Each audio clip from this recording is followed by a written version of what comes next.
男人本是蒙古特战队的王牌狙击手，在奉命抓捕亡命徒的时候，遭遇歹徒的拼死反抗而意外坠机，再次醒过来就穿越到了1958年的东北，身份也从特种兵变成了连饭都吃不上的山民。原主的父亲好吃懒做，家里所有的家务都要母亲做，还包括爷爷和奶奶的家务。母亲的双手冻得全是口子，每次看到都是血淋淋的。但就这样，父亲还是因为母亲为奶奶做饭晚了，就抄起凳子把母亲打得头破血流。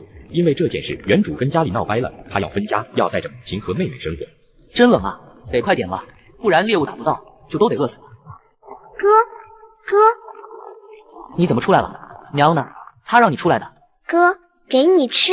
庞北愣住了，他看看包裹，然后庞倩把包裹塞到了庞北的怀里。这是大舅送来的，娘不舍得吃，我想到哥早上出来没吃饭，就送过来给哥吃。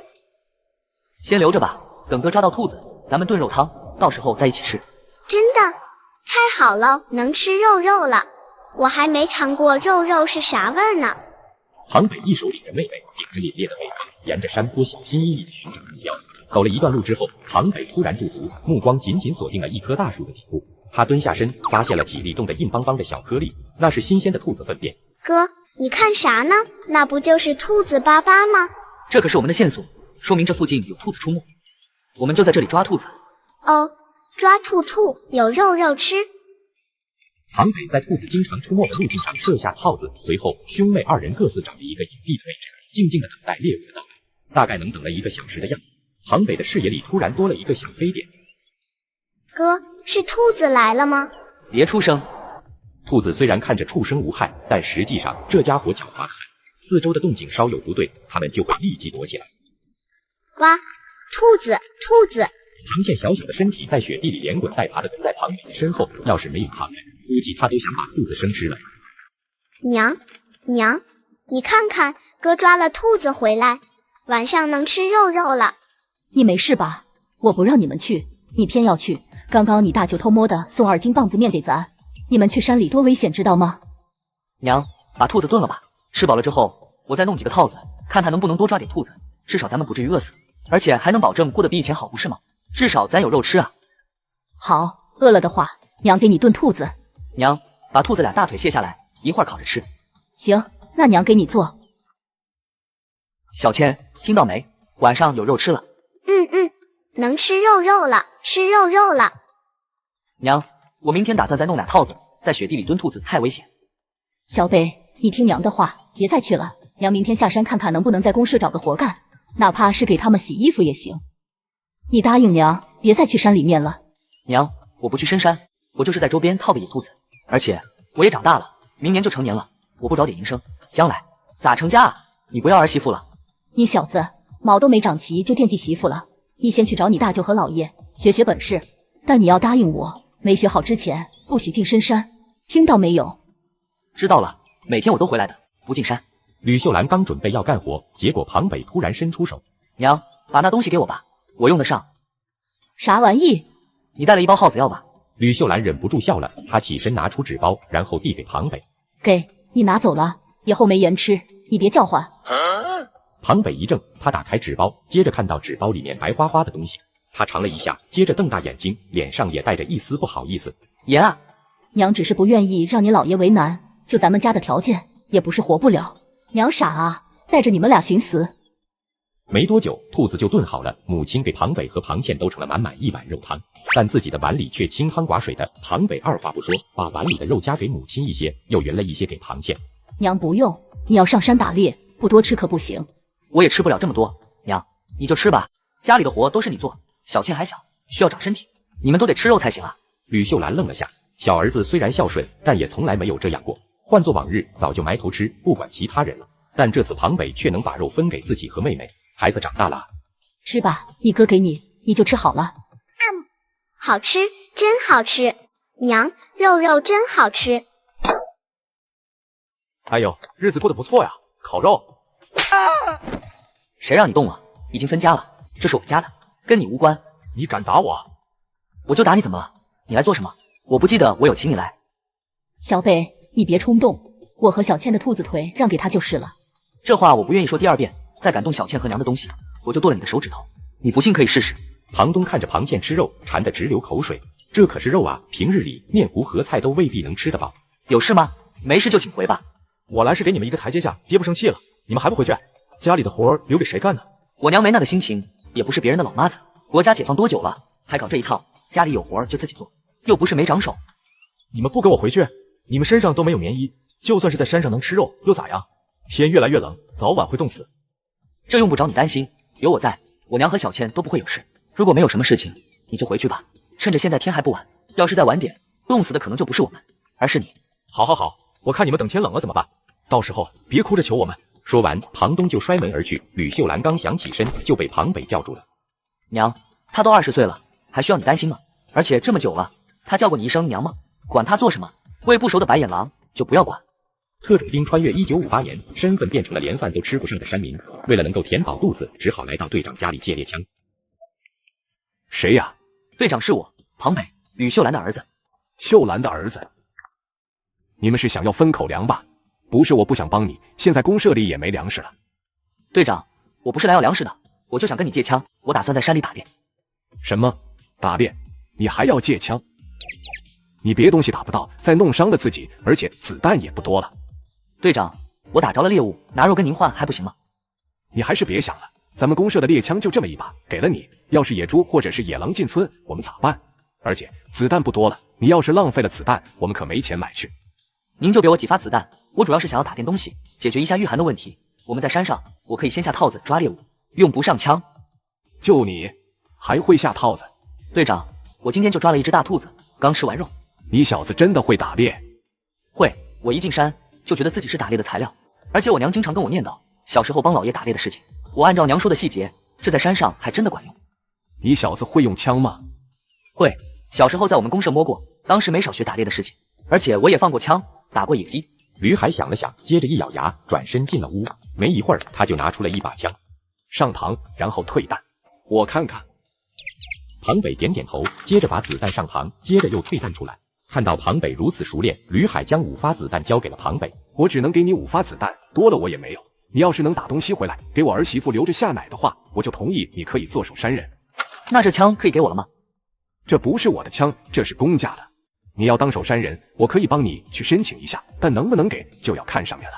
得到队长的承诺，庞北心里非常高兴。第二天一早，庞北就带着妈妈和妹妹一起下山了。庞北一路行走，一路观察，走了1个多小时。吕秀兰感觉自己的腿都冻僵了，但连狍子的影子都没看到。小北，这里可能是没有狍子了，估计都让人抓没了。山下这么穷，狍子可是稀罕物。娘，这片林子里一定有狍子，我看到许多动物啃食树皮的痕迹，咱们再找找，我估计能找到。往这边走吧，这边是往河边的路，那边的林子就没有这么密了，因为公社总在那边伐树。庞北点点头，按照母亲说的方向，他们又走了大概40多分钟。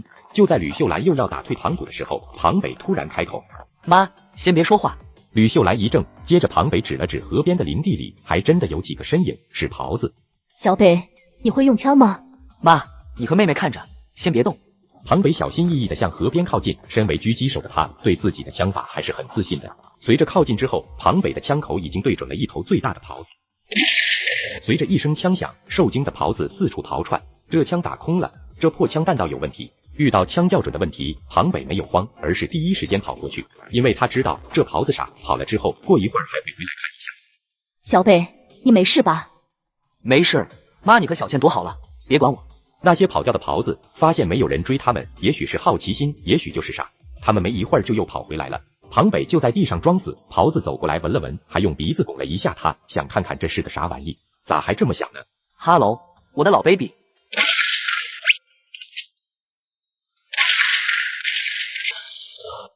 娘，快来，发财了！4只狍子。就在庞北手舞足蹈的时候，也不知道那只最小的幼年狍子怎么想的，他竟然又回来了。越小的狍子，好奇心就越重，他单纯就是想看看这雪地里张牙舞爪的玩意是个啥。靠，瞧不起我？一家人就得整整齐齐的，真好。打死你，吃肉肉！吕秀兰与庞北一同拖着丰收的战果回家。一回到小木屋，母子3人便立刻投入到紧张的工作。在处理肉的过程中，庞北精心挑选了大约40-50斤的上好肉质，然后就带着猎枪来到了队长吕海的家。吕队长，我来还枪了，还带了些肉来。肉？我的天啊，你打了这么多猎物，你就不怕被人发现给你扣个大帽子？其实也不算多，就3只。我打猎的时候很小心，周围没人发现的。太好了，太好了，这下我孙子不怕饿着了。老婆子，快把肉拿进去，给儿媳妇炖汤，好让她下奶。5发子弹都用完了，队长，这枪用起来有点飘啊。你个小子还挑剔上了，这把猎枪是你姥爷用的，他自己调的，适合打猎用。要知道，咱们村就靠这些猎枪来抵挡野兽呢。你到底打了多少猎物？3只，给你们一半，我自己留一半。庞北不可能全部都说出来，因为这样很可能会惹来不必要的麻烦。你小子真不错，这样以后山上的小屋就归你们了。山上的猎物随便你打，那里没人管，就算有人举报也没事。但村里的口粮不能分给你，因为我们也确实不多了。说完，吕海转身回屋，拿来了他年轻时用过的一把没有弓弦的弓片，交给了庞北。这是我爹留下来的，你应该能用上。非常感谢您，队长。庞北接过东西，感激地向吕海道别。看着庞北瘦小的背影消失在夜色中，吕海忍不住叹了口气。这么好的孩子，怎么就被赶出来了呢？真是眼下。庞北带着满满的收获回到家，兴奋地将队长同意他成为守山人的消息告诉了母亲。娘，有了这个，再加上我之前做的兔子套，我打猎的效率会更高。而且队长还给了我这些武器，等我把弓弦修好，打些小动物就不成问题了。来，让娘帮你修弓弦，你去休息吧。第二天清晨，庞北就带着弓箭向山上进发，去布置他的陷阱。与此同时，母亲吕秀兰则带着几块新鲜的狍子肉去拜访大舅吕青松。起初看到肉的大舅并不想接受，但吕秀兰坚持推给他，并告诉了他庞北已成为守山人的好消息。真的吗？小北已经能打猎了？对，他现在可会打猎了。吕青松兴奋之余，转身进屋拿出了自己小时候的红缨枪枪头赠予吕秀兰，另外还给了一块底石和一大把没组装好的弓箭，箭足都是新的，是哥哥打猎时候留下来的。吕秀兰感动得热泪盈眶，连声道谢。这有什么好谢的？我这个当哥的都没保护好你。话说你就真的在山上，总这样也不是回事儿。咱爹是早晚都会知道的，哥知道你担心咱爹的身体，但也不至于就这么躲山上啊。能瞒一天是一天吧，爹这辈子为了咱们几个苦了一辈子，娘这体格也不好，眼窝子还浅，要是知道我的事情，还不得把眼睛哭坏了。特种兵穿越1958年，身份变成了连饭都吃不上的山民。当庞北回到家时，就看到母亲为他准备的新装备，他的心中顿时充满了喜悦和感激。小北啊，不是娘唠叨，死在山上的猎人太多了，村里的老人都说这山里面住着山神，一旦要是触怒了他，就回不来了。娘，你放心，我跟你保证，我只会在附近打猎，绝不冒险进入深山。行吧，你去捡点柴回来，熏皮子用了不少，晚上都没有柴起火了。好。小千，在家好好陪着娘，哥出去弄点柴。我知道了，哥。交代好庞倩之后，庞北提着新做的短矛走出家门去捡柴火。然而，当庞北埋头捡柴时，突然发现地上多了一些脚印。庞北疑惑地跟随着脚印走去，沿途还能看到些许血迹。庞北想起队长也说过，这些日子有狼进村，看着脚下凌乱的脚印，这绝不是一两只狼那么简单，而是狼群。庞北连忙背上柴，掉头就往家跑。庞北回家的时候，跑得满头大汗，刚放下柴火，就看见一人迎面走来。哎呀，这不是我们家的小长工吗？怎么不回家去帮忙呢？还跟大哥动手，你可真有出息！果然是龙生龙，凤生凤，老鼠的儿子会打洞。你娘是个老妈子，你也就只能做个苦力了。你说话怎么就这么酸呢？是不是家里的酸面汤都灌到你脑子里去了？你说话就透着一股酸味，真是让人恶心。你别不知好歹，爹这次已经原谅你们了，回家去干活吧。在哪儿干不是干？你难道真的想在山上冻死吗？看看你穿的这身破烂，你要是愿意捡柴，回家去捡啊，爷爷奶奶的柴都不够烧了。你有事说事，没事就滚一边去，别耽误我干活。只要你回家干活，我就大发善心，这大衣可以借你穿2天。你穿着这大衣跟个叫花子似的，我才不稀罕呢。你就是嫉妒我有军大衣穿，你没有。就在这时候，母亲吕秀兰拿着一件袍子皮大衣走到了庞北的身边。小北，快把这衣服穿上。庞北穿上皮大衣后，感到身上暖融融的。然而，这一切却引起了庞南的嫉妒。我的呢？为什么只给他做，不给我做？这是我儿子，你要是喜欢这样的衣服，就找你家的大人给你做去，来我家闹什么？看着庞北身上崭新的大衣，方才还得意满满的庞南，心情一下子跌入了谷底。他的眼中迅速泛起了泪光，带着哭腔：你们欺负人，我要回去告诉爹。你去告诉啊，而且我还要警告你，别总是来我们公社找麻烦。我现在是青龙沟公社的守山人，如果你们一直来打扰，我就找我们队长来收拾你们。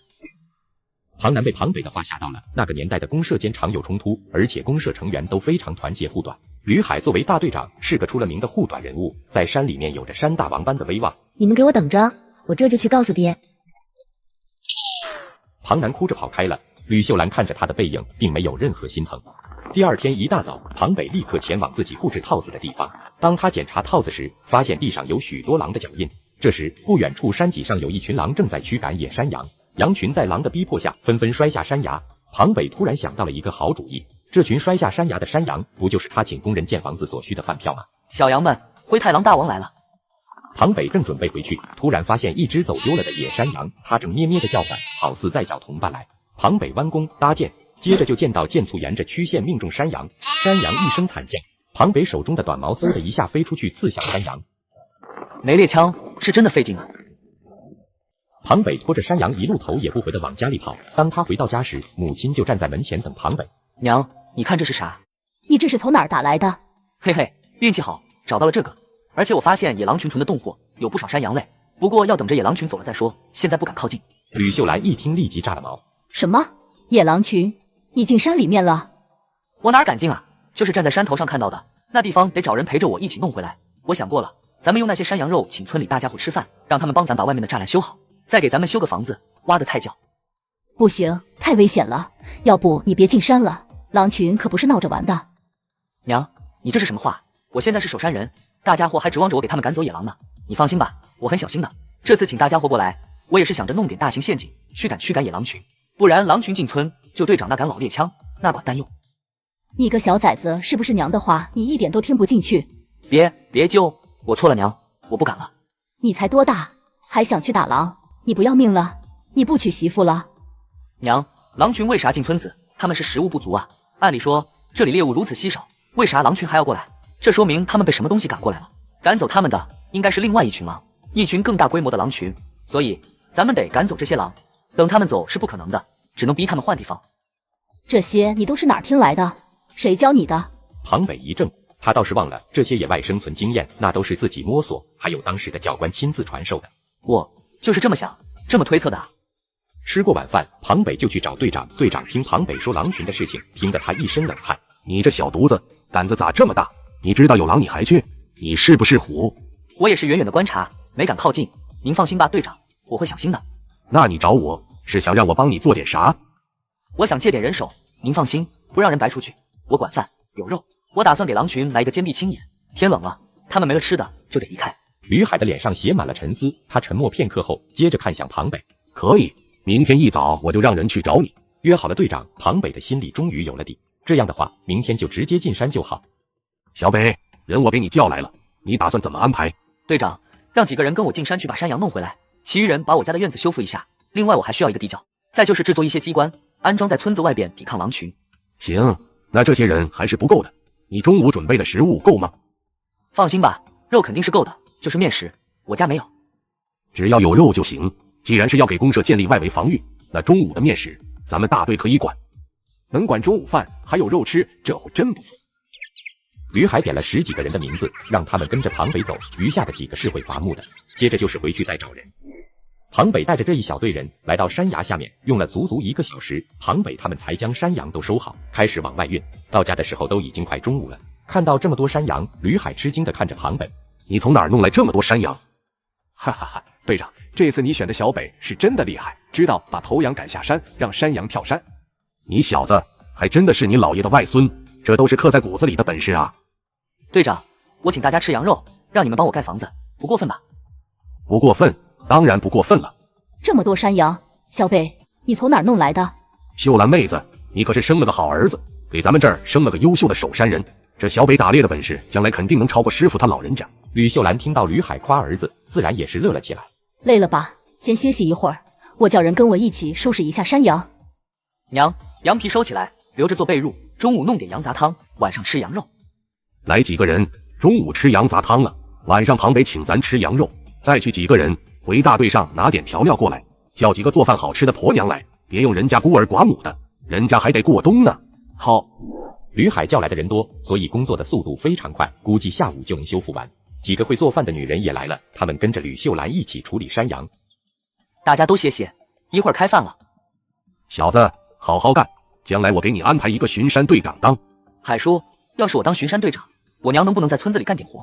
赚不赚钱是次要的，我娘总在山上，人会疯的。你小子怪孝顺的，这个当然可以。当来年咱们收成好了，我就让你娘上工，能赚工分，到时候你妹子也能上个学啥的。那谢谢海叔。谢啥玩意？去跟你大舅说说话，不然你大舅还以为你记恨他呢。庞北微微一怔，他倒是没想到这一块。主要庞北刚刚苏醒过来，他对亲戚这块并不熟悉，说白了还真的不算亲。就在吕青松认真检查栅栏的时候，庞北走到近前帮忙，让他不由得一愣。你快点休息去，都忙活一上午了。大舅，我舅妈呢？怎么没过来吃饭啊？今天吃肉。你舅妈在家看孩子呢。这话说的，孩子一起来啊，这有啥的？另外一会儿让我妈给姥爷和姥姥装点肉回去吃。这么多人呢，带着家里人过来不好吧？再说这是算公分的。大舅，你想啥呢？肉是我提供的，我自己家亲戚，别人还能说啥？你快点把舅妈他们叫来，一会儿开饭了。吕青松也心动了，毕竟老婆孩子能吃肉，这当然是好事。他立即跑回家叫老婆孩子去，而母亲吕秀兰也听到了舅甥二人的谈话，母亲心中一暖。先休息一下，一会儿就要吃饭了。娘，肉够吃不？够吃，还有的剩，而且这么多的羊皮，你打算做点啥？咱仨都做了大衣，再加上被子、褥子，还有的剩。娘，咱们这附近有没有黑市？吕秀兰一愣，而这个时候吕海正好路过，他听到后笑了。有，想要买粮食是吧？山下有，但你得傍晚的时候找，他们就那个时候出来。你娘知道那地方。队长，枪和子弹能搞来吗？当然能，不过你这几张羊皮可是不够，枪也要点钱的，便宜的也要200-300才能搞得到。这么贵？这玩意不贵能叫枪吗？我可告诉你啊，你别让人抓到，这要是抓到了可就麻烦了。你给我小心点，别给我添乱。哎，我知道了。不一会儿，舅妈一家人都来了，这时候也正好开饭。忙活了一天，庞北一阵困意袭来。就在庞北刚要睡下，还没睡时的时候，突然一阵窸窣的怪动静，让庞北引起了警觉。娘，别干了，快把小倩叫醒，钻地窖。你是不是睡毛愣了？咋了？狼来了。怎么可能？白天这边才修的栅栏，晚上就来了。今天白天宰了那么多的羊，还炖了不少肉，这肉味和血腥味把狼给招来了。吕秀兰吓得立即起来，把熟睡的庞倩抱起来就往地窖里面跑。你干嘛？快下来啊！快点！我要是进去了，咱就把命交给老天了。娘，你好好带着小倩，不用担心我。小北。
秀兰，这狼皮是哪儿来的？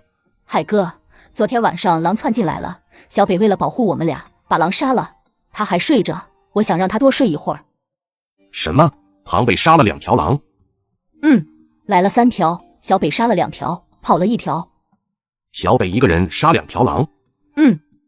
好，太好了，庞北真有本事，以后大家就能睡个安稳觉了。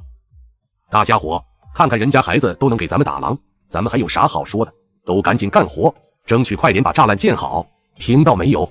众人高呼一声，接着大家伙都干劲十足的开始干活。等庞北睡醒的时候，栅栏已经修完了，吕队长他们也走了。队长临走的时候，让我告诉你，好好干，这是大队的任命书。吕秀兰小心翼翼地将任命书交给庞北，虽然只是一张纸，但这张纸就决定了庞北今后在山里的一切行动都变得合法了。娘，咱今后就能合理合法的在山里打猎了。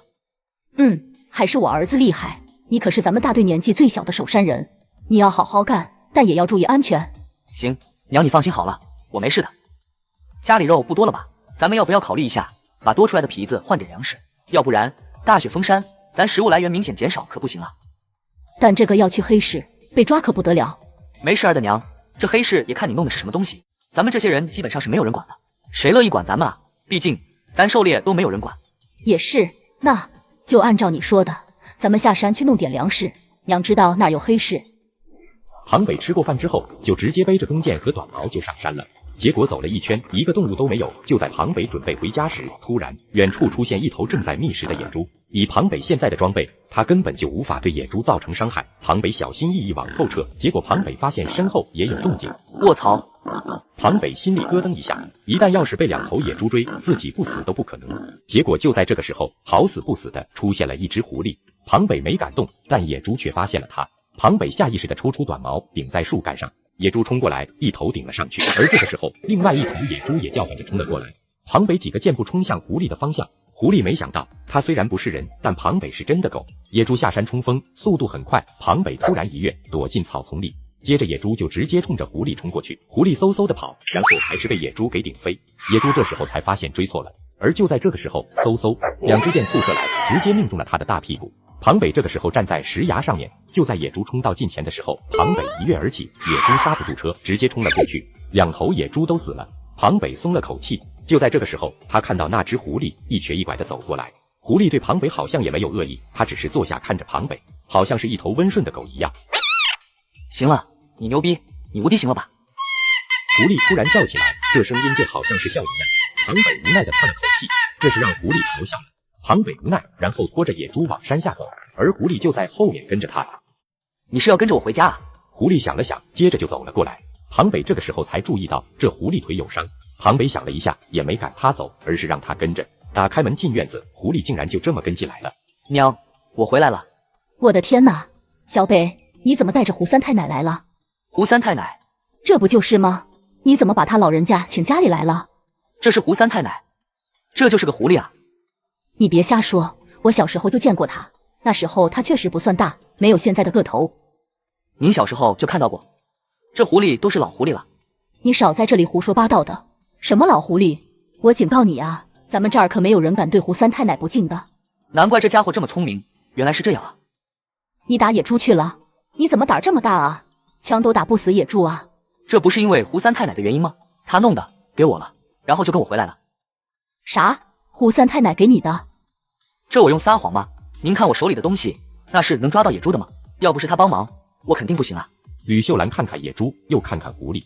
这眼前的事情还真的不好解释，这也是最容易解释的方法了。娘，咱们把野猪收拾了，拿去卖掉1头好了，换点粮食，这样咱们心里也有点谱啊。行，那咱们赶紧弄，下午就下山。高大爷，是我，秀兰。原来是兰丫头啊，你爹呢？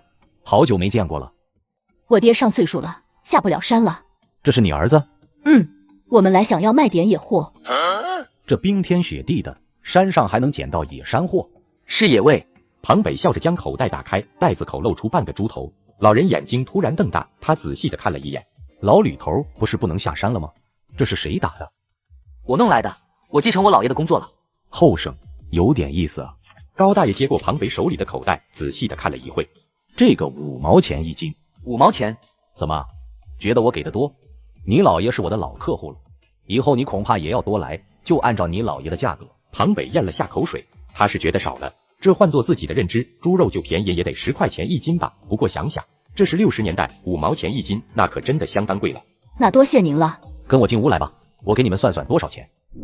一共是56块5毛钱。就在高大爷给母亲钱的时候，庞北发现了老人身后的一把驳壳枪，这玩意自己小时候就是在电影里面见过，他摸过枪，但这老古董可是真的没用过。看到庞北盯着枪看，老人笑了。小子，你相中这把快慢机了？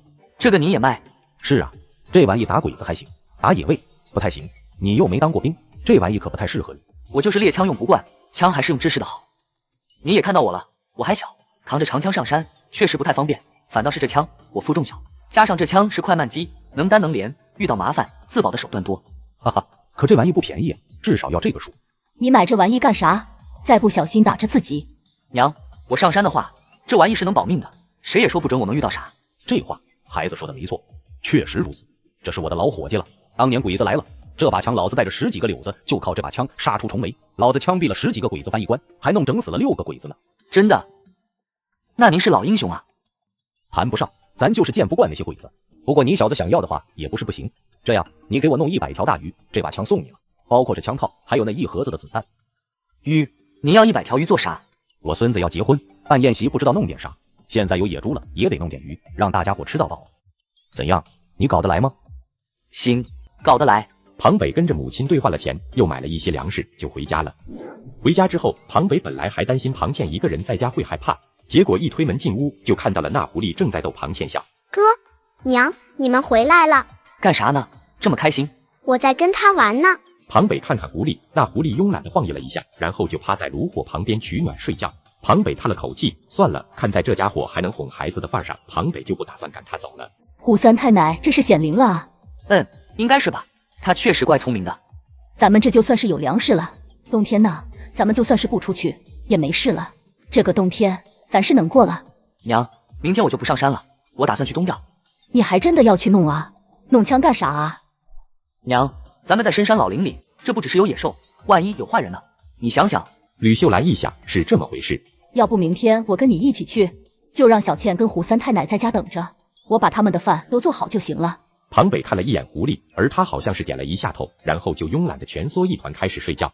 也好，小倩，明儿你别出门，把门插好，谁叫门都不许开，听到没？到时候哥直接翻墙进来。我知道了。第二天一早，庞北就去找吕海借冰锥，因为庞北已经是守山人，所以他都没问，直接把冰锥拿出来交给庞北。记得还回来哈，这都是公家的东西，用可以，别不还。知道了，队长，那我先走了。庞北笑着提着冰锥出来，他刚走没多远，正好跟吕青松撞了个正面。小北，大舅，你拿冰锥捕鱼去啊？我跟我娘去换东西了，那边高老爷子说要是弄100条大鱼，就同意把他那把快慢机给我。老高头真这么说的？那可是老高头的心肝肉，他竟然愿意跟你交换。你等一下，我跟你一起去，这捕鱼人多点好。大舅，你怎么不拦着我呢？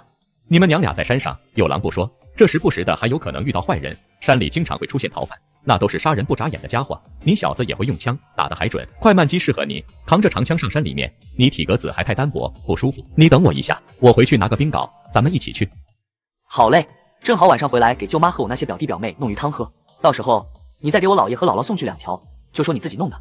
你小子行，知道孝顺人，等我哈。哎呦我的妈，这胡三太奶咋还来了呢？不怕不怕，那是我大舅，不是坏人。大哥来了。兰子，你咋还把胡三太奶请家里来了？你这是要干啥？难道你要出马看香？哈哈哈，哥你说啥呢？他是自己跟着小北回来的，还救过小北的，可能是冬天太冷没地方去，就跟着来我们家避一避，让他养一养也好。附近最近有狼，别伤着他。这么说，小北就是该做这个守山人啊？这胡三太奶都同意啊？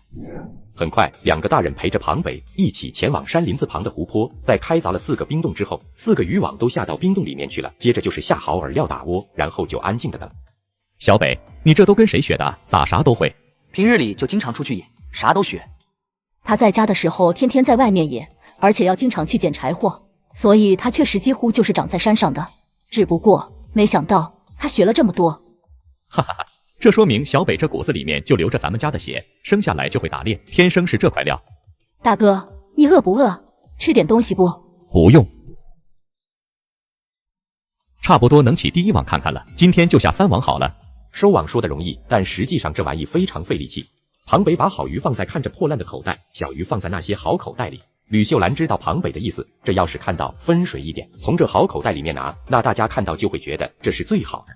但实际上这就是杂鱼。庞北还特地给大舅装一口袋，挑选都是好鱼给大舅，让大舅带回去给家里吃。吕青松开始是不同意，但禁不住吕秀兰和庞北非得给。3个人收拾好东西，一起吃力的拉着冰牌往回走，才走到林地旁，庞北就抬起手示意停下。小北，怎么了？有人过来了。我怎么没听到？吕青松疑惑，而这个时候，庞北立即从冰牌上把短矛和弓箭抽出来，他警惕地看向前方，吕青松也跟着拿起柴刀。大概几分钟后，吕青松听到了远处嘈杂的脚步声。坏了，有人遇到袭击了。你怎么知道的？就在这个时候，大量的人从树林里跑出来，吕青松吓得心一下子提了起来。快做好准备，大舅带着我妈藏起来，我来处理。不行，让你个孩子出去，大人藏起来，这成什么事了？我是守山人，听我的。庞北很严肃地对大舅吼了一句，这一下子把吕青松吓到了。他发现庞北身上散发出的不可忤逆的气质，那种感觉非常果断自信。兰子，咱们躲起来。大哥，真的让小北自己？你要相信你儿子。吕青松拉着吕秀兰离开，庞北拿着弓箭直奔声音传来的方向走去。走了几步，庞北看到一群人狼狈慌张地跑，他们也是太蠢，跑怎么往空旷的地方跑？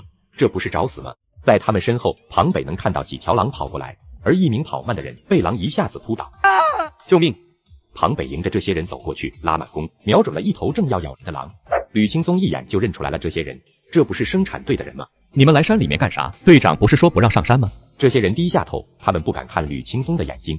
吕青松看到大家的表现，立即问道：你们是不是看到我家小北能上山，你们一个个的就觉得自己行了？你们是不是觉得自己比队长和我会打猎？知道为啥我们不敢上山吗？吕青松很生气，这些人看不起自己这个外甥。这次见到了狼，他们这次算是明白了庞北有多强。一群大人被追得慌张逃跑，结果他一个孩子就把狼给解决了。等庞北赶走了狼，其余人才赶过来，七手八脚的把受伤的人给抬起来。大家伙觉得实在是对不起庞北，接着他们就连忙帮庞北拉冰牌。庞北当然没拒绝，结果到了村子的时候，队长也正好带着人准备上山找人。你们干啥去了？后山也敢去？是不是觉得庞北一个孩子能上山，你们就能上了？你们这不是作死吗？吕海毫不留情的劈头盖脸的一顿骂，庞北也没拦着，希望队长能让他们好好清醒一下，毕竟这次是他们幸运遇到了自己，下次呢？这次怎么样？让一个孩子救了，你们脸上有光了，长脸了。队长，我们知道错了，以后再也不敢了。这山里面让我们进也不敢进了，太危险了。咱们这儿就俩村子，人家山下的幸福大队就知道不进山，看把你们一个个能的！我现在宣布，从今天开始，这片山只有庞北能进，余下的人谁敢上山，就看作是盗窃公共财产。队长，也不能全怪他们，也怨我没把狼打走。我检讨，我保证会尽快想办法把狼赶走。这事儿跟你没关系，这狼群袭扰好多年了，一直都没办法。以后你就在山上看到人，就跟我汇报，看我怎么收拾他。另外，你们要是真的缺东西，可以想办法跟庞北换，用东西，用粮食，这个我不管，哪怕是给人家干点活呢，都行。但我有一点，都不许往外说，咱们把庞北养好了，人家过得好，才能帮咱们更好的打狼。这庞北把咱们大队保护好了，大家伙才能过安生日子，才能共同致富，对不对？队长，我们知道错了，您今天就狠狠的批，我们好好检讨，让大家都长记性。小北，不好了，你爹来了，气汹汹的要杀人似的。特娘的，他还敢找上门来，是爷们儿的抄家伙，老子倒要看看今天他想干啥，敢动咱家人，大家伙说怎么办？吕海的话刚说完，村民们就抄起手中的家伙，齐声吼道：干他丫的！吕秀兰，你个败家娘们，给我滚出来！你吃我们家的，喝我们家的，你拍拍屁股走人了，你还要不要脸了？庞有福，你个王八犊子，你打我妹妹，还虐待我外甥和外甥女，你个瘪犊子还有理了！男人浑身一哆嗦，接着惶恐地看着手里面提着一把冰镐的吕青松。本来吕青松就觉得窝囊，妹子被欺负了，还没办法去找人家，毕竟离那边太远了，而且去人家大队闹事，自己肯定吃亏。这下自己送上门了，吕青松双眼通红，直接要刨庞有福。哎呦妈呀，大松子，你虎啊！杀人要偿命的！一个老太太立即拉住吕青松，其余人这个时候也反应过来了，呼啦的一下把吕青松给拉住。吕海也一路狂奔的冲过来，一把将吕青松的冰镐给夺下。庞有福见到这么多人都拦着吕青松，他竟然不但不收敛，还指着吕青松大骂：你个怂包，你打我！把他松开！队长说完，大家伙也愣住了，你看看我，我看看你，看到吕青松手中没有家伙了，大家仿佛触电似的都松开了。这一松开，吕青松跳起来一脚直接给庞有福踹翻在地。吕秀兰本来是想要去拦着哥哥，结果庞北一把抓住吕秀兰，他看着吕秀兰摇摇头。再怎么说，那也是你爹。他打您的时候，他有想过吗？再说了娘，大舅子打妹夫，天经地义，到哪儿都说不出毛病的。大舅没家伙，揍呗。庞北说完，吕秀兰愣住了，貌似儿子说的有道理啊。吕青松这是主场作战，胆子也大，踹翻了庞有福之后，一把揪住了他稀疏的头发，然后照着脸就是啪啪狂扇。而社员们看热闹的看热闹，还有几个假装拉架，但实际上抓的是庞有福，就生怕他跑了似的，瞪着让吕青松打。庞有福别看在家里作威作福的，出来了怂的一批。行了，这个怂包玩意儿就知道在家打女人，你来我们青龙沟欺负我们的人，你特娘的想死啊！吕海身为队长，自然是要护短的。被打成猪头似的庞有福眼下已经没了刚才的能耐。他只是低着头，浑身哆嗦的不敢说话。吕秀兰这时候走过来，庞有福看到吕秀兰，又感觉自己行了。你个败家娘们，有种你这辈子别回去。我确实这辈子都不会回去了，我跟你离婚。这些日子，庞北给了吕秀兰极大的勇气。他现在已经看破了，只要把孩子拉扯大，他什么都不怕。你离婚是吧？你把我家的彩礼还了。你们家的彩礼，我们家陪送的皮子呢？都特娘的给我吐出来！还有我们家当时陪送的肉，你也给我吐出来！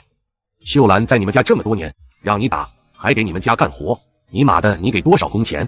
吕秀兰听到丈夫说这些话，她气得眼眶都红了，眼泪就在眼眶周边打转。庞有福接着眼睛一转，那行，你不赔也行，你把孩子还我，那是我老庞家的。你当真敢要我？庞有福循声望去，看到庞北身上满是血，这还是他那个一脚都踹不出一个屁的二儿子吗？庞北眸子里闪烁着寒光，仿佛一头即将发怒的野兽，警告敌人一样。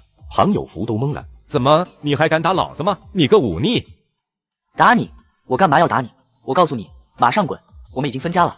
我妈这么多年在你们家脏活苦活都是她的，而且当年陪嫁的东西比你们那点粮食值钱。你要是把东西还回来，我们也还。庞有福，听到没有？我告诉你啊，庞北从今天开始就是我们大队的人了。你给我听好，你再敢动他一下，后山你就自己选块风水宝地好了。吕海这话可不单单是唬人，他要是真的这么做了，庞有福死了都没人知道。这山路本身就危险，掉山下摔死，尸体找不到的大有人在。庞有福吓得脸色惨白，他声音颤抖地指着庞北：好，你个忤逆，以后你敢回家，我打断你的腿！庞有福丢了一句狠话，他就要走，结果转身的时候，吕海冲过去对着他屁股就是一脚。庞有福摔了个狗啃屎之后，社员们都指着庞有福嘲笑起来。就你这样，一阵风过来都得倒。你看看，这就是花2分钱买个水壶就特娘的嘴硬。庞有福眼看着打不过也骂不过，他就指着吕秀兰想要骂2句再跑。结果庞北的舅妈也不知道啥时候回的家，他直接把狗的绳子给解开了。庞有福的话还没骂出来，就听他嗷的一声叫：都给我让开！大黄，你给我撵他！听到女主人一声吼，土狗嗖的一下冲出来，一路火花带闪电的冲向庞有福。哎呀妈呀，姓吕的，你们村儿就没好人？吕海看到差不多全村都出来看热闹来了，所以干脆顺势开了个大会。我看大家伙都差不多来了，咱们就在这儿开个会。我知道你们不少人对庞北这个外姓人来当我们的守山人不满，还有一些人抱着庞北行我也行的心态，就想试试。这些就是不服组织安排，私自上山打猎的。吕二柱，你说说，我选庞北到底是私心，还是他真有这本事？你看到的、感受到的最多，你来说。大家伙看到了，我伤得不轻，我是活该，我不该不听队长的话。要不是庞北救了我们，我怕是已经死了。看到没有，我就说队长那就是大公无私的。不对啊，你之前不是这么说的。都给我安静，不想回去吃饭了。我再重申一遍，从今往后谁也不许上山。眼下我们周边有狼群，没有本事上山那就是找死。另外我做个决定，咱们村的那把老猎枪，我想应该直接交给庞北了，毕竟这把枪就是给守山人打猎的。队长，要是没枪了，狼要是进村咋办啊？是啊，没有这把枪，咱们就得跟狼上去拼命了。队长，这枪我用的不舒服，枪太长了，声音也大，上山打猎容易把更大的招来。队长，要不咱们大队凑点钱，给庞北买一支短枪好了。对啊，咱们村的枪不够用，咱去镇上武装队要去呗。这个提议我觉得可行，要不这样好了，小北你先自己凑钱弄一支枪回来，等来年队里有钱了再给你补上。没事，只要您不追究我自己搞枪就行。这叫什么话？你搞枪那是为了咱们大家伙，谁要是敢打小报告，我就让他滚出去。就是要说这事儿追究，那就追究我们大家伙。我说队长，咱们报备呗，要求申请，上面肯定不批，咱们就趁机说那就自己搞，但上面要给批文，说是给了枪就行呗。我说蔡寡妇，你这主意不错啊，大家伙说呢？这个办法好，谁也挑不出毛病来。那大队先给你批一个文，你去搞枪，这样2会计，大队给庞北支出来50块钱，剩下的等有钱再给。队长啊，你说真的呢？50块钱应该能弄来不少子弹吧？你小子刚才还跟我装高风亮节呢，这不是缺钱没子弹吗？不过我保证，只要搞到枪，搞到子弹，我保证为大家把这狼群给除掉。我说小北，你不是吹牛吧？狼群都能打掉了，你是要买机关枪啊？话说你真用过吗？够不够用啊？蔡寡妇明显是在调戏庞北，吕秀兰一听立即不乐意了。我儿子的本事大家都看到了，再说了，我儿子那是得到胡三太奶认可的，有啥做不到的？现在胡三太奶还在我家呢。秀兰啊，你不是开玩笑吧？胡三太奶进你家门了，你家是要倒霉啊！他会祸害这小小子。确实是胡三太奶，而且他救了小北的命，好像是要在小北家过冬。不过比较奇怪的是，这胡三太奶好像有点怕小北。大家也看到了，胡三太奶在这多少年了，他一直都被大家伙当作山神看待。按照咱们村的规矩，只有被他老人家认可的人才有资格进山。现在就说明了，庞北确实是守山人的人选，这下还有不同意的吗？那咋反对呀？胡三太奶都同意了，我们不同意等着他来我们家闹啊，可了不得。都害怕个屁，这是胡三太奶选了小北保护咱们的，这是要感谢人家。对，得感谢人家。秀兰，离婚这么大的事儿，你都不回来说一声，你眼里还有我这个爹吗？爹，起来，让别人看笑话，给我回家。吕秀兰愣了，接着大哥吕青松拉了她一下。你想啥呢？跟爹回家？不，爹，兰子也是没办法。你铁了心要离婚了？吕秀兰点点头，但没敢说话。在父亲面前，就算是儿子都已经17岁了，但他依旧还是个孩子。他从你嫁过去就一直打你？一直打，从我记事之后就一直打，村里人都知道，他就是个怂包，喝酒、赌博、打媳妇。我是怎么教你的？被打了，你还不回家，等什么呢？我不想让您知道，我怕。你怕老子愧疚？谁还没看走眼的时候，我打猎还容易让那些畜生阴一把呢。我怎么教你的？不欺负人，但也不能让人欺负。吕远宗的目光接着落在了庞北身上。你小子还敢当众忤逆你爹，你怎么想的？名声不想要了？名声？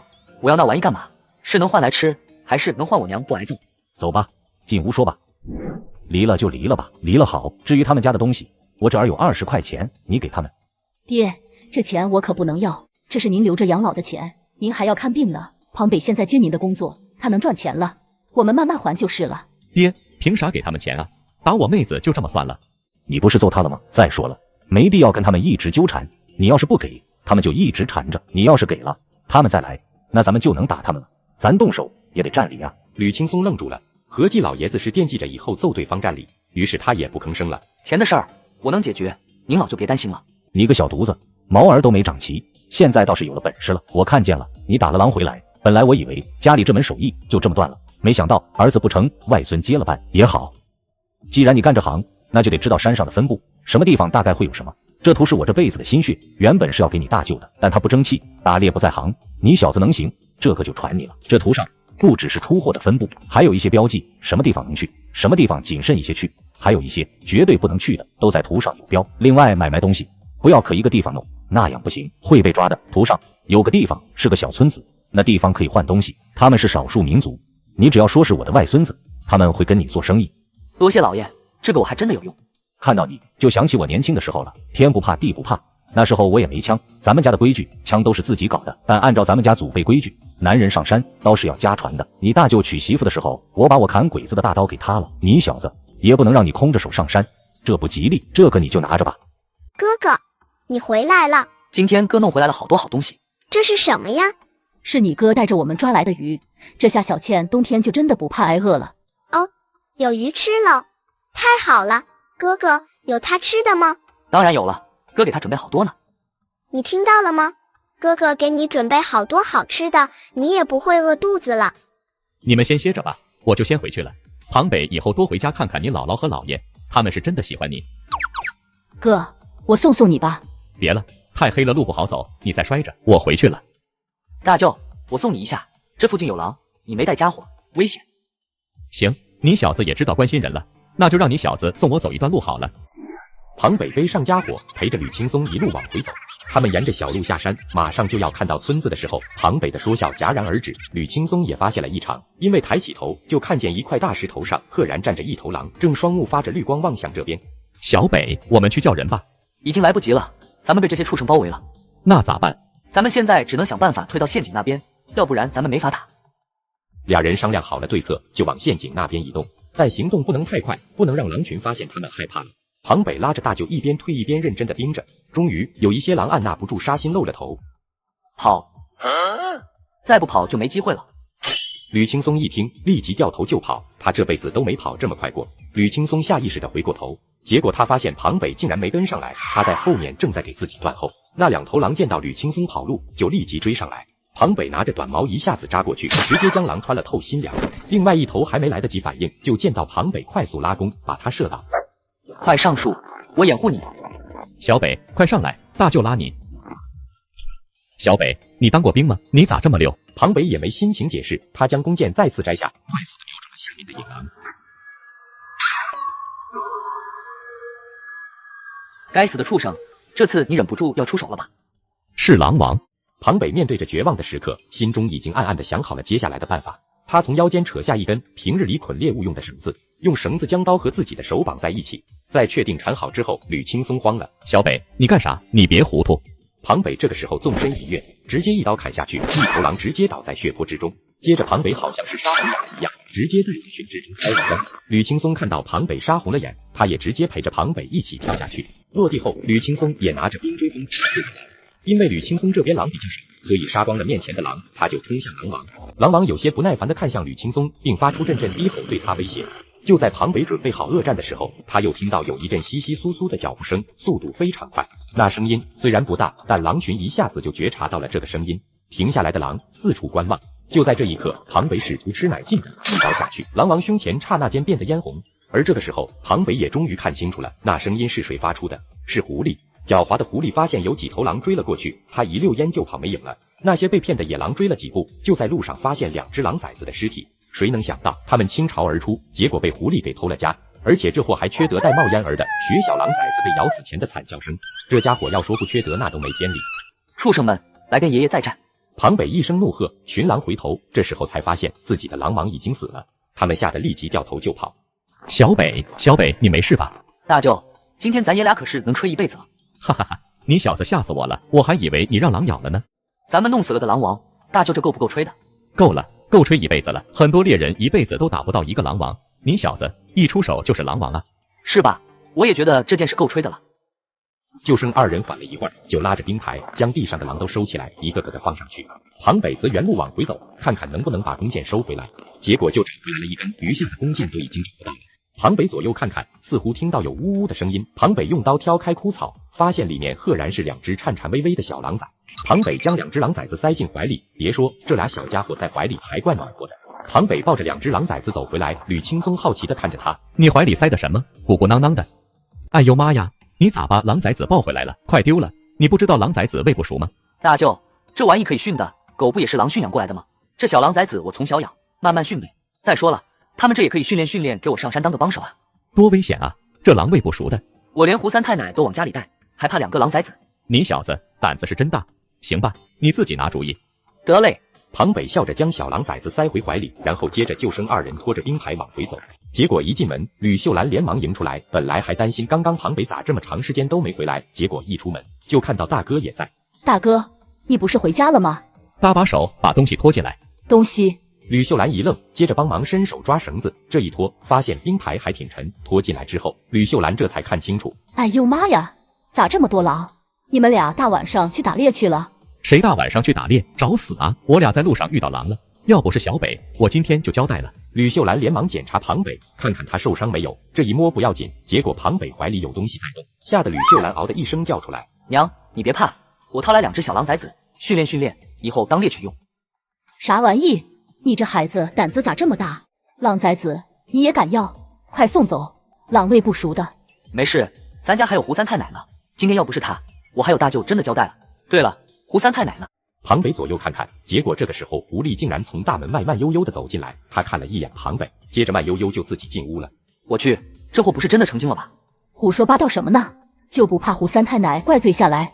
庞北是真的有点服这狐狸了，刚刚就是他救了自己。这狼咋跟其他狼不一样啊？这就是狼王。这是狼王，你们把狼王给宰了？不是我们，是小北。吕秀兰惊讶地看着狼王尸体，又看看庞北。你把狼王给弄死了？娘，这下我这个工作算是稳了。吕秀兰一时间激动的不知道说什么好，她的眼里庞北还是个孩子啊。好了，这次之后，只要小北不去深山里面，基本上也遇不到什么危险了。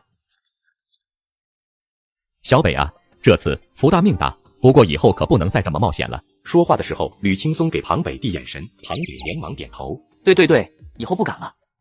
快歇着吧，剩下的娘来处理。行了，没事我就先回去了，家里也担心了。狼群没了，这附近也就没啥威胁了，吕秀兰也能放心大哥回去。哥，这是啥呀？小狗。好好看呐，哥小狗起名字吗？还没呢，要不你给起个名字？我不识字，不知道起啥名字好，还是哥取呗。庞北看着两只小狼，笑着说：“这个叫大强，这个叫二强，咋样？”大强、二强，好名字。兄妹二人在小屋里斗狗，而吕秀兰点着油灯，就在外面把狼皮剥下来，狼肉也切好。第二天一早，庞北就起床出去，自己进行体能训练了。结果庞北才刚刚拉练完回来，就发现吕海一大早就来了。小北啊，你可是咱们大队的大功臣啊！这狼王都让你猎到了，狼群也就不敢往这里凑合了。这都是运气，运气也是实力，没有实力，运气再好也不行。对了，你是不是要准备下山去卖东西？今天大队要拉草料去，正好给你送过去。谢谢队长。对了，枪研究到地方了没有？你放心买，出事我给你兜着。研究到了，山下高老爷子家里有一把快慢机，我打算弄来。那玩意小，不占地方，而且冬天在山里背着长枪确实不太行。另外，我打算弄根枪杆，我的短矛的杆子断了。这个简单，巡逻队那边有，我给你找一根，等一会我挑好了给你送来。多谢队长。哎呀，多好的孩子，结果你爹他们眼瞎。庞北挠头憨笑，也没接话。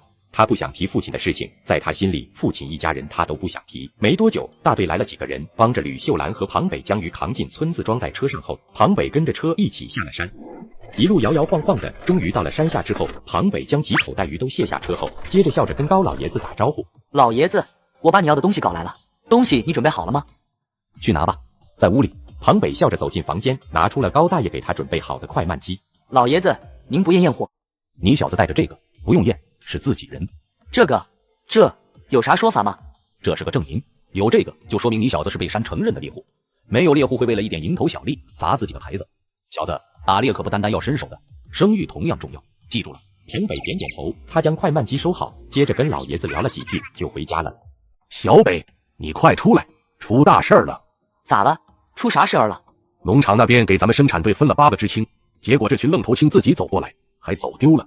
山下有人看到他们进山了，我怕出事啊。”“这下坏了，虽然狼群被咱们清理了，但狼王被我弄死前就被其他猛兽袭击过。”“你说啥？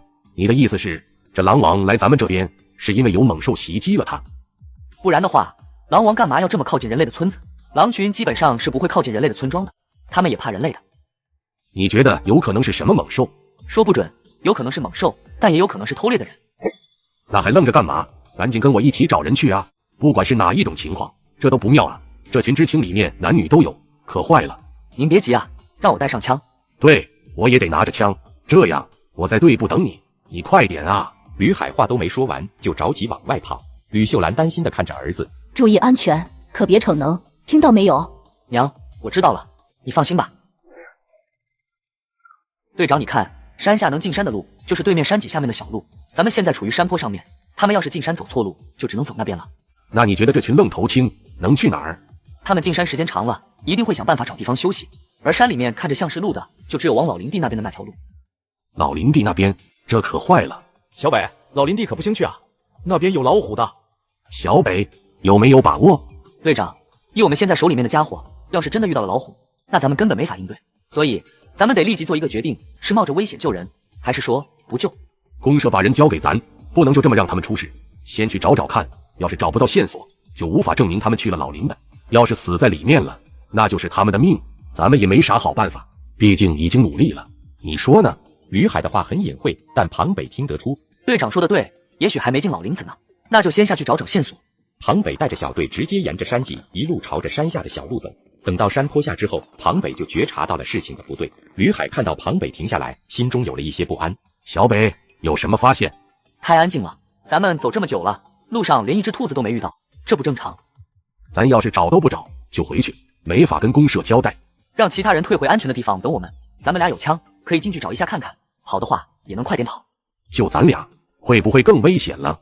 咱们俩有枪，面对野兽，枪的响声就会吓走大部分的猛兽，而且咱们俩跑起来会更容易。再加上这里面就你和我会打猎，不是吗？你说的没错，那就咱们俩出发。其余人立即折返回去，没我的命令，谁也不许贸然进山，听到没有？知道了。众人犹如得了特赦一般松了口气，可算是不用在这个鬼地方待着了。庞北跟吕海两人沿着山路加速前进，终于在中午时分才走到了山下的小路上。在路上，庞北俯下身仔细地观察了地上，这里的脚印并不多，而且多半都是新的，应该是在里面。还真的往老林子那边走了。这些孩子是不是傻？这条路明显都没有脚印，他们还往前走。他们人多，而且不认识路，速度应该不快，咱们还是尽快追上去。行，这种事情你是专业的，我听你的。虽然庞北年纪小，但实力不容小觑，所以这种时候只能仰仗他了。又沿着小路走了很长一段，庞北在路上已经找到了一些他们休息过的痕迹。看地上的痕迹，应该走了没多久了，而且地上的食物残渣数量来看，他们应该已经把身上的干粮吃完了。小北啊，你这都会，你小子这不只是能追踪猎物，还能追人啊！老子主业就是追人，副业才是打猎，只不过现在用不上这么做。小北，咱们赶紧赶路，看看能不能追上。好。说完，庞北就快速度向前追去。吕海惊讶地发现，庞北的速度他竟然有点跟不上，明明自己才是壮年，而庞北也就是个孩子。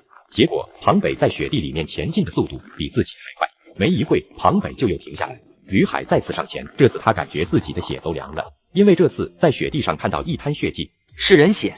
他们遇到危险了？肯定是有危险，不过更危险的是，他们遇到的不是老虎。你怎么知道的？庞北抬起头，吕海也跟着望去，只见不远处能看到几个小黑点，那是3个人，好像是拿着刀和长矛驱赶着一群人，应该就是他们。队长，我从侧面靠上去，你保持距离跟着，你负责警惕周围，防止他们还有同伙。什么？你要以1敌3？不行，你才多大？那些都是亡命徒，打猎你是不错，但这有可能算是杀。队长，您是希望他们杀了那些知青，还是说我杀了他们？小北，这是杀人，你不怕吗？过去怕，现在早就不怕了。虽然是杀人，但在我眼里，这些人跟畜生没什么区别，宰了也就宰了。不过，队长，我要是真的杀了那几个坏人，你可要给我作证。你小子想什么呢？我带你来的，还能告你黑状，我成什么了？那就行，你放心，他们比狼来说要容易对付得多。咱们就按照计划来，你负责帮我警惕周围，我来弄死这群王八蛋，解救知青。听你的，小北，你可一定要注意安全。你给我记住了，在我这儿，知青的命没有你的命重要，知道吗？放心吧，大哥，这几个小娘皮还挺嫩，咱都多久没碰过女人了？一会儿回去好好享受一下。当然可以，今天是踩到点子上面了，竟然会有人自己送上门来。你们这群混蛋，我们是不会向你们低头的，而且我们的同志绝对不会放过你们的。你马德还敢跟我们叫嚣？告诉你，我们哥仨身上都有人命的，你再叫唤，老子一会儿给你扒了皮烤了吃。马德，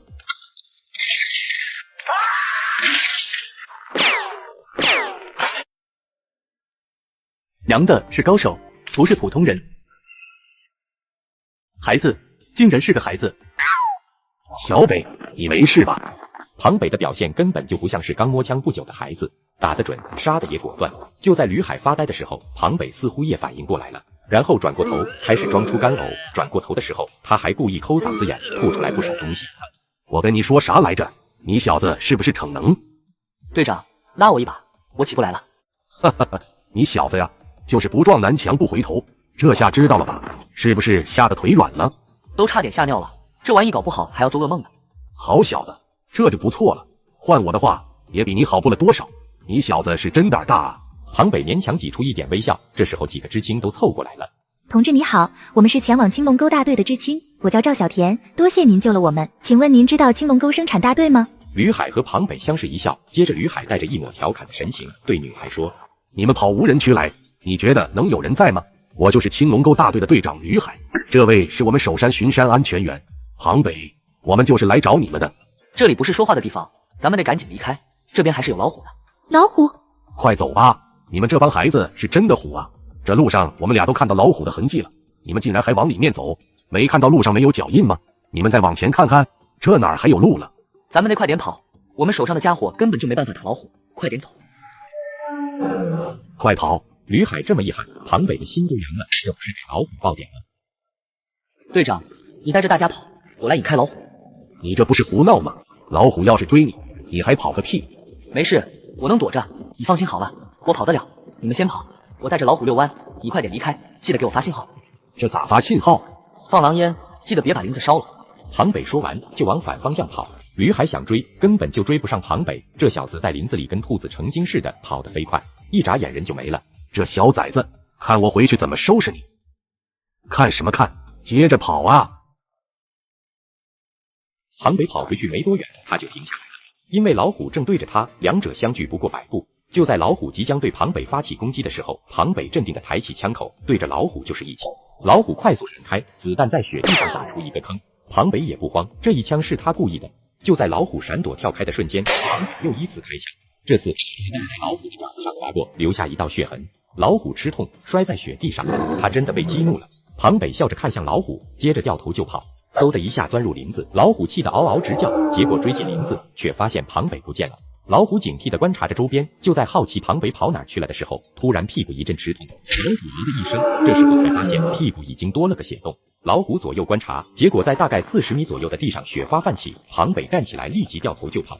老虎想追，但后腿实在是疼，恼羞成怒之下，老虎发出愤怒的呼啸。吕海带着大家逃到山坡附近，正打算找树枝生狼烟的时候，庞北就回来了。你个小瘪犊子，你是不是有点本事就飘了？怎么样了？受伤没有啊？你要是出事儿，你让我怎么跟你娘交代？庞北心头一暖，队长虽然是责怪自己，但实际上对自己的关心已经溢于言表。我在老虎屁股上开了个小眼儿，他不可能追我们了，他跑不动了。啥？你给老虎屁股开了个眼儿？哈哈哈，你小子是真的牛啊！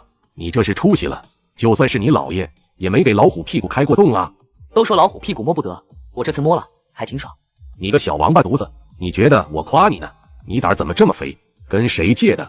给我还回去！疼！队长，我以后不敢了，再也不敢了。你小子也知道疼，知道怕啊！我还以为你天不怕地不怕呢。我这不是为了救人吗？不是，我检讨，我这是严重的个人英雄主义情节，我反省，我检讨。这还差不多，嘿嘿。不过你小子真有点能耐啊！回去我给你弄点子弹去。真的？瞧你那点出息，就这仨瓜俩枣的给你乐的，没出息。我这人就这么大的出息，有子弹就说明能再打点好吃的过年嘞。给你子弹，继续给老虎屁股开洞去。你小子多能耐啊！不敢了，再也不敢了。我就在咱们后山周边溜达，绝对不会跑这么远的。这还差不多。走，晚上去我家，让你大娘给你炖红烧肉吃，咱爷俩喝2盅。上集说到，庞北和队长进山救人，还给老虎屁股开个洞，他的这种行为可把吕秀兰吓了够呛。伤哪儿了？我听说你们遇到老虎了。秀兰啊，回去好好踹他几脚，这小瘪犊子去给老虎屁股开洞。你这孩子咋虎了吧唧的？老虎屁股你也敢鼓捣？小北啊，老虎屁股啥感觉？比女人屁股软不？对啊，那老虎万一是母的，再让你负责。都在这瞎咧咧啥？没看到还有女同志呢？让你们多读点书，就跟要你们命似的。对，说话文明点，这叫不入虎穴焉得虎子。吕海冲过去给那几个起哄的人一人一脚，大家都笑着抱头跑了。而赵小田听到大家伙的话，也忍不住捂嘴咯咯直笑。这些人满嘴说的都是些什么啊？真的是粗俗。我说李青同志，你这话叫什么话？劳动人民是最美的，也是最朴素的。你心脏听到都是脏话，我听到的是大家对庞北同志的关心还有爱戴。别听他们瞎咧咧，走，去我家给你弄好吃的去。那个啥，秀兰啊，今天小北就住我家了，明天一早让他回去，晚上开个会，让他在我家热炕头上烘一下，别落毛病。行，都听你的。小北，咱们村还要组织巡山队，每年都要定期巡山，防止有山火。我打算让你也参加，平日里也没啥任务，就是固定时间段进山看看，防止有山火啥的。另外就是有时候要配合公安的同志抓个坏人啥的，这个你放心，基本上没啥机会。那3个都宰了，你就把心放肚子里面吧。队长，我要是加入这个巡山队，是不是可以定期进入深山溜达一下？你小子又打老虎的主意是吧？我就知道你小子没憋好屁，你当我不知道你吸引老虎的时候，其实也把那家伙的3八大盖偷偷藏起来了。庞北一愣，他没想到这么快就被队长发现了。我知道你喜欢枪，那枪你抽时间小心点，偷摸弄回来，子弹我给你弄，不到万不得已的时候就别拿出来瞎掰。开春，等我给你整个条，把这枪落实了，你再用。您还真的是料事如神啊！你小子一撅屁股，我就知道你拉的是什么屎。谁呀？队长，是我吕小五。小五子，啥事儿？队长，俺闺女发烧，人都抽了，要不行了，得赶紧下山去卫生所。吕海一愣，外面下着大雪，这下山咋走？人在哪儿呢？先看看情况啊。看有啥用？得赶紧送走。村里面没大夫吗？孙郎中不行啊。郎中，咱们村没卫生所，山下幸福大队有，可这下山又要10几里的山路，这一路颠簸，怕是要把人给颠没了。先去看看吧，看看啥情况。不行的话，想办法把人送下山。我这走夜路有经验。那先去看看情况。说着，庞北和吕海就跟着吕小五一起前来看家。一进家门，庞北就看到一个小女孩面色苍白的躺在吕小五媳妇怀里抽搐，一旁有一个老者正不断的摇头，看样子这就是那个孙郎中。这是高烧惊厥，快把孩子衣服脱了。还有家里有退烧药吗？队部里有扑热息痛片，行不？乙酰氨基酚，这个太行了。还有你吕小五，马上烧水，用温水给孩子擦身体。这都烧成这样子了，再脱衣服不冻死呢？在炕上发汗才对。发你妈个蛋！你是怕孩子不死是吧？想让孩子活，听我的。看我干嘛？让你们干嘛就干嘛，我去拿药。因为吕海下命令，大家伙自然会选择相信吕海，而不是庞北。庞北也不管那些，他指挥着屋子里的所有人。吕小五烧水，他媳妇给孩子衣服脱了，然后不断的给孩子擦汗。没一会儿，水烧好了，就用温水给孩子擦身子。这个时候，吕海直接拿着药回来。快，我把药拿来了。用水泡开，掐住嘴巴给孩子灌下去。听到庞北的指挥，大家都赶忙去照做。手忙脚乱一阵子，孩子终于不再抽搐，而是恢复平静。大概40多分钟后，孩子的烧退了。所有人都瞪大眼睛，吕海用力地抓了下庞北的肩膀。你小子还懂医术？我懂啥医术？就是遇到过这种情况，跟大夫偷师这么一手。庞北当然是说谎，作为特种兵，紧急情况的野外急救，那都是必须要的手段。虽然是退烧了，但还是需要抗生素。大半夜的，这抗生素可是难找。不过大人出去找倒是比带着孩子出去安全。要不小北，你跟我走一趟，咱们去找大夫。行，你们先看着孩子，我跟小北给你们找药去。你小子会的可真多啊！要不因为你是蓝子的孩子，我都怀疑你是特务了。队长，咱可是根正苗红，真的需要我的时候，上战场我也一样会全力以赴。用不上你小子出去拼命去，仗差不多都打完了，你就老老实实的在家待着吧。两个人冒着风雪沿着山路一路下山。他们来到山下之后，庞北的脚踝都冻得发麻，这才到了卫生所。吕队长啊，你这黑灯瞎火的，还下着雪，是出啥事儿了？张大夫，有个孩子发烧，好像是叫小北，那个词儿怎么说来着？惊厥。哦，对，惊厥。这不是小北吗？你咋在这儿？张大夫，您调到这边来了。哎呀，我说怎么看不到你了呢？您认识他？他妹妹小倩没少生病，他就经常带着妹妹来看病。后来在家里被打了，就想着跟我学一些日常常见疾病的治疗方法，给妹妹看病。这孩子可是好孩子啊！原来是这样啊！娘，我去山里面溜达一下哈，太阳下山前回来。那你可小心点啊，别乱来了，听到没？知道了。庞北笑呵呵的进屋拿上装备，接着看看在火炉边上烤火的狐狸。你跟我出去溜达一下不？狐狸抬起头，他起身抖了抖身上的毛，接着又懒洋洋的跟着庞北走出去。庞北带着妲己在山里面沿着小路一直走，等下山坡的时候，狐狸突然挡住庞北，不想走了。庞北好像知道他什么意思。妲己，我这昨天好不容易才弄一把38大盖，不拿回来，那我昨天的努力不就白费了吗？等有了大枪，咱就能打更大的猎物了，你说呢？狐狸眼睛一转，接着就让开路，跟着庞北一起走。中午的时候，庞北终于到了老林地这边。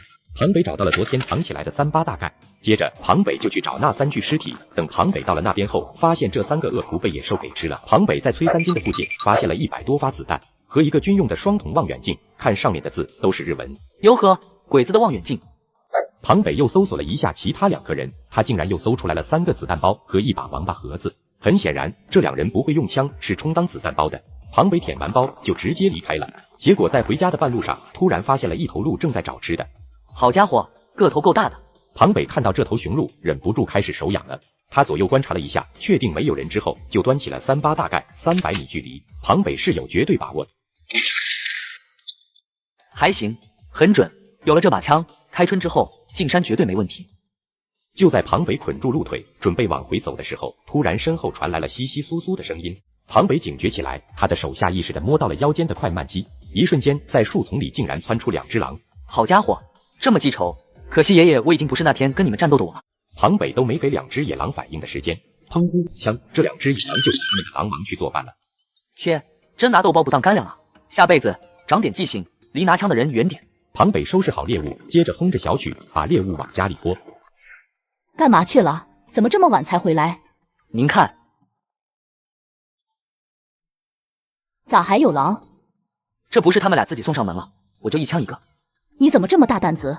娘，这也是在咱们周边，见到狼就得打。队长对咱们这么好，不能不干事儿啊。吕秀兰听到庞北的回答，倒也觉得对。没错，还是我儿子，你做的对。娘给你做好吃的了，进屋歇会，娘给你拿。吕秀兰笑着帮庞北把猎物拖进院子里。娘，我这几天准备多打一些，咱们自己留足够吃的，剩下的看看能不能在村里换点东西。这个当然可以了，只不过咱们家也不缺粮食，换点啥？家里缺点啥就换点啥呗。毕竟咱刚过来，实在是没得换的，让他们签字据，或者是找队长作证，等开春给家里盘个火炕，再盖房子。我看不如就直接找队长换，等到时候队长组织人帮忙就行了，这样最稳妥。我看行，这样咱家也能改善改善。还改善啥呀？咱们的日子还不好啊！吕秀兰忍不住笑了。不过庞北正笑的时候，妲己突然抬起头看向门外，庞北也停了下来。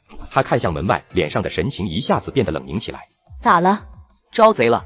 吕秀兰听儿子说招贼了，吓了一跳。庞北示意母亲不要叫，他直接走向门口，在开门的瞬间，妲己嗖的一下冲出去。等庞北出去后，就看到了院子里有2个人正在偷录。偷东西可不是什么好习惯。2人浑身一僵，他们回过头的时候，正好看到黑洞洞的枪口对准了他们。而这个时候，其中1人哎呦一声惨叫，妲己就趁着这个空档偷袭成功，一口咬在了其中1人的手腕上。想跑是没可能了，丢掉手里面的武器，趴在地上，让我看到你们的双手。全麻子，还有老舅。吕秀兰不放心儿子，这个时候他也来到了院子里，只不过他的这番话彻底把庞北给整懵了。老舅，那不是自己的舅老爷吗？娘，你认识啊？这个要论辈分，你得叫他舅。这个呢，就是你舅老爷，他是你太姥姥的小儿子。庞北愣住了，太姥姥，庞北从来没听说过啊。这是你姥姥的弟弟，他跟你姥姥不是一个妈生的，咱们跟他们也没啥联系。那他们在咱们这儿住？送队长那边去吧。算了吧，毕竟还是亲戚，这事儿说出去丢人啊。如果都这样的话，以后咱们家还有安宁吗？我这是在家，不在家咋办？吕秀兰一怔，儿子说的不无道理，要是庞北不在家，那他们就得手了，尝过一次甜头，就会有第2次。行吧，你做主。庞北押着2个人来到吕海家里，吕海看着蹲在门口的2个人，他气得脸色涨红。你们2个还要点脸吗？你们怎么能偷自己家亲戚的东西？你们还有王法没有？说话，要是不说话，我就给你们送派出所去。队长，别啊，我们就是想吃点肉，没别的意思。要都是你们这么想，人家还过日子不？你们这叫什么行为？犯罪！我告诉你们，明天开大会对你们进行批判，肯定是没跑了。这次我可以让你们不用蹲巴黎子，但如果有下次，你们俩给我做好挨收拾的准备吧。不敢，不敢，再也不敢了。你觉得这样处理如何？毕竟你是当事方。不管你们跟我妈是什么关系，再来我家偷东西，我手里面的枪就不一定这么听话了。以后再有人去偷东西，你就开枪，打死都没事。我明天就得说一下这个问题，这以后谁要是敢偷，打死不论。听到吕海说打死不论，2个人吓得脸色苍白。现在知道怕了，当初想啥玩意呢？庞北是咱们村的守山人，人家能吃肉，是人家自己努力的结果。你们去偷，其实就是挖公家墙角，破坏生产队的安全环境。我告诉你们俩，以后再敢去山上偷东西，他放过你，我都不会放过你们。庞北上山打猎，然后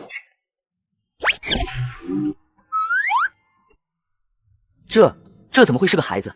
庞北吃惊地看着尸体，人都傻了。他发现这尸体是有被打伤的痕迹，是谁这么心狠手辣，对一个孩子竟然还下此狠手？庞北左右看看，路上能找到痕迹，看样子。庞北快速折返，找到吕海后，然后把遇到的事情跟吕海说了一下。吕海愣了，孩子的尸体，这边的情况你不知道，是女孩吧？那是养不起，故意丢在山上的，是冻死的。队长，不是冻死的，是被虐待致死。你说什么？我检查过，现场挺惨的，而且对方是个变态。听到这儿，吕海都听不下去了，先把尸体抬回来，别让野兽吃了。我去让人打电话报警，联系农场那边来人。大概快天黑的时候，农场派来的人还有警察一起都到了。他们问庞北详细的情况，庞北把自己看到的情况还有现场的线索，尽可能详细的和警察说了一遍。小孩，你是干啥的？你这够专业的啊！这是咱们生产队的守山人，庞北。这也就是个半大小子，他是你们生产队守山人。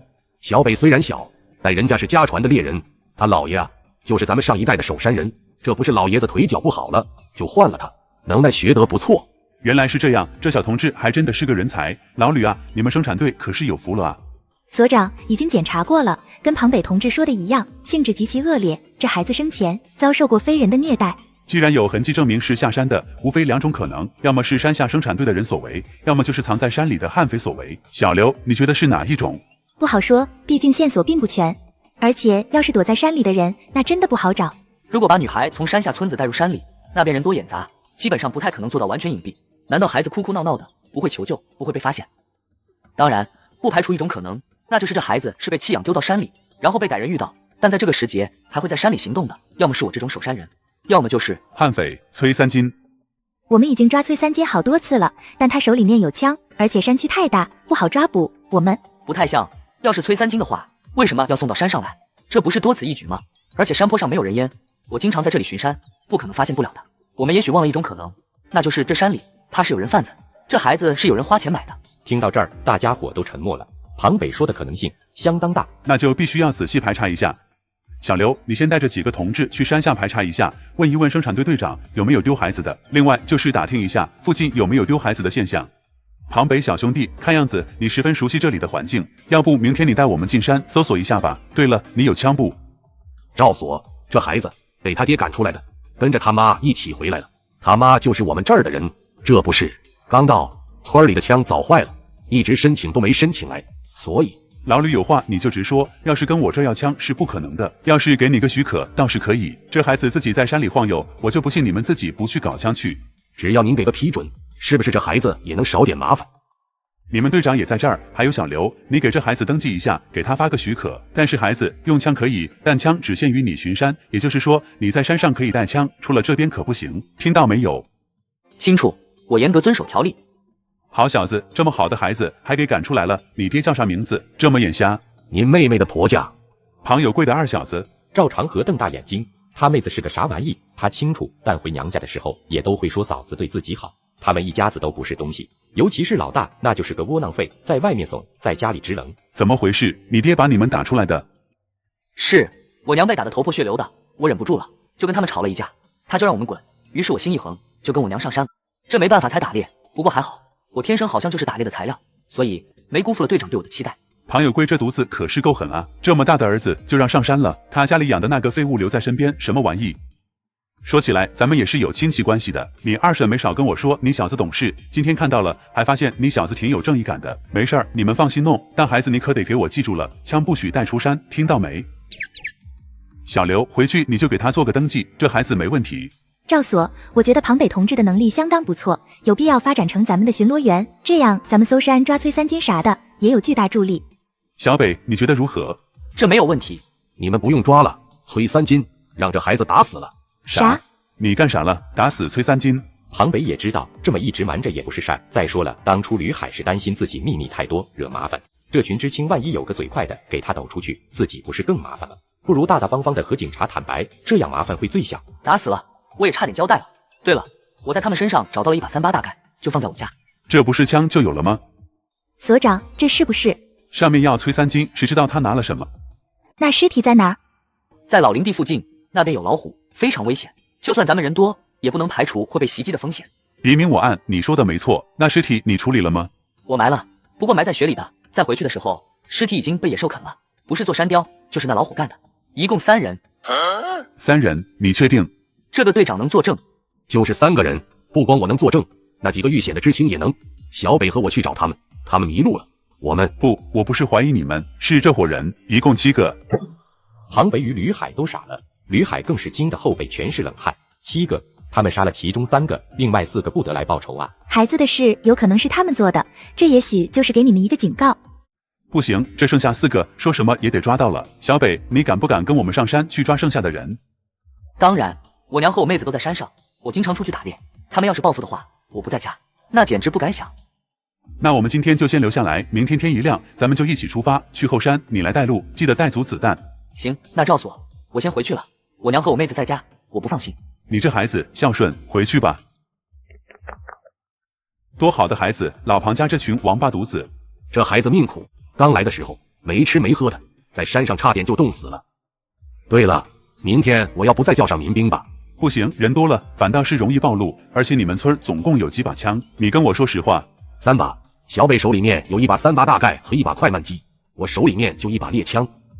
猎枪不太好用，那你跟我说，这孩子用枪能行吗？这小子天才，宰了崔3金，当然当场吓得就不敢动弹了，但很快就缓过来了。不过比我强，我当时也吓坏了。这小子没尿裤子。你笑啥？这近距离打死人不害怕才有问题。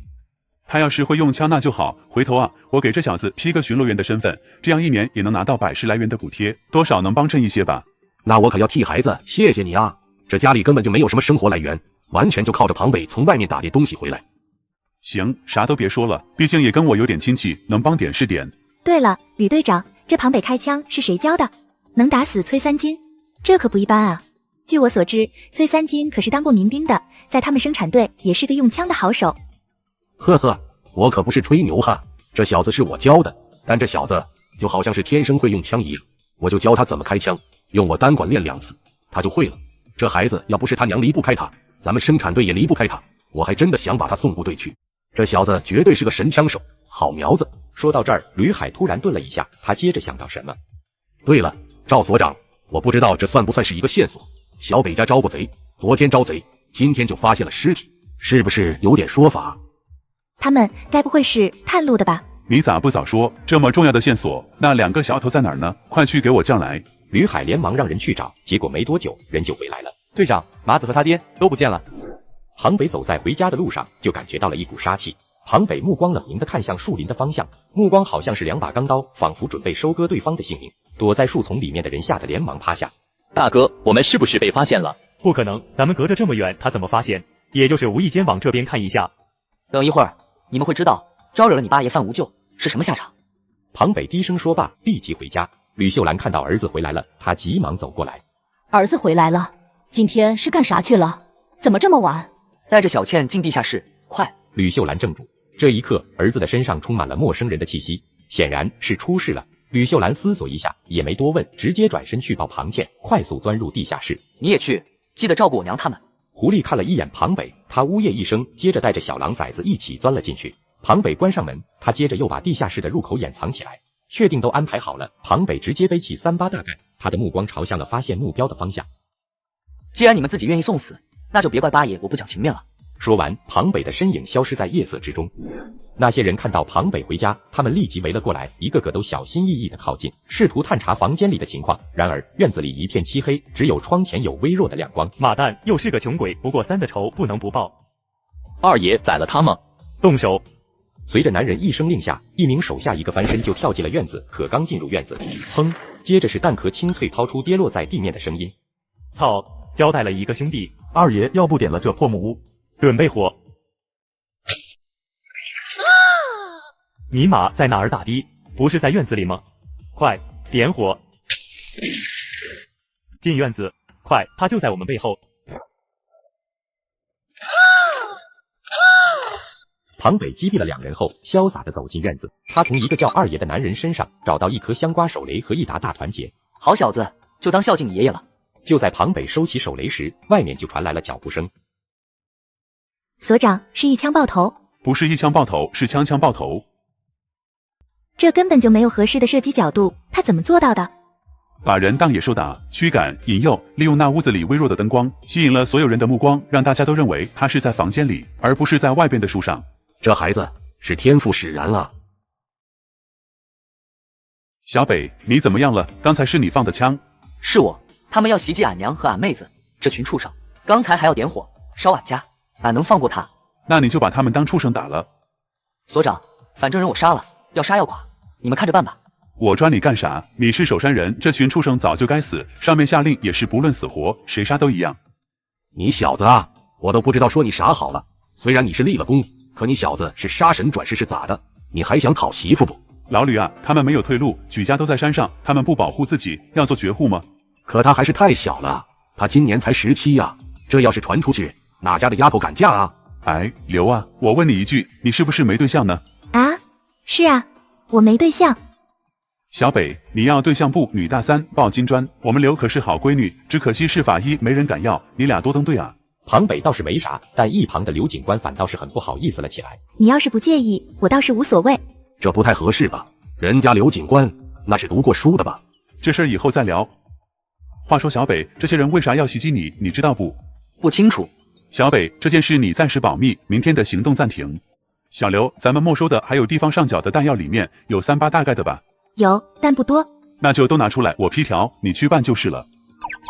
好的，赵所。刘佳琪点点头，接着他们就开始收拾尸体。而庞北回家，他将母亲和小倩都放出来之后，母亲担心的打了一下庞北：“你疯了你，逞什么能？就你能是吧？你要气死娘吗？”娘，我没有，我就是担心你和小倩的安全。你看我不是没事吗？刚才赵所长和吕队长都来了，没事的。再说了，我当守山人，将来能一直保证不遇到这种事情吗？听到儿子说的，母亲也沉默了。是啊，山里面能出现的，还能让庞北遇到的，要么就是警察，要么就是坏人。行了，睡吧。明天你还上山吗？我打算再弄点鱼，这次不需要一次弄太多，一点点的往回带，再看看能不能打狍子，凑点年货出来就行。那明天带着小倩一起出去呗，去湖边。咱家全上，是该多准备点了。这眼看着要进不了山了，整足了，你就在家给我老老实实的猫冬，听到没？行，我知道了。第二天一早，庞北就带着母亲和妹妹来到了河边，两网下去，还真网上来不少的鱼。看到这么多鱼，吕秀兰笑得开心。可就在这个时候，树林里来了一伙人。干啥的？谁让你们在这里捕鱼的？你们干啥的？哪个生产队的？俺们是前进的。你干啥的？谁让你在这儿捕鱼的？前进距离这里隔着一条河，2片林子，还要2隘口，说起来17、8里路了。你们问我干啥的，不合适吧？我特喵问你呢，干啥的？有这么问电话的吗？我尼玛！愣头青这句话一出，庞北忍不住笑了。吕秀兰要拉庞北，结果庞北已经走过去了。他跟对方面对面站着，愣头青仰着脸，好像很牛逼的样子。但没想到的是，庞北突然一个头回，给我打他们！其余的人抄家伙直奔着庞北冲过来的时候，就听一声，所有人都懵了。小北，你干啥？你咋能用枪呢？娘，这里外人是不允许进的，他们越过封锁线，直接进山。我今天就是在这儿打死他们几个，也是白打死。谁知道他们几个跟那些杀人犯是不是一伙的？被打的愣头青傻了眼，他立即反驳：“俺们是来弄鱼的，你埋汰谁呢？”弄鱼的，那更有意思了。来，你跟我说说，这鱼是谁的？公家的，反正不是你的。我巡山队的，守山的。你这叫盗窃国家公共财产！都把手举起来，东西丢掉，趴在地上，让我看到你们的双手，不然就按照杀人犯处理。小子，你给我等着！今天你牛逼，你有枪，你等我找你的。我等你，呵呵。你们呢，也一样吗？要是没种就滚！以后谁再敢来山里偷东西，别怪我不客气。一听庞北这么说，吓得他们家伙丢在地上就跑。你起来！愣头青站起来，一拳就朝着庞北打过来，可没想到拳头还没挥动，就被庞北一脚踢飞，然后骑在对方身上就是一顿输出。小北，你这是干啥？别打架！娘，我这是打架吗？他是来抢劫的，我没毙了他就不错了。再说了，这小子带家伙进山，我是干啥的？要是都这么进山，要咱干嘛？有本事你打死我，你不打死我，我就骂。骂？你骂爽了，我就把你的烂舌头割下来喂鱼。我说到做到。小北，你给我住手！不服是吧？我不服，你弄死我！行，那我就看看你嘴能硬多久。赵长河下山做排查走访，结果遇见了几个年轻人求救。赵长河一听几个年轻人的描述，他就知道这特喵的是庞北。他怕庞北吃亏，毕竟李牧那个滚刀肉，他抓都不止第一次了。然而发生在眼前的事实刷新了他们的认知。你小子疯了，打架怎么还动刀？赵所，我没打架，他们几个闯入深山，自称是来搞鱼的。您看，这满地的棍棒，还有镰刀。咱就说我昨天发现的尸体，钝器伤、锐器伤，这几个光棍。说到这里，庞北故意说的含糊，但赵长河听明白了。庞北的话，这是把李牧往死里逼。昨天在树林里发现尸体，今天他就带着人过来抢鱼。钝器、锐器还有光棍，前2个凶器对上了，后面身份对上了，还在必经之路上活动，不抓他们能抓谁？把李牧带走。庞北笑着看了一眼李牧，接着他直接把鱼装好就走了。我说小刘，你怎么看这件事？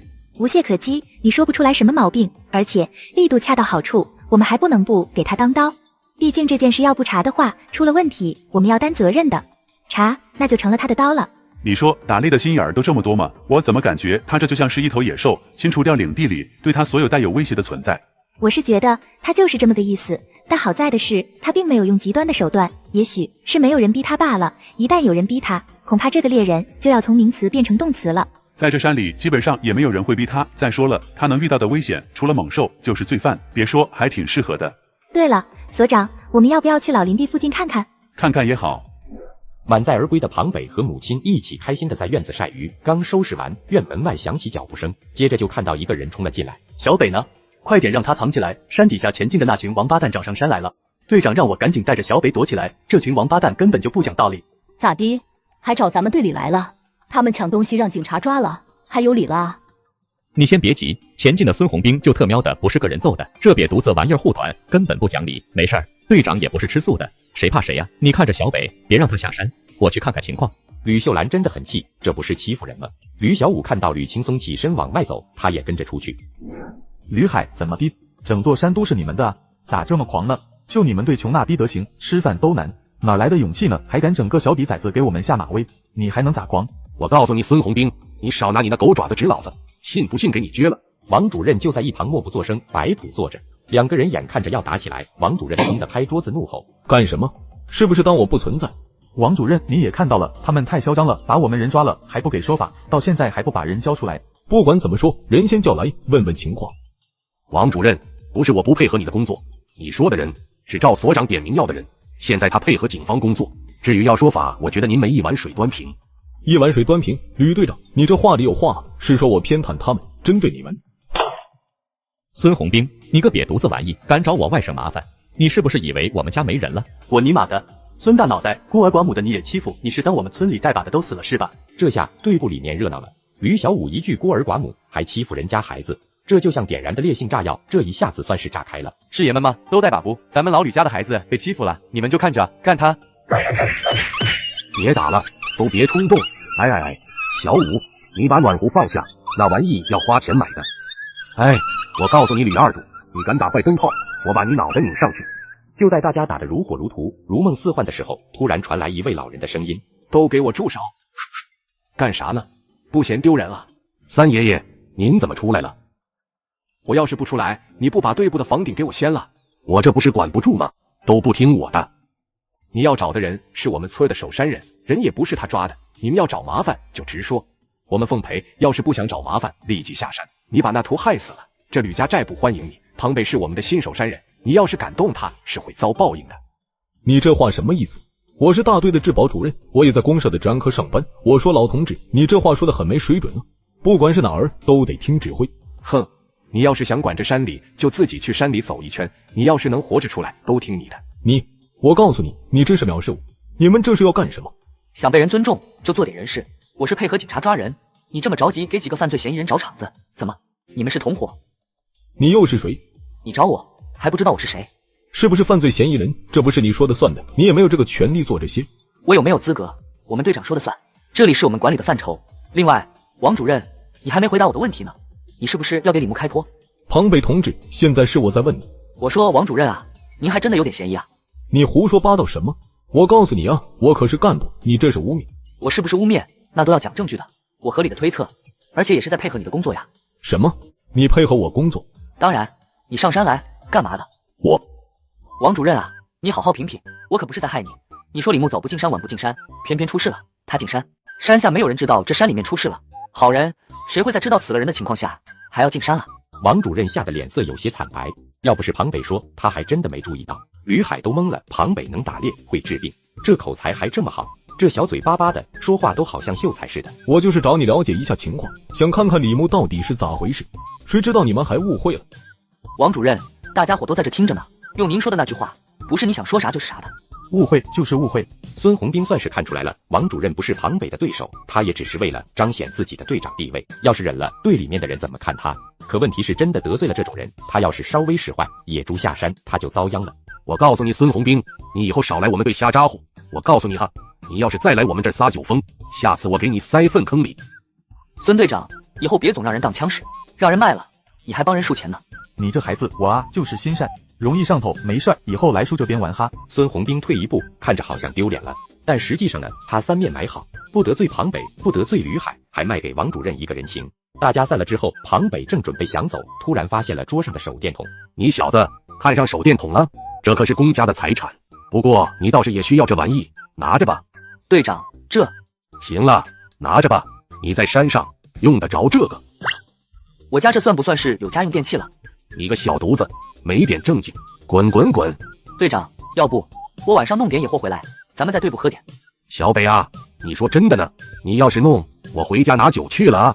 等我一下，我去就来。庞北拎着手电四处搜寻，等天黑了，他终于发现了一个野鸡窝。庞北悄悄地靠近，拿着手电直接照射野鸡，结果这些野鸡都不动了。庞北一顿猛如虎的操作，抓到了3只野鸡，只可惜这只大花尾巴公鸡少了仨老婆。鸡哥，借你老婆一用，嘿嘿。说完，庞北提着3只野鸡，笑着往家走。到了家门口，庞北看到母亲正在等他。怎么样了？他们没把你咋样吧？娘，没事了，队长可护着我了，他们也没把我咋样。我想着得回报一下，一会儿我带着鸡跟队长和副队长在那边吃，这个给你。你又去打猎了？你这孩子，天这么黑，你还敢进山？庞北嘿嘿坏笑，他从腰间把手电筒抽出来。队长给的，有了这个，晚上抓野鸡都不用费劲。你个臭小子，拿手电筒照野鸡啊？这不是偷鸡的才这么干嘛？你说是不是偷过？不然你咋知道的？没干过几次。那也不行，我告诉你啊，在村里可不行这么干啊。当然了，娘，我这想吃啥，自己上山研究去，犯不着。好了，去吧，别让队长他们等急了。你小子啊，把山里面当自己家了哈，说抓就抓来啊！我就这点手艺。哎，队长，今天赵所他们不来村子了吗？是啊，赵所他们咋这个点都没过来？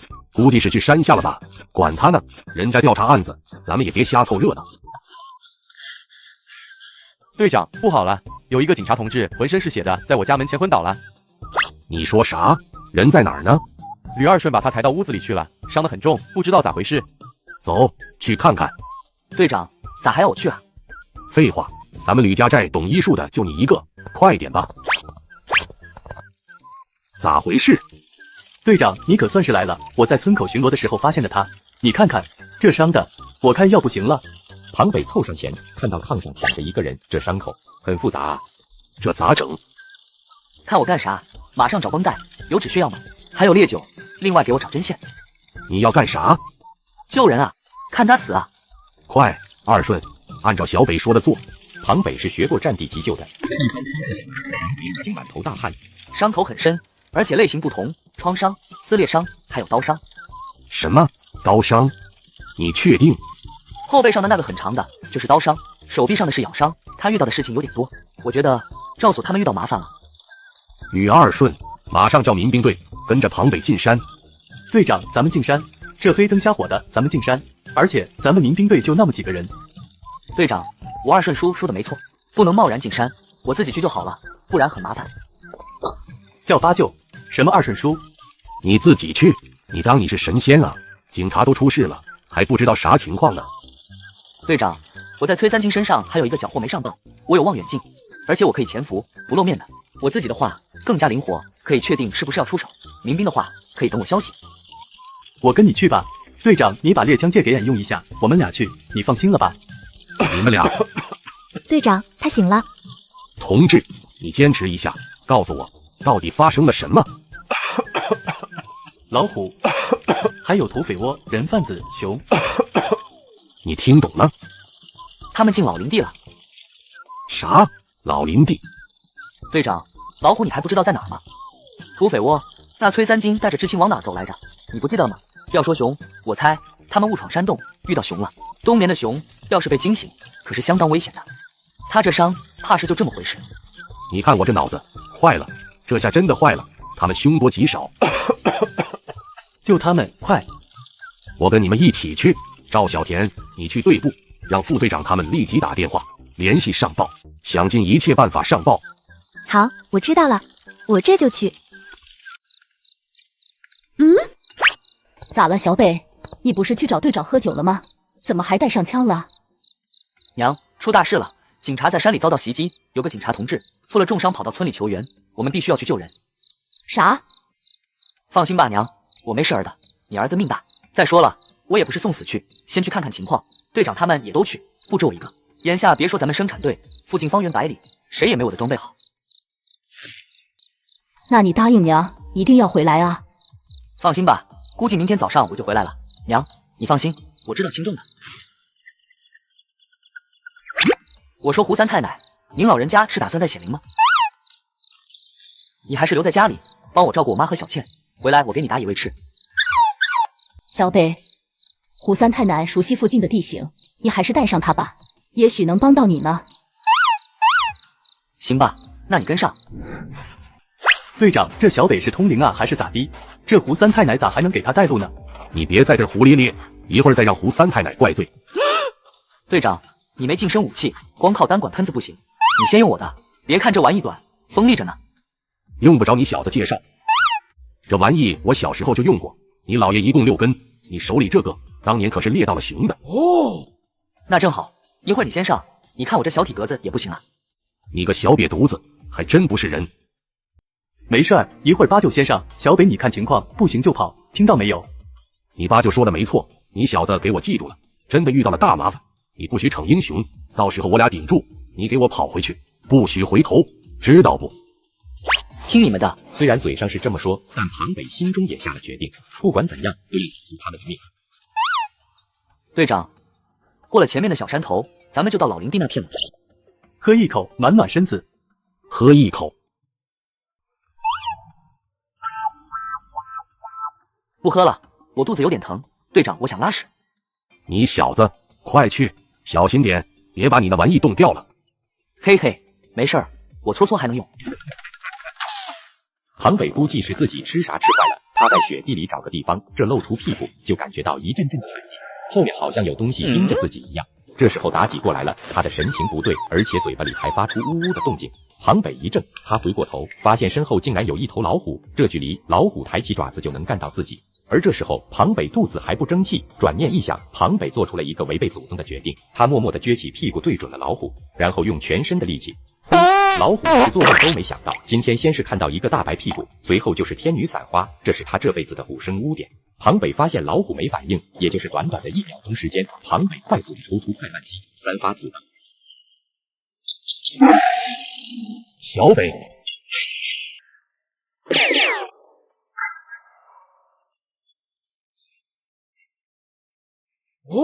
小北，你打死了老虎，你真的打到了老虎。卧槽了，小北你真的是神了，老虎都让你弄死了。是啊，虽然这老虎岁数大了点，但好歹也是虎啊。队长，这头老虎好像是之前被其他猛兽伤到了，咱们才能在这么近的距离上活下来。你看这伤口，这跟那个同志身上的伤好像啊。就算是我们不打死他，他怕是也活不了多久了。这么重的伤，他的行动肯定不方便，再加上马上最冷的日子就到了，他活不了几天的。我这只能算是捡漏了。接着3人将老虎拖到一旁，用血埋上。在庞北做好记号之后，3人继续向山下走，就是庞北走路的姿势不太正常。想要笑就笑出来吧。我说小北，你刚才射出去那么多，咋的？还拉裤兜子里面了？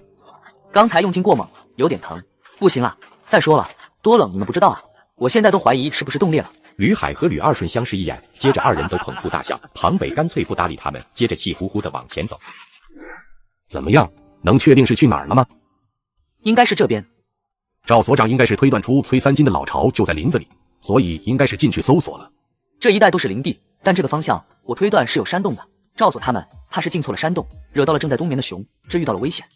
带你小子出来就对了，这要是没有你，我们还真的是跟无头苍蝇一样找了。那就沿着林地边缘，我们直接上山坡找，看看能不能找到。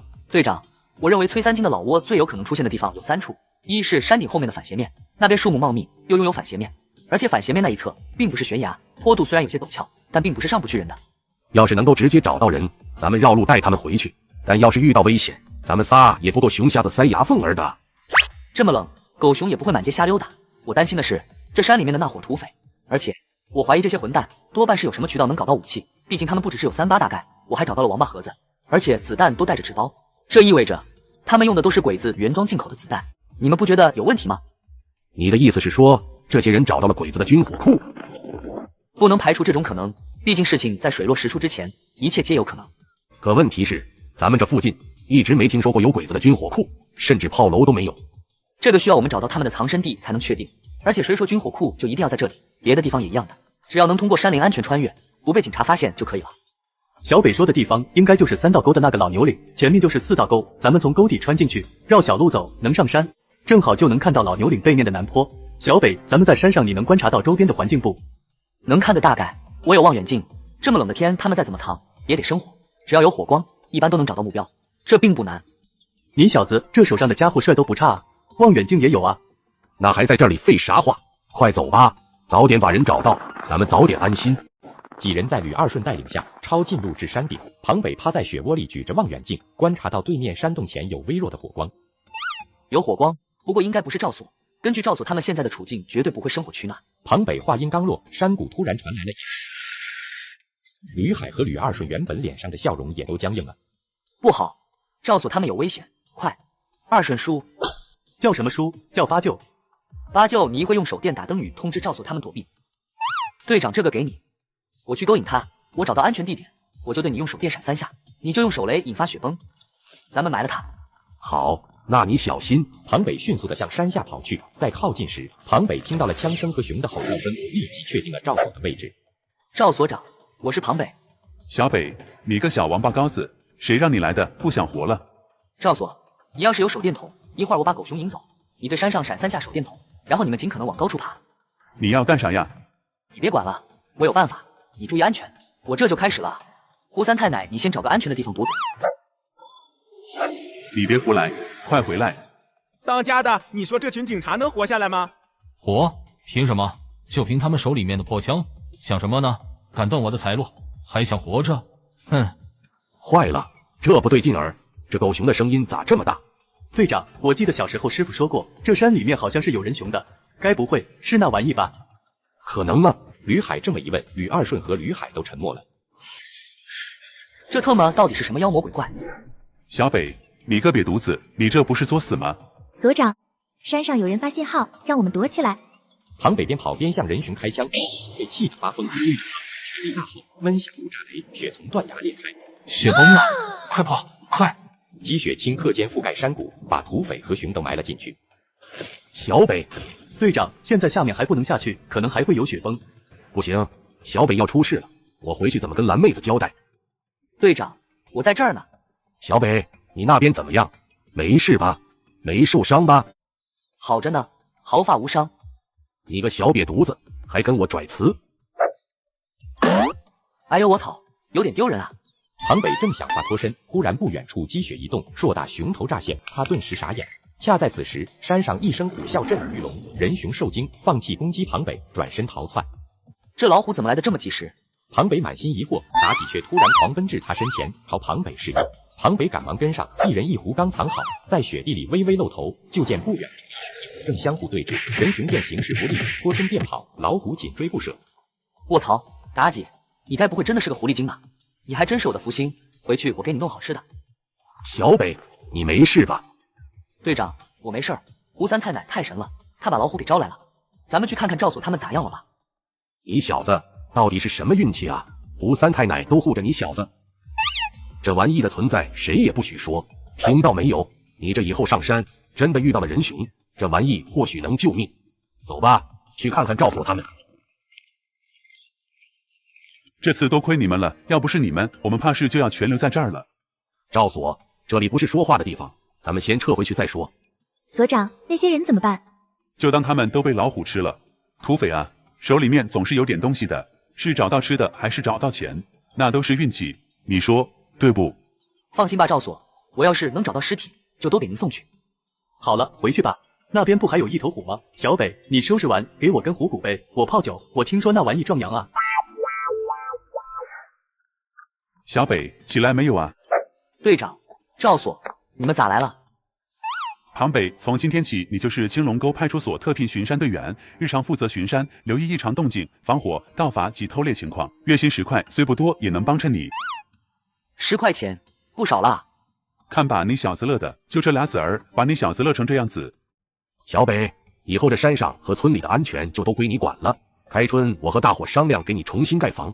娶媳妇总不能还跟娘住一屋，你娘乐意，媳妇也不乐意。叔，赵所进屋坐坐吧，正好我这有虎肉汤，一起喝点。虎肉汤，那我可得尝尝。对了，赵所，那孩子的事儿，你们查的咋样了？多亏你上报，那孩子不是被弃养的，是踏三江偷的。幸福村的黄大牙是内应，帮着踏三江拐卖儿童，已经落网了。真是作孽啊！你没见那孩子爹妈哭得揪心，我看着都难受。不提了，小北，你小心点。踏三江和崔三金不是一伙的，他俩还不对付。崔三金还有个结拜大哥，好像是在黑市上活动，是谁我们还不确定，你可得小心点。不过你也不用担心，山里面的都对应上了，你小子立功了，让你清理的那叫个干净。等着我给你上报吧。赵所，嘿嘿，赵叔，您能不能把功劳收着？我就全当是积极分子，行不？为啥？我才多大，就立这功，以后有危险事，不得都让我上啊！我还没结婚生子呢。合着你小子啊，就惦记这点事儿是吧？对了，小北，山里那等我们走了，你再去打扫，要是发现情报，记得通知我们。余下东西收好，别露出来。懂。行了，这虎肉汤也喝了，我撤了，还有一堆事儿呢，你以后小心点，别瞎折腾，小命要紧，听到没？知道了。好家伙，这么多血砸下来，我就不信还有人能活。哟，桌椅、被褥、生活用具还挺全。这被褥就算了，别人用过的，脏。桌椅倒能挑挑。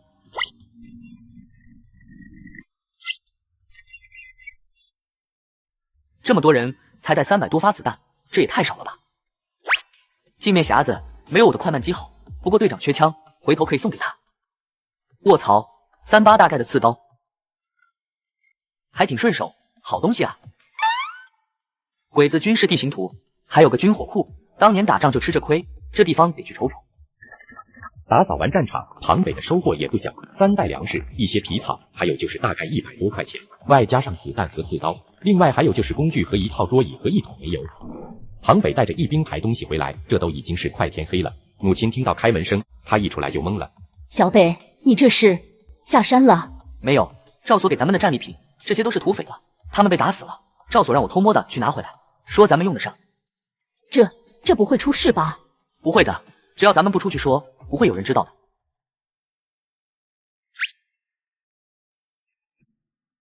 对了，娘，还有这个，你也收着吧。那些土匪的钱啊，这么多，我儿子出息了，有这钱给你娶媳妇就够了。吕秀兰把钱小心翼翼地藏好。庞北吃完饭累得不行，倒头就睡。这一天下来，他着实累坏了。第二天下午，庞北就带着虎鞭偷偷地来到了黑市。哎呦，小猎人来了，这次带来啥玩意？给我长长眼。老爷子，这个不能见光。见不得光。跟我来。小子，你胆儿不小啊，大猫你也敢碰啊？这不是遇到了吗？我不打死他，他就吃了我。再加上要过年了，也想弄点钱，再买点东西。打开给我看看。庞北解开麻袋，这一麻袋里面不只是老虎的虎骨，还有虎牙、虎肉、虎鞭，另外还有狼皮、野猪皮等等。这个我都要了，给你这个数。500。数一数。我还能信不过您？我老爷一直在您这儿，要是您儿子在这儿，我就数了。但您，我数那是不敬，多了我不给您退，少了我就当是自己丢了。你小子还真的是个滑头。对了，你说要买东西，打算买点什么？我给你自己人的价格。老爷子，我在山上，家里没有一些应急的药，您这有吗？军医同款的药箱子，这个弄来也相当不容易。别人要50，给你30。多谢了，这个我是真的有大用。对了，小子，我倒是有一件事想托你帮我办一下。托我干啥啊？帮我搞一个熊胆，有重戏。着急用。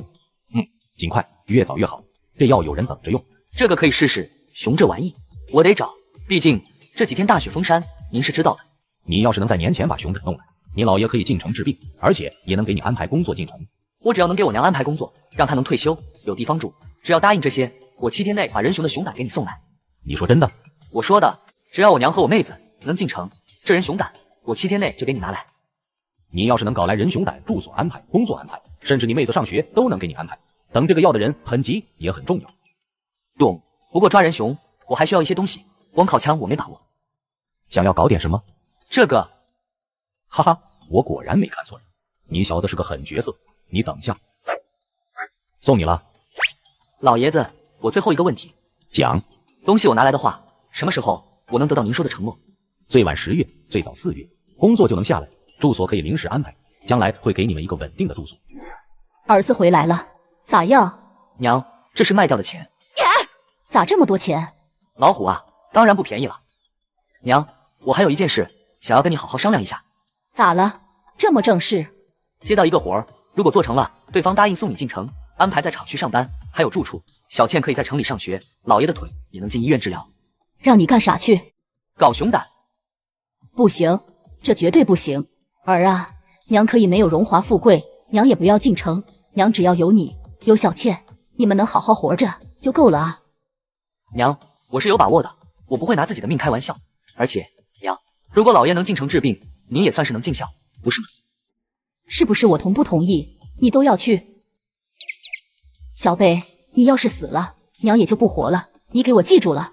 庞北知道他这么打猎，早晚是会被人盯上的，但如果只有自己一个人，谁能把他打样？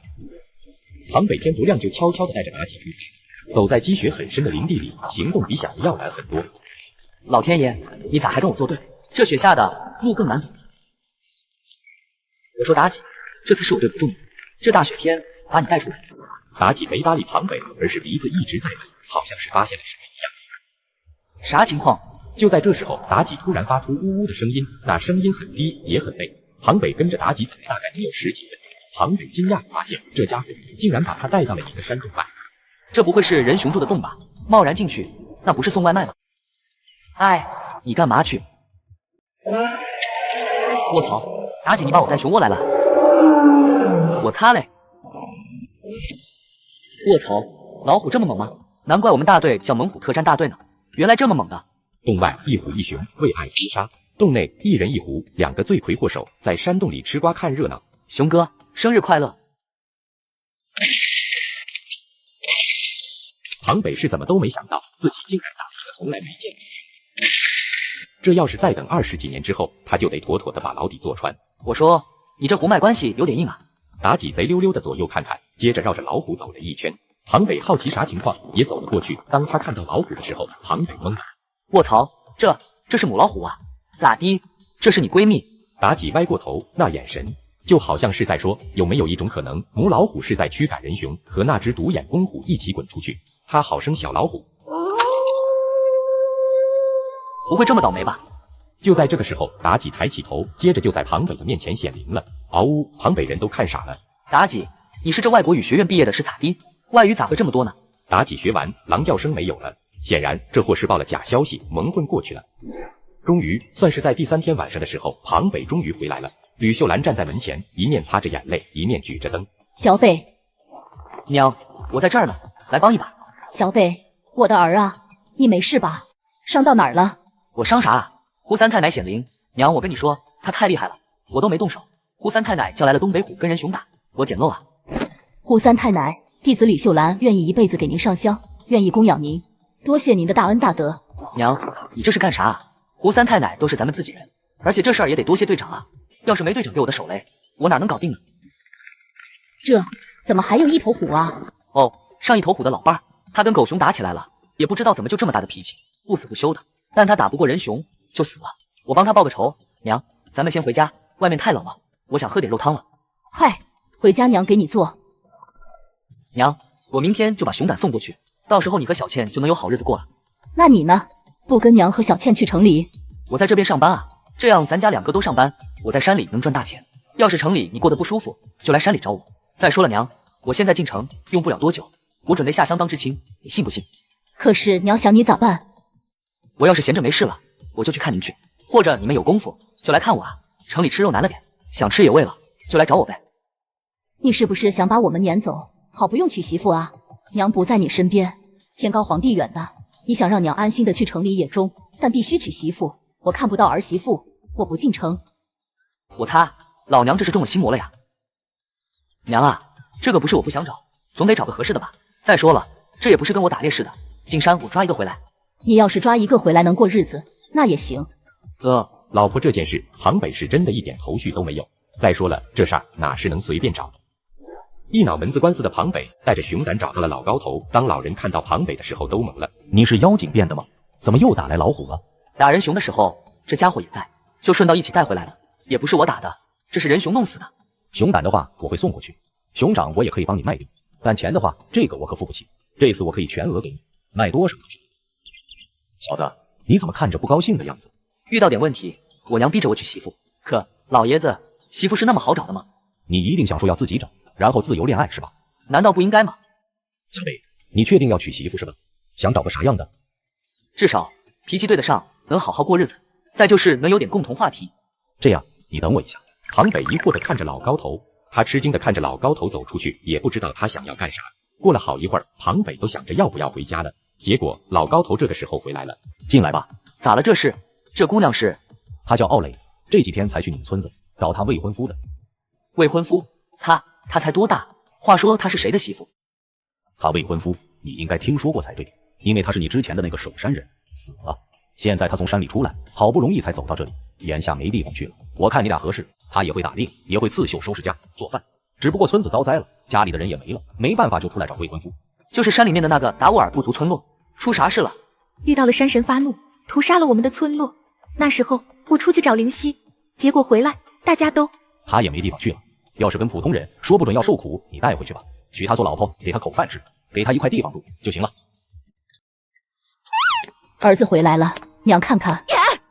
你个王八犊子，你还真给我去买媳妇去了，看我不打死你！娘，别打，你听我解释。闺女，你是不是这王八犊子抓来的？我是自己愿意的。好闺女，快进屋坐。婆婆，我可以做家务的，您别不要我，我已经没地方去了。别难过，孩子，你就是不嫁给我家庞北，你给娘当闺女，娘不会丢掉你的。灵犀，真的是你吗？你认识他？这狐狸是你的？灵犀是我们的守护神，经常巡视山林，保护这片山。到了冬天，他就会回到我们部族。好家伙，大兴安岭街6字辈。好闺女，娘认你这个儿媳妇，你放心，他要是敢欺负你，娘替你打断他的狗腿。天不早了，闺女你就睡着，小北你去跟大强、二强挤挤。小北，开门。听说你娶媳妇了，大家都说你领回来个姑娘。队长别乱说，我还不到岁数。没事，请大家伙吃顿饭，我给你做个见证，等你到岁数了领证就是了。队长，农场来人了，肖正国跟赵长河一起来的。啥情况？他亲自来了。肖正国，这名字好熟悉啊！哎，卧槽，那不是厂长吗？小北，队长找你，农场那边出事了，请你过去呢。咋回事？队长那边啥情况？农场的羊丢了100多只。那就去找呗，干嘛跑咱这？我听队长他们说是农场的巡逻员干的，他喜欢饲养员，人家不同意，他就故意的把羊给放跑了，然后被巡逻员发现了，他还开枪打伤了人家。怎么叫我过去处理这件事？小北，你正好来了，快坐。你就是庞北同志，长河和吕队长可是没少夸你，还真的是英雄出少年。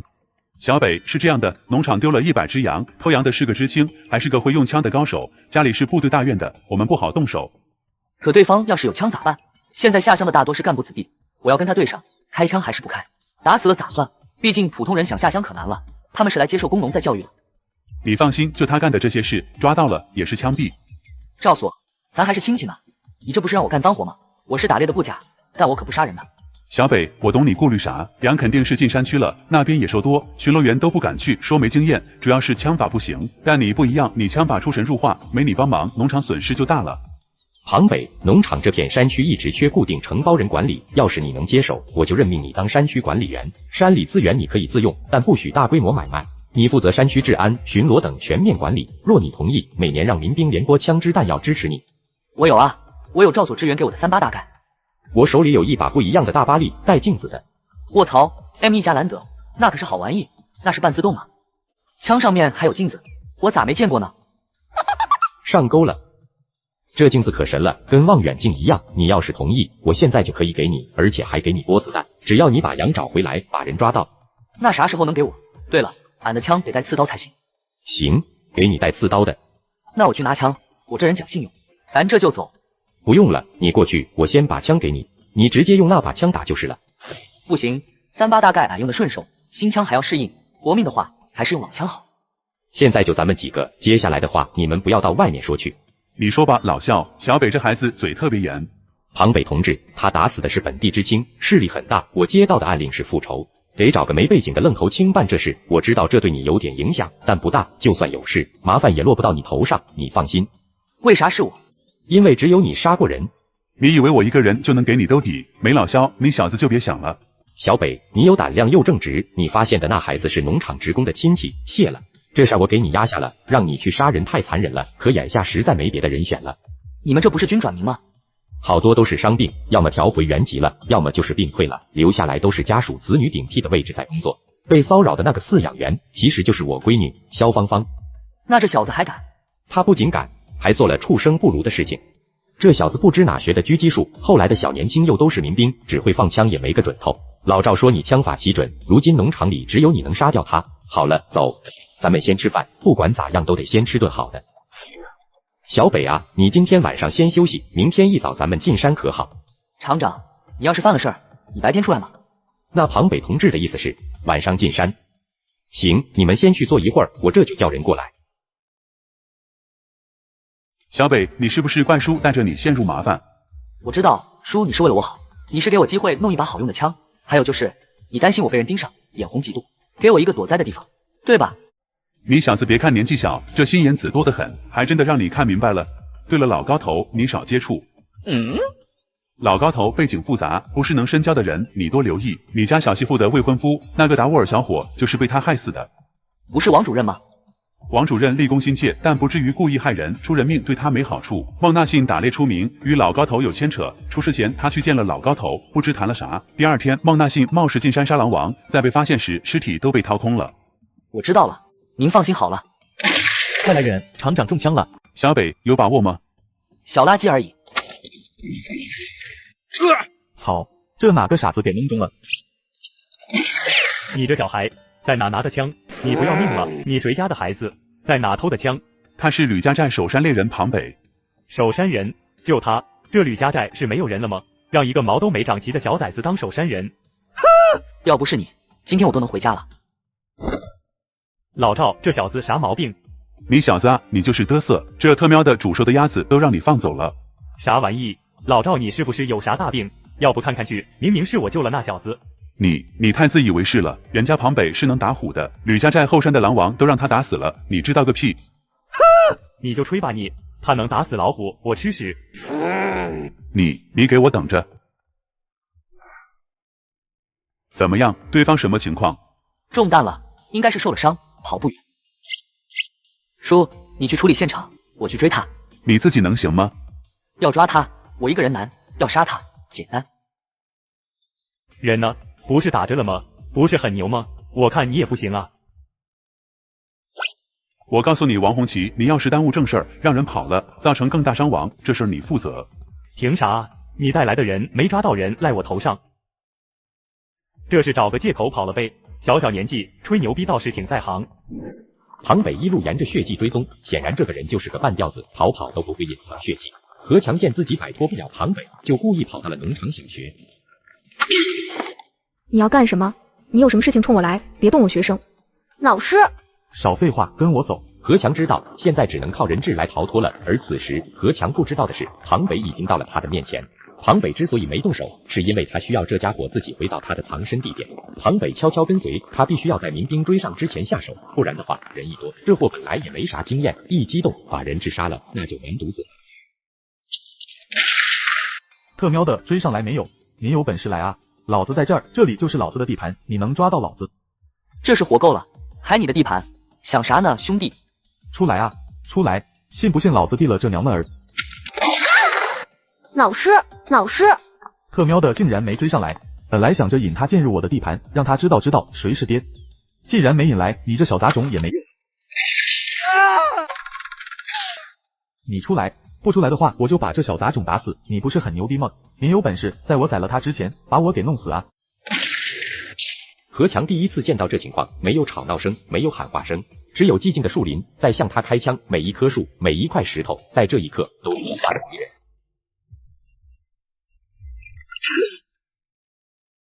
屠戮手无寸铁的妇孺，你很有成就感。没啥好说的，狙击手，你的本事不错，我死在你手里不冤。开枪打死我吧！狙击手死在对手的枪下不冤。狙击手，你也配？庞北走向小男孩和女教师，仔细看了一下，女教师只是肩膀中弹，虽然伤得不轻，但还活着。庞北从怀里拿出一个口袋，接着将云南白药拿出来给教师处理了一下。我送你和老师在仓库里等着，我去叫人过来接你们。别乱跑。庞北抱起女教师，将她带进仓库，发现地上有羊骨头和血，再绕到后院，果不其然，这后面是何强早就偷偷弄的围栏，里面都是山羊。庞北又走向何强，捡起地上的枪，接着又检查了一下尸体，在车盒里找到了一本带血的书，上面还用英文写着霍华德·塞尼尔斯。跟谁学不好？这货都死在战场上了，你跟他学。小北，人呢？追丢了。厂长呢？在卫生所了，你找他干啥？山上木材仓库有老师受伤。老赵，你这所谓的高手也不行啊，跟丢了吧？立即出发，目标山上木材仓库，跑步前进。人抓到了没有？人在哪儿？山上木材仓库，还有个女教师，属于倒霉，遭殃了，但人没死，还有小男孩都安置了。另外，山羊找到了，吃了几头，余下的都还在。枪在我办公室里，现在正好没人，这是钥匙，你拿着，记得包好。嘿嘿，子弹呢？等驴还给你取，你在这儿拿叫什么帅？那厂长您就先休息，我先回去睡觉了。哎，你小子生晚了，你特喵的早生些年，老子带你去38线浪一圈去，说不准老子还能借你的光立个大功呢。这是那小子干的。38大概的刺刀所为，你说呢？这何强的耳朵好像是被枪打掉的，肩膀一枪，头皮也是被枪打伤的。天这么黑，他枪法这么好，干嘛要用刺刀？哼！赵所发现了一个女教师受了枪伤，另外还有一个小孩。小刘，何强身上发现子弹了没有？就枪里面还有2发，身上被人检查过，钱还有粮票还有子弹都没了。还真特喵的严谨，是整的跟真的一样。所长，您的意思是？检查尸体，看看死因，准备上报。另外贴协查通告，准备近期搜山排查一下，抓捕凶犯。抓捕凶犯。哦，明白了。这种人千万别让他出山，他出山那危险性可是太大了。哎，庞北，你这么早就起来锻炼？刘警官，你起的也不晚啊。怎么，你们警察也要早起拉练啊？拉练？什么拉练？你早上起来都练一些什么呀？跑步呗，干守山人的，长跑那是吃饭的本钱。我姥爷说的，一天翻不了几座山，那就老老实实的在家待着。倒也是。话说庞北，我听说你娶媳妇了，真的呀？庞北愣了下，立即想起赵长河说介绍刘佳琪给自己当对象，但刘佳琪一来是比自己大，当然这个庞北倒是没问题，关键是这娘们儿不像好人啊。你该不会是真以为我要跟你谈对象吧？你才多大啊？弟弟想啥呢？想多了呗。行了，所长准备放协查通告，你最近小心，山上有坏人，昨天何强死了。你给我老老实实的按着这个剧本说，别出去瞎咧咧。明白，刘警官，我会加强警戒，保护生产队各位同志们的安全。行了行了，你去吃早饭吧。对了，帮我占个座，我弄了点好吃的，咱们一起吃。得嘞。酸黄瓜，我的天，佳琪姐，这是你从哪儿弄的？自己腌的呗。话说你叫我姐，跟我套近乎啊？哪有？说起来，咱们是同志部，我也是赵所任命的巡逻员，对不对？你比我大，我叫你姐有问题吗？没问题，那以后就这么叫。这个你自己留着吧，你这么瘦，肯定是营养不良。我在山上天天吃肉，想吃点青菜，都想得魔怔了。你在山上还找不到野菜啊？大姐，冬天你让我找野菜，你咋不让我上天呢？调戏你姐，找打。对了，我用回我原来的名字了，刘佳琪是我出来工作用的假名，我本名叫林红霞。啥？庞北差点蹦起来。林红霞，这不是他前世大姑奶奶的名字吗？还好没结婚，这特喵的要是谈对象了，庞北感觉自己会遭雷劈。那霞姐，你家里还有什么人？还有个小弟弟，今年7、8岁的样子，家里出了事情，为了他的安全，已经过继给我小姨和小姨夫带去南方了。这就是林国明了，自己前世的亲爷爷。家家有本难念的经啊。行了，跟个小大人似的，吃饭吧，等一会儿回去。所长让我送你回村子，我要在你们村住几天。在我们村？咋了？我们那出啥事了？你上次跟所长说的那些话，他听进去了。李牧虽然没招，但你的舅爷他们快招了，你们李家寨有他们的人，如果所里面安排男的去，怕他们无法露出马脚。但如果说是我的话，他们会放松警惕。不过所长说那边有你在，我很安全，没啥问题，你会保护我的，对吧？我特喵的敢让你出事吗？放心吧，霞姐，你负责浪，我负责砍，你让我弄谁，我就弄谁，谁让你是我霞姐呢？话说你把何强宰了，看你挺淡定的。其实也做噩梦，但说实话，一想起他竟然想用那小男孩的命来逼我出来，还枪杀那个女老师，我真的觉得我杀的对。这话就跟我说说，不要跟任何人说，回生产队也不要说，烂肚子里面就行了。对了，小北，关于那个案子，你应该是去过老高头那边，你们之间聊天肯定戒备心要比我的话少许多。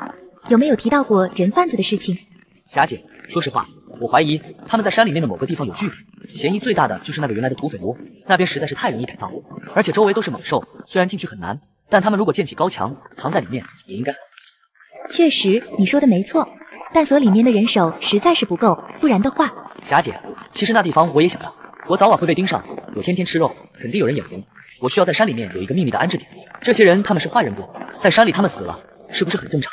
你说啥胡话呢？很危险的。再说了，我不可能让你学的到处乱杀。霞姐，我是不会乱杀人的，我帮老高头做了一些事情，他们答应帮我妈安排工作，到时候就我一个人在山上。如果说真的有哪天有人搞我，我就进山，到时候你要是想找我的话，也就可以去那地方找我。你就不怕我带着警察抓你去？那样的话，只能说我命不好，得不到真的姐姐来。小北是个好孩子，如果光靠我们的话，抓他们太难了。死山里面让狼虫虎豹吃了，那我们也管不着。但你也要注意，不能随随便便的就起杀心，有啥事必须要先找我商量。好，找个山寨躲着，其实也挺好的。我听小道消息，咱们跟老大哥的关系越来越差了，搞不好是要崩。一旦对方跟咱们要债，咱们还钱可就要过苦日子了。你躲山里，我要是馋了，就去找你吃好吃的，这也不错。那就说定了。你有把握吗？没有，1对1我无所谓，1对多肯定不行，但我也不出手啊。姐，狼虫虎豹把他们吃了，关我啥事？对对对，这样最好。反正山里面你就是山大王，你不祸害老百姓咋都行。那些凶恶暴徒，我们想抓也费劲，让老天爷收拾他们，我们也得看到，不然有啥办法？儿子回来了，怎么样？事情办得顺利吗？庞北出马，一个顶俩。臭小子，吃饭了吗？在农场吃了，而且人家厂长给了我新家伙。这就是那个大巴力吧？娘，你还认识这枪呢？庞北哥，你有新枪了，你背着的那个小枪能给我不？你说这个？我也会用，但家里没那么多枪给女人用。婆婆说这山上也挺危险的，我担心你不在家的时候遇到危险，我没东西保护家里面。给你了。真的给我了？你说的有道理啊，为啥不能给你？真的是一把好枪呢。你省着点用子弹，这个子弹补充很难的。不过这枪短，很适合你用。吕秀兰面带微笑看着两个人，不得不说，他们两个还真的般配。而且这不就是儿子常挂在嘴上的那个有共同话题吗？正好，我一会儿打算调整一下新枪，你要不要一起来试试？你们俩出去玩吧，带着小倩一起也行。好，就这吧，没有人是枪最好，不会伤到人。你来一枪我看看。奥雷很听话，但抬起枪的瞬间，脸上的神情就变了。看样子确实会用枪，但是持枪姿势就有点眼路子了。这样会伤到自己的。枪身后坐力要用肩膀抵消。3点一线瞄得不错，但手依旧是不太稳。庞北帮奥磊调整姿态，教他正规的用枪姿势，当然免不得会有一些肢体接触。奥磊的脸红的好像是个苹果，不过他好像并没有抗拒。注意风速，呼吸放缓，逐步屏住呼吸，手要稳，开枪。不错，有用枪的天赋吗？打中了。庞北笑着点点头，不过他趁机也打算装逼。接着庞北拿起自己的大巴力，对着奥雷打低弹孔，就是一枪，直接穿过刚才的弹孔。庞北得意的回过头看向奥雷，想要装个逼，哪知道奥雷脸红的更厉害了。你咋了？咋脸红的那么厉害？你的暗示我听懂了。暗示？啥暗示？庞北脑袋一阵空白，他回过头看看弹孔，接着庞北好像一下子明白了。卧槽，貌似有点露骨啊，这不是耍流氓吗？可问题是，他真没有这么想啊，他就是在单纯装个逼而已。不是你想的，我不是那个意思，我的意思是说，没关系的，反正我早晚是你的人，只要你有需要，我随时都行。但这里还有孩子呢，早知道我就不说带着。那个啥，我就是想给你看看，我枪法不错。我特喵的说的都是什么虎狼之词？庞北看向妲己，这个大兴安岭第一阶溜子，知道他是在嘲笑自己。庞北恨得牙根痒痒，但就是拿他没办法。庞北只能不看他，这样就不生气。然而妲己笑了一会儿，接着他的小鼻子在空气中闻来闻去。这是干啥？嘘！卧槽，你不是在搞笑吧？他确实有这本事，他会找草药，还会抓兔子，带着他出去，总不会空着手回来的。嘿嘿，胡三太奶就是牛逼，以后打猎都带着你。看来他确实是认可你了，他对人向来是非常警惕的。实际上，我想你说的胡三太奶应该是灵犀的妈妈，她叫做赤云。赤云前些年已经过世了，灵犀的本领要比赤云还要强大。不过圣胡一家的血脉强大，每一代都能活很久。圣胡选夫也很难，族中都有许多选拔仪式，所以代代传承下来都相当的强大。这不就是人工干预的基因选拔吗？啥意思？就相当于人工培育，你们会选择他们幼崽之中最聪明的那个留下来，然后不断的继续培育，世世代代下来，当然要比普通的野生种聪明的多。而且长期与人类混居，狐狸学会了不少的本事，再这么培育下去，我感觉它可能会变得更强。你要是这么说，差不多也是这个意思。而且世代的赤狐都要选择体味较小、聪明伶俐的，最关键的是通人性，不会攻击人类。话说这2个狼王的后代要是培育好了，打猎就方便多了。我们部族世代都有驯化狼作为猎犬的习俗，这一点我可以帮你的。他们的血脉优秀，打猎如果遇到猛兽，确实是一个巨大的助力。庞北哥，你看什么呢？为什么要看山里的方向？如果有一天我们要进山里面生活，就咱俩，你受得了吗？当然能，我本来也是在山里生活，没啥问题的。等山路能走了，咱们进山去找个地方。外面不好吗？他们吃粥，咱吃肉，你说好吗？懂了，咱们不能让人家嫉妒，那样容易被人盯上，对吧？匹夫无罪，怀璧其罪，所以娘和小倩，我打算送到城里，至少他们会安全，能有口饭吃。咱们就躲进深山，想办法自食其力。没问题，庞北哥是优秀的猎手，我相信咱们一定能成功的。国家今年大力开发北大荒，咱们俩就算是响应国家号召，走到最前方，咋样？跟小磊聊了？已经聊过了，我觉得我俩挺合适的，聊得来，而且脾气也合得来。娘，我想好了，等岁数到了，俺俩就结婚，办得热闹点，你说咋样？好啊，那当然好了。娘，我要是跟肖厂长说我打算进山开垦打前哨，你说他能答应不？啥？你要进山开荒打前哨？那多危险，你知道吗？今年光我们听到的知青死在开荒之中就多少了？你知道那边啥情况啊？你不是胡来吗？我当然知道了，他们不是本地人，而且没有我这本事啊。我要是当冲锋队，一来呢，我打猎那就更合法了；二来呢，少很多麻烦事儿，你知道不？开荒的地方距离这边很远，基本上天老大，我老二，谁管我呢？再说，就我这性子，真的跟人起冲突，我自己都怕。哎，反正你也要成家了，娘也管不了你，但你要答应娘，一定要给我安安全全的。你要记住，你既然答应了要娶小磊，那就要负起责任。肯定的，娘你放心吧，我打算跟队长商量一下，一点点的往前探索，让厂长给我一些山羊，我进山一面放羊，一面给农场拓荒，无非就是选个适合的开垦点，然后帮助他们清理周边的野兽，先从畜牧开始，逐步一点点的试着开垦。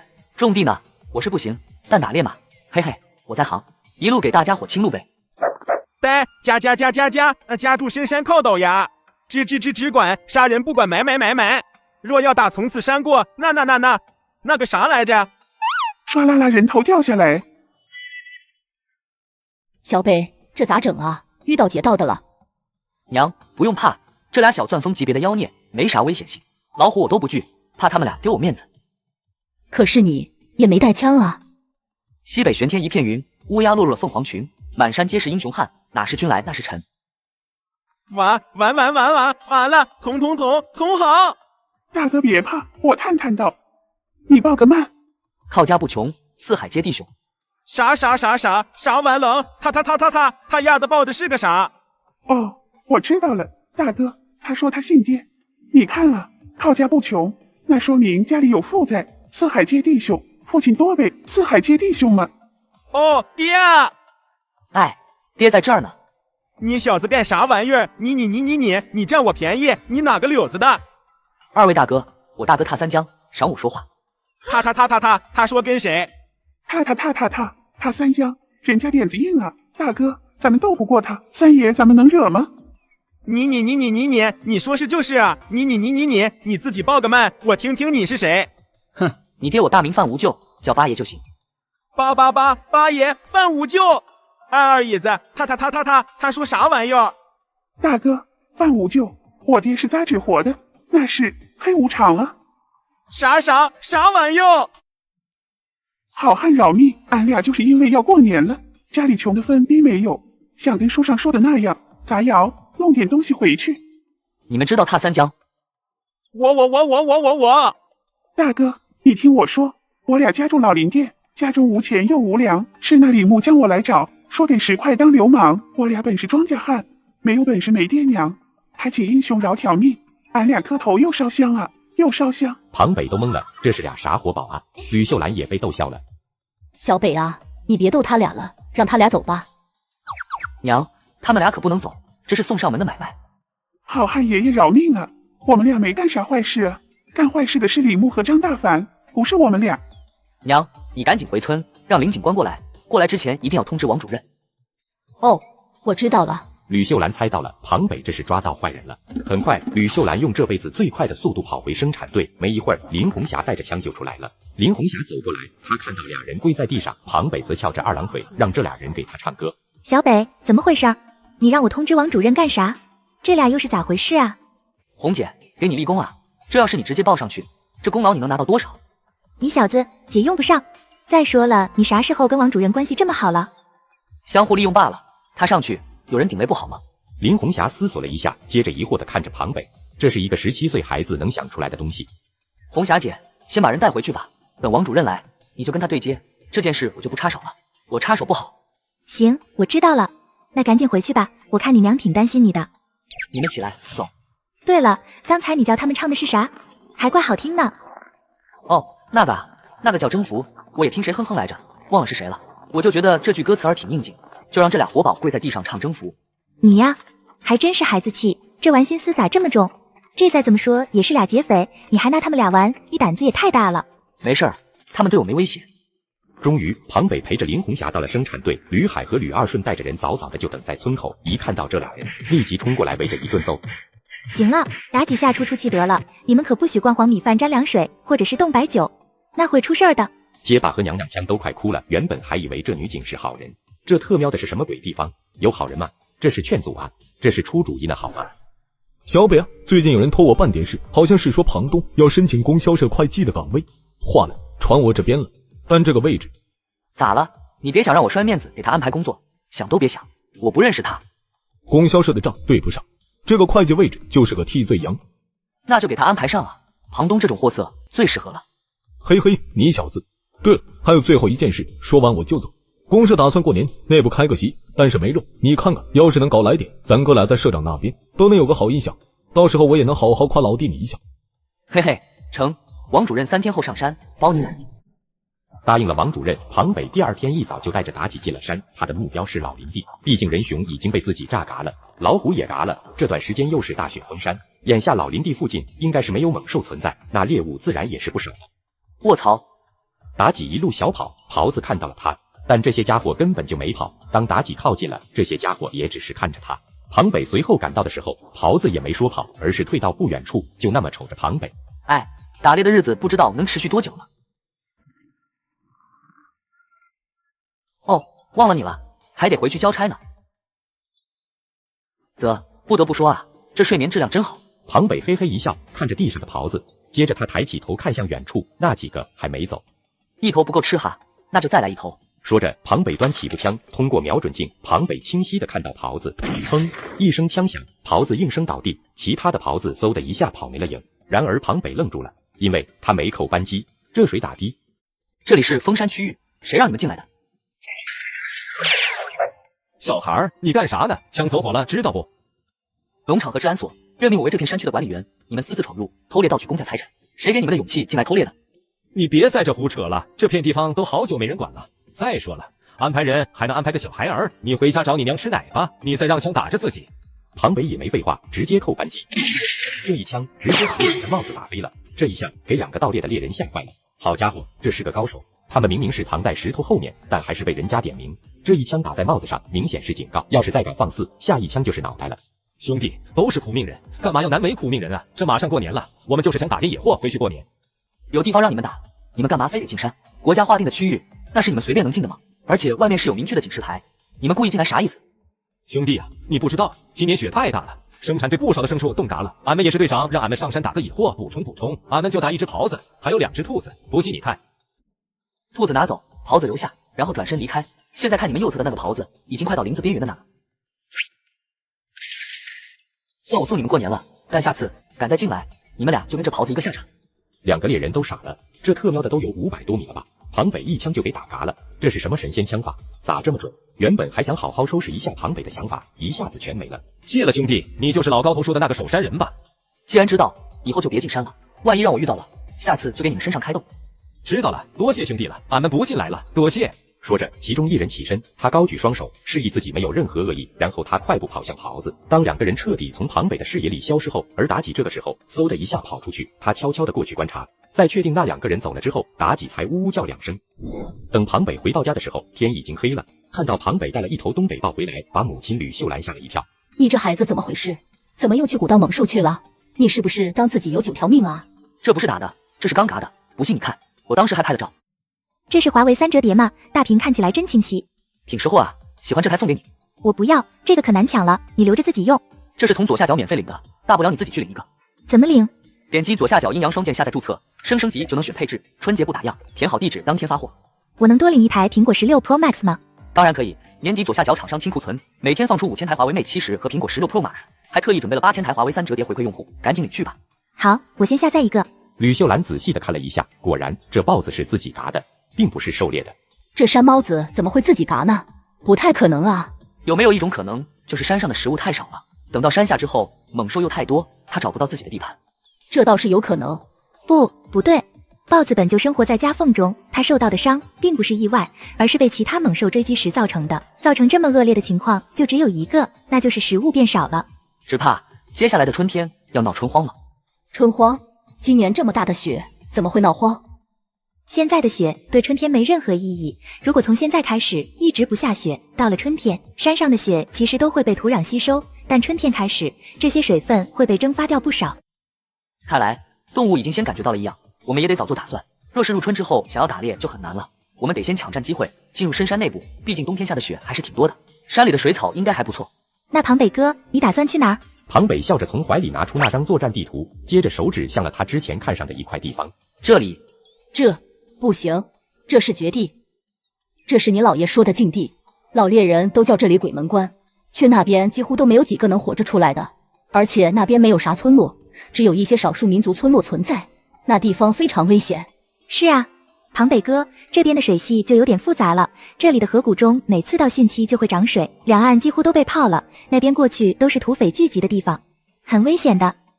老爷的地图标记上那边是山寨的，我在想用那被剿灭的土匪山寨当作据点，山下的河谷地作为垦荒的目标，那地方再行进一段距离就是土壤肥沃的草甸，只是有汛期的话其实是可以克服的。咱们主要做的是找一个能扎根的地方。庞北哥，我跟你一起去，咱们俩去看看情况再说。吕秀兰心里很乱，她肯定不想儿子冒险，而且这次要走就是几百里的路，但奥磊竟然支持她，还要跟庞北一起走。她知道自己是无法阻止儿子的。行，我给你俩准备东西，娘没法跟你们去，但你俩必须要给我安全的回来。娘，有我在，庞北哥没事的，我认识路，知道哪里走安全。那行，那我给你们准备点啥？是不是要给奥磊和你准备一个大一点的睡袋？娘，你是打算让我俩一勺烩了？晚上肯定要有人站岗的呀。你们带着胡三太奶去啊，他多机灵。娘说的没错，带着他去，他认路的。那就这么决定了，咱们先做准备，争取过年之前把这件事办完，回来咱们就直接过年。你还知道要过年呢？行吧，娘给你准备去。商量完这件事，庞北就去找吕海汇报。喂，奥磊，咋了？庞北哥，你推荐这左下角果真靠谱，我发到群里，大家都说领到了，不过库存还能再加点吗？主要左下角厂商靠谱，加上了，现在领取门槛低，让大家趁机多领几台。好嘞，等你回来。好。庞北到队部的时候，林红霞正好也在。小北，你咋来了？估计要闹春荒了。我昨天发现了一只东北豹的尸体，而且是在山下，昨天还有俩偷猎的进山了。不是，这又有啥必然关系？行了，海叔，别在一旁偷听了，大大方方的听就行了。我也不是想偷听，我就是想知道你说什么那个春荒啥玩意，咋了？食草动物大规模迁徙，猛兽也在相互攻击，这应该是山里的食物少了，来年春天可能会出现旱灾。这咋办？这要是闹旱灾的话，我们可都完了。所以我现在要找一个能扎营的地方，后期能带人去那边。我选的地方是这里，根据我姥爷的地图上标注，这里应该有一个废弃的土匪山寨。废弃的山寨？小北，那地方可危险，熊瞎子、老虎、豹子、狼啥都有，根本没法住啊。可以试试，不过我得跟农场申请点枪支弹药。行，你就准备，缺啥少啥跟我说，我尽可能给你整过来。小北，你看谁来了？肖厂长，你这脚还没好呢，咋过来了？不碍事，你小子能豁出去命，我少啥？小子，我在前线打美帝少爷兵的时候，你还在家撒尿和泥呢；老子打老蒋的时候，你还光腚呢。这是上级下达的垦荒令，你的计划上级非常认可，你要的弹药和药品补给都已经到位了。多谢肖厂长，弹药足够，我应该可以完成任务。但我其实也有一个比较正式的请求。说想做啥？肖厂长，我想请您做我的入党介绍人。你说啥？报告肖正国同志，我想请您做我的介绍人。我有认真的想过，也会用自己的行动证明自己。好，我答应你。肖正国严肃地对庞北敬了个军礼，而庞北下意识的回敬。这一刹那，肖正国怔住了。那如果不是在军营服役，是绝对不会有这样的反应的。好，庞北同志，希望你能认真完成这次任务，给我活着回来，有信心完成任务没有？保证完成任务。小伙子有点本事，那这件事就交给你了。对了，你要的手榴弹，我一共给你申请来6颗，农场这边能拿出来的只有这么多了，能行吧？足够用了，这玩意带多了太沉。想不想去部队？庞北怔住了。是啊，想不想去部队？他想，他太怀念那些了。但现在的情况不允许，他还有许多的要担负起来的责任。不管是在哪儿，我能做出自己的贡献。现在我只想能让大家伙吃饱饭，过好日子，这也是在为祖国做奉献。对，不管在哪儿都一样的。小北，进山之后一定要小心，见到土匪不用惯着开枪就是，我给你兜着呢，你只要保证自己活着就行。好，肖厂长，我一定谨记你的话。哈哈哈，对了，你打算什么时候走？东西已经齐了，我打算明天就出发，这样过年之前我还能回来过年。那我可就等着你送好消息回来，好过年了。第二天一早，两个人就顶着数9寒风走出家门，直奔深山。庞北和奥磊一起拉着雪爬犁，正所谓男女搭配干活不累。东北的冬天白昼极其短暂，到了4点就已经彻底黑下去了。晚上的风还真的不小。庞北本来想轮班，但小妮子非得要跟庞北睡在一起。庞北哥，你是不是嫌弃我丑？这是哪儿的话？你怎么能丑呢？说你丑，那是眼睛有多瞎。他们都说我长得枯瘦，人长得还惨白，长得丑。卧槽，那他们喜欢啥样的？他们喜欢屁股大的，说好生养。野猪屁股大，也没见到谁喜欢啊。那你嫌弃我吗？那你跟我一起睡。这都哪儿跟哪儿啊？咱们还没结婚呢，我这跟你睡一起，这叫啥事？我这是为了你好。你还是嫌弃我？不是，我一点都不嫌弃你，我还觉得是自己高攀了呢。我就是担心会坏了你的名声。我人都是你的，有什么坏名声的？我不就应该跟自己的男人睡一起吗？不一起睡怎么生娃？我不生娃才会被人说3道4。奥磊这么一说，给庞北彻底整不会了。这少数民族的女战士都这么野的吗？但回头一想，那个年代的人思想跟庞北完全不是一回事啊。普通的人家那就是能生娃过日子。可咱们俩都睡觉了，这晚上要是来了猛兽，咱俩这点肉还够人家吃的。有妲己呢，她可是特别灵敏的，一旦有危险，她会第一时间叫醒我们的。庞北想了想，人家姑娘都这么说了，这个时候再扭捏下去，在奥磊看来，那就是自己嫌弃他。行，那就睡吧。弹枪要放在身边，上膛开保险，一旦有危险，一定要第一时间保证能开枪。那个奥磊啊，你们家是不是距离我们去的地方不远啊？为什么要问这些？你想把我送回去？哪能把你送走呢？你把我庞北当什么人了？我就想知道你们家那边还有幸存者没有？他们都死了，我是亲眼看到的。那山神是什么？庞北哥，你听说过一个传说吗？老虎的儿子里面会有一个很小的孩子，而这个孩子很小就会被雌虎抛弃，而这个就是老虎里面最恐怖的存在。你说的该不会是彪吧？9虎一彪，山彪比老虎凶猛许多，动作敏捷，爬树也是一把好手。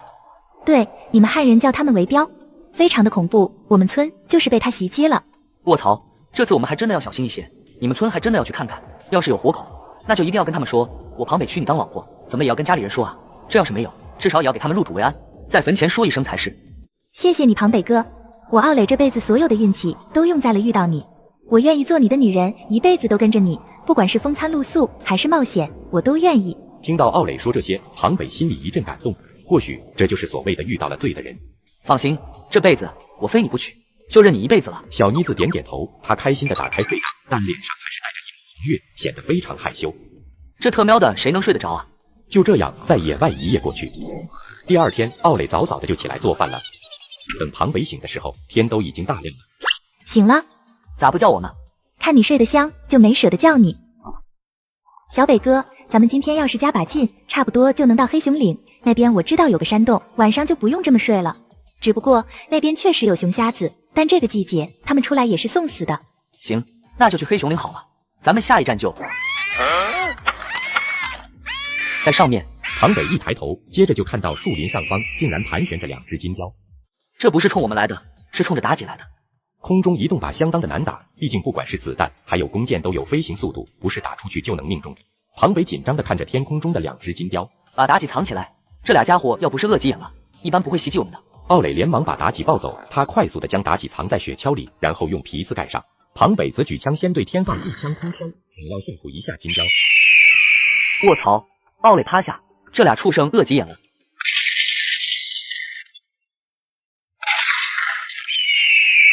卧槽！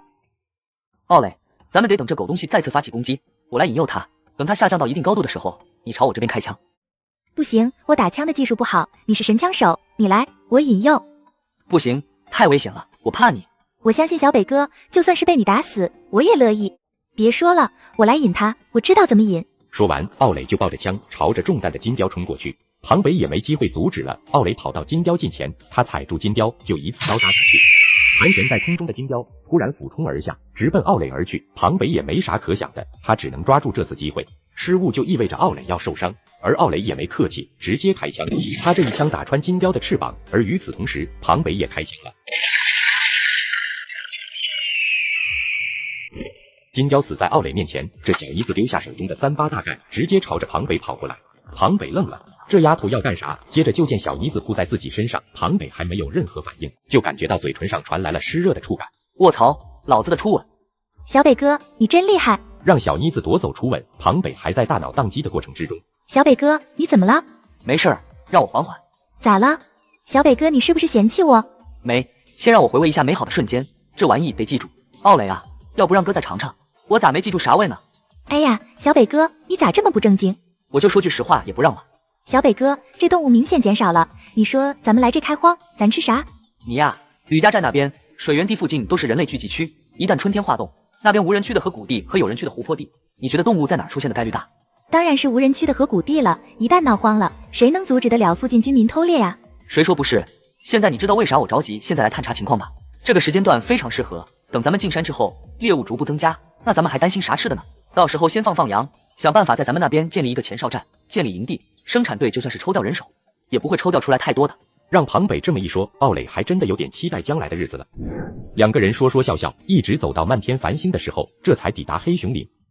这是啥玩意？这是嘎仙。嘎仙？啥玩意叫嘎仙？就是我们信奉的猎户之神啊。这里应该是个小祭坛，专门用来祭祀嘎仙的地方。看来这边曾经是有某个部族活动的范畴。猎户之神，是不是跟我身上的这个项链有关系？诺，你看石壁上这个兽面人身的大神，他就是嘎仙。据传你吊坠上的牙齿就是他的牙齿，你看是不是有点像？哎，还真的挺像。嘎仙，哦，我想起来了，嘎仙洞，我记得附近应该还有一个大的山洞，叫做嘎仙洞，那边好像还有鲜卑人碑文，难不成这个吊坠跟鲜卑人还有关系？不知道了，我也没听说过，没听过爷爷说起呢。庞北挠挠头，反正他又不考古，这玩意跟他也没啥关系。2个人探明山洞后，就直接在这里生火落脚。奥磊一面准备饭，一面偷瞄庞北。小北哥，金雕的羽毛可有用呢。有啥用？给帽子上做头饰啊，我爷爷说戴着这个能受到鹰神的保护。这个可以吗？据说是可以，试试呗。就在这时，一声狼嚎声传来，妲己瞬间就炸了毛。庞北第一时间抓起步枪，庞北举着枪盯着洞口，盯了好一会儿，庞北甚至听到了有窸窸窣窣的脚步声，那绝对是狼群靠近的声音，他太熟悉了。但这些狼竟然都没有进来，这可是给庞北气坏了。小北哥，你先吃饭，你吃完了换我。庞北也没客气，直接大口大口的吃起来，毕竟这种消耗战那就是拼体能。庞北相信外面的狼群也没啥吃的，等庞北吃饱喝足后，接着将饭推给奥磊。你吃完就睡觉，咱们俩轮班，今天晚上这群畜生是不打算走了。奥磊点点头，他也没多说什么，也是坐下来就开始吃，不过枪一直不离身。小北哥，我先眯一会儿，有啥动静你叫我。好，你先睡一会儿。庞北说完，这丫头还真的心很大的就睡着了。时间一点一滴的过去，大概几个小时后，奥磊竟然醒了。他醒了之后，就立即抓着枪，打开保险就对准外面。小北哥，你睡吧，我来盯着，有事我叫你。你多睡一会儿没事的，大不了解决这群畜生，咱们多休息一会儿。我不碍事。没事儿，这玩意就跟熬鹰一样，我爹曾经教过我，被狼堵住，他们要是不进来，就一定是在山洞口埋伏好了。咱们要出去，他们就一拥而上，猎人很容易被围攻，最后被撕碎。咱们就跟他们耗就是了，他们铁定饿着，咱有吃有喝，怕啥？行，那我先眯一会，有什么不对劲儿的立即叫我起来。小北哥，狼群好像要进来了。奥磊，去雪橇上拿火把，准备丢向洞口，争取先干掉几个畜生，让他们知道咱们的厉害。奥磊最好的地方就是听话，他跑去雪橇那边抓了4、5个火把跑过来，他把3、8大概放在身边，将火把放在面前，二人的呼吸几乎都同时放缓，他们尽可能减少噪音。没多久，一头狼的影子就出现在山洞的洞口，庞北的瞄准镜几乎是同时瞄准了他。奥磊，丢火把。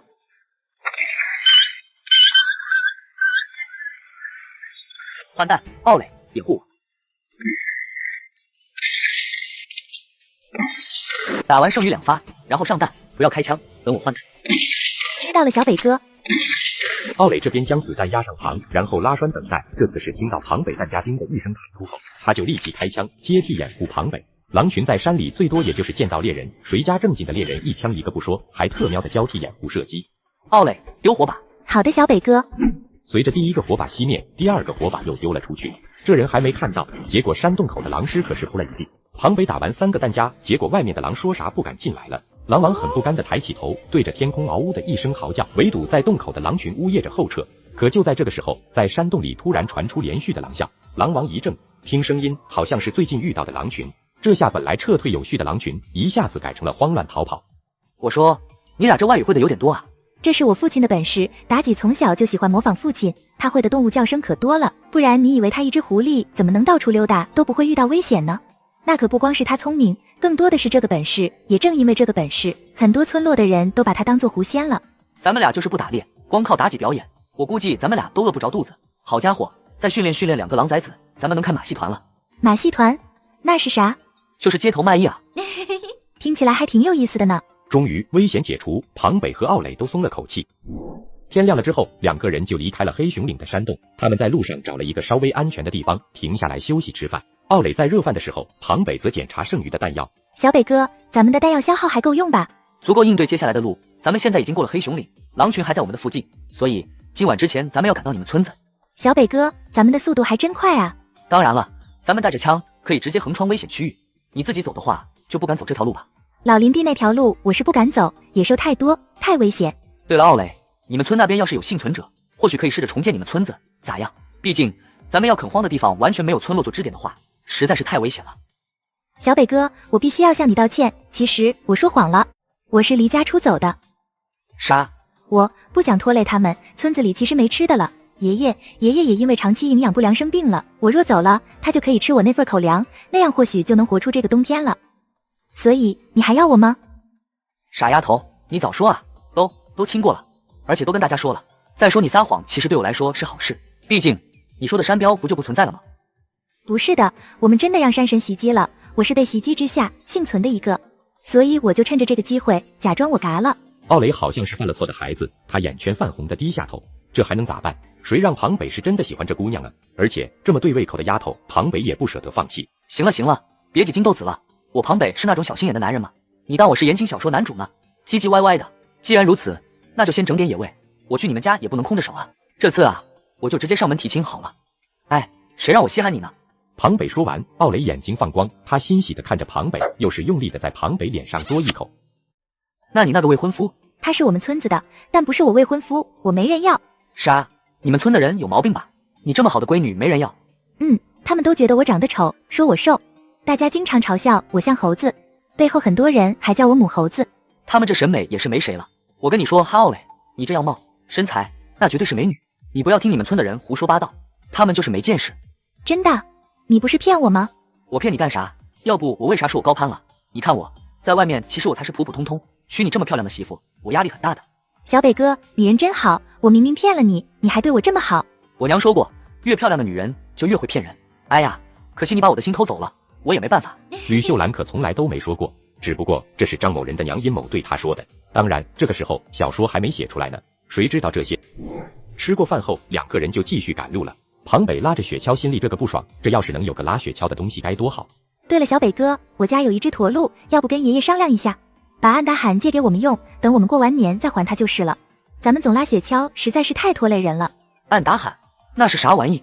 就是体型很大，长很大很大的脚，个头也很大。他感觉跟我们家房子一样高，而且呢，脚特别大，比树干都要结实。最关键的是体力非常好。庞北皱起眉头，他思索了好一会儿，想象力有些匮乏，想不出来是啥。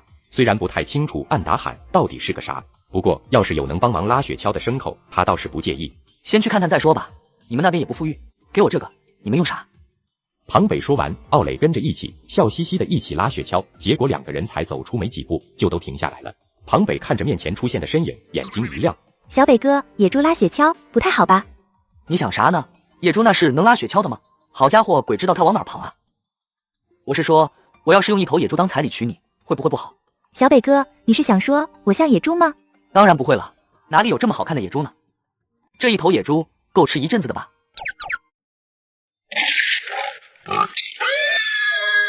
卧槽！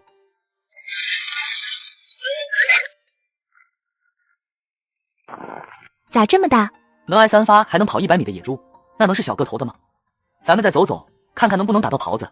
我记得你们家那边狍子是不是很好的礼物啊？那可是最上乘的礼品了。不过我们家周边狍子可不多。庞北笑笑，他什么都没多说，只是拉着沉重的雪橇往奥磊家的方向走。走到一半的时候，庞北突然就冲进了旁边的树林。没一会儿，枪声响起，再过一会儿，庞北就拖着2只狍子走出来。咋样？狍子，你还真的打到了？这周边不是没什么动物了吗？小北哥，你不是说这周边的野兽都往青龙沟那边靠吗？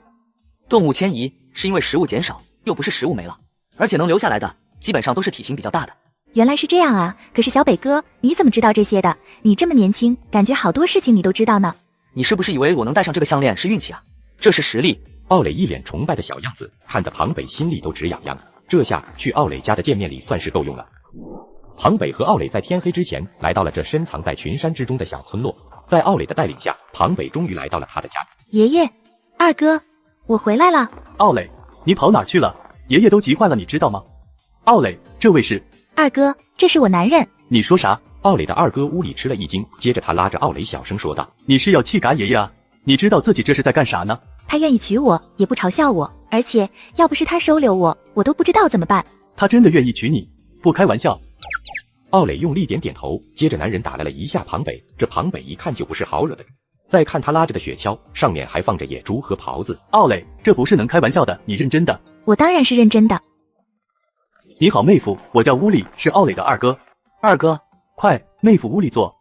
这个时候，妲己就像是回家了一样，她溜溜达达的走下来，自己走向她的窝，然后滋溜一下钻进去，蜷缩成一团就开始睡觉。屋里看到妲己吓了一跳，我的天，这不是灵犀吗？他怎么跟你们在一起？他自己找到小北哥家，跟着小北哥了。我看到他的时候也很好奇。奥磊回来了，这位是哪里来的同志啊？奥磊自己找了男人，人家来看你来了。奥磊，你自己找到了喜欢的人，大神庇佑，看来你还真的是个幸运的孩子。我去找了热哈巴，他嘎了。他怎么嘎的？被狼群袭击，最终没挨过去。不愧是我们达沃尔的男人，他荣耀的离开，想必现在已经去了遥远的天上。爷爷，您说的没错，我真的找到了我的真心人，小北哥就是我喜欢的另一半。您看，他不仅仅是带我来亲自上门来提亲，还送给你狍子、野猪，还有野狼。老人怔住，他吃惊地看着车上的野猪。这么大的野猪，这怕是奥磊的父亲也打不到，这还是就打了3枪。小伙子，你干什么的？小北哥是猎手，是他们那边最好的猎手，高爷爷亲口告诉我的，说会给我介绍最强大的猎手做我男人。庞北就知道这事儿跟老高头少不了关系，合计是这老小子起的头。来到房间内，庞北聊天的时候说清楚了这次的行程目的，老人愣了下。你要去河神谷？这次我们是打算去那边的，而且还打算在附近的那个土匪山寨作为我们俩的前期定居点。那地方非常危险，周围都是野兽。爷爷，小北哥他不怕野兽，我们这一路上都打了不少了。就说狼，我们打的太多了，拿不动就挑了几个大的带着，要是都拿来，能有20几只。真的？是啊，爷爷，我们是全副武装来的，而且是上面给的任务。我是这么打算的，垦荒的时候可以顺带手给咱们这边也开一片地出来，先加入生产，吃饱肚子。咱们的政策对少数民族的兄弟都是优待，我相信农场那边也没有什么意见，能让你们活得舒坦，这才是我们的目的。是啊，爷爷，山外的那些汉人虽然也有坏人，但好人也是相当多的，像是小北哥就是好人。奥磊跟庞北2个人的解释让老人陷入沉思，没一会儿，老人接着说道：“你们走这么远的路，光靠自己拉雪橇可不行。屋里，爷爷您叫我去把咱们家的暗达罕先来给你妹妹当陪嫁。哎，行，我这就去。爷爷，我听奥磊说，这对你们来说可是很重要的东西。再重要也不能坏了礼节，不能让你们觉得我们就是占人家便宜的小人啊。再说了，那按打喊其实就是个拉脚的牲口，耕不了地，下不了田，不过在山林里拖个重物还是可以的。这就当是我们家给你和奥磊建立小家庭的礼物吧。爷爷，我牵过来了。听到二哥屋里把按打喊带过来，庞北也好奇按打喊到底是个啥。结果庞北跟着老人家一起出去，庞北直接就傻了。这不是。小北哥，有了这个，咱们就能快些完成任务了。多谢爷爷，有了这个，在山里行走应该是很容易了。对了，妹夫，你们去山上一定要小心山神，最近有人看到了他的身影，而且莫坤内也有牲畜丢了，大家都传是那个畜生干的。放心吧，二哥，只要那玩意不是铜筋铁骨，枪能打得透，我是没问题的。你要是去山寨，要是能找到枪，能不能帮我也搞一把？行，等我回来，我去给你找找看。哎，要不说奥磊是真的找了个好男人，妹夫你是真的可以啊。这是山寨里面的地形图，当年有土匪劫掠我们，被奥磊的爹打嘎了，在他们身上找到的这个，我们留着也没用，你看看能不能用得上。多谢爷爷，有了这张图，我和奥磊会少很多麻烦，不至于跟无头苍蝇似的到处乱撞了。孩子一定要小心啊，冬天的山是会吃人的。卧槽，特喵的没完了是吧？咋了，小北哥，是啥玩意？咱们遭遇的那个狼群追过来了，咱们得加快速度。你赶车，我架枪，这特喵的要是敢靠近，我就毙了这群畜生。随着庞北这一路往深山继续前进，狼群犹如幽灵一样尾随，他们不靠近，也并没有放弃的意思。小北哥，前面是要上山的路，咱们可是要跟山坡上面的狼碰头了，还继续吗？放心走就是了，距离一拉近，我就开枪，不能一直这么让他们威胁着，不然咱们怎么活？奥磊哦了一声，接着他挥舞藤条，驱赶驼鹿带着他们往山上走。眼看着山上的狼也慢下来，很快就发现有一只狼正在试探靠近。庞北当然不能管着，这群畜生长得丑还玩得花。小北哥，你说这群狼图啥呢？我哪知道图啥？图95，图160，图波列夫啊？没啥，就是一种冷笑话吧。对了，咱们距离山寨的位置还有多远？不知道啊，这边我还没来过，我也只是听爷爷提到过这山寨。我记得爷爷给咱们的图上，这土匪山寨好像是鬼子留下来的，那地方到底是干啥的？该不会是军火库吧？应该不是，爷爷说过这里没有军火库，好像是鬼子在这里秘密鼓捣什么东西。我小时候听爹说，这个山寨有个铁门，好像还有个大铁网和铁架子什么的，我娘就说那是好像是个雷。庞北一怔，大铁网还有铁架子，按照自己这老丈人的描述，那应该是雷达站吧。又走了一段路，狼群还是紧追不舍，但依旧没有靠近。不过庞北已经发现了林地间似乎有条好久都没有人走的路了。小北哥，你快看，那个是不是我爹说的大铁网？庞北愣了下，他举着望远镜看过去，在望远镜里，很快他就看清楚了奥雷口中的大铁网。卧槽，还真的是雷达！特娘的，我说这群狼怎么一直跟着？特喵的，跟我玩十面埋伏呢？咋了，小北哥？奥雷，你有办法让驼鹿以最快的速度拉我们冲过去吗？有办法，但冲的距离不会太远。没事，一会儿冲过去。小北哥，前面有啥？要咱们冲过去？前面是狼群。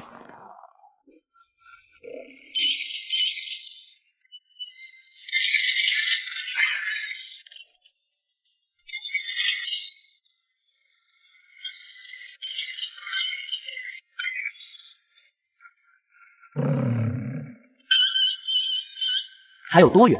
不远了，小北哥，你到底有多少枪啊？怎么感觉你手里面一直都有枪？没有点家底敢出来接这种大活吗？庞北一边笑着一边开枪还击。就在这第三个弹匣都已经打掉一半的时候，奥雷突然喊道：“小北哥，前面有个铁门。”你坚持一下，我去开门。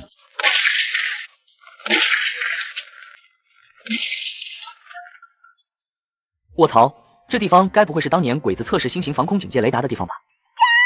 咋了？咋了？给你吓成这样子？骷髅，我害怕骷髅。庞北走过去查看，果然这地堡门口有一具骸骨靠在门口，只不过他的胸骨都被掏碎了，显然是野兽什么的给他掏了内脏吃了。小北哥，当年这里剿匪的时候，他们就躲在山上，咱们的人怎么没给他们下葬吧？不是被人嘎的，是被野兽吃了。什么？该不会是山神吧？你说是山标？走，四处看看。庞北左右观察，在院子最深处是一座山头，拱形洞口下面是一道铁门。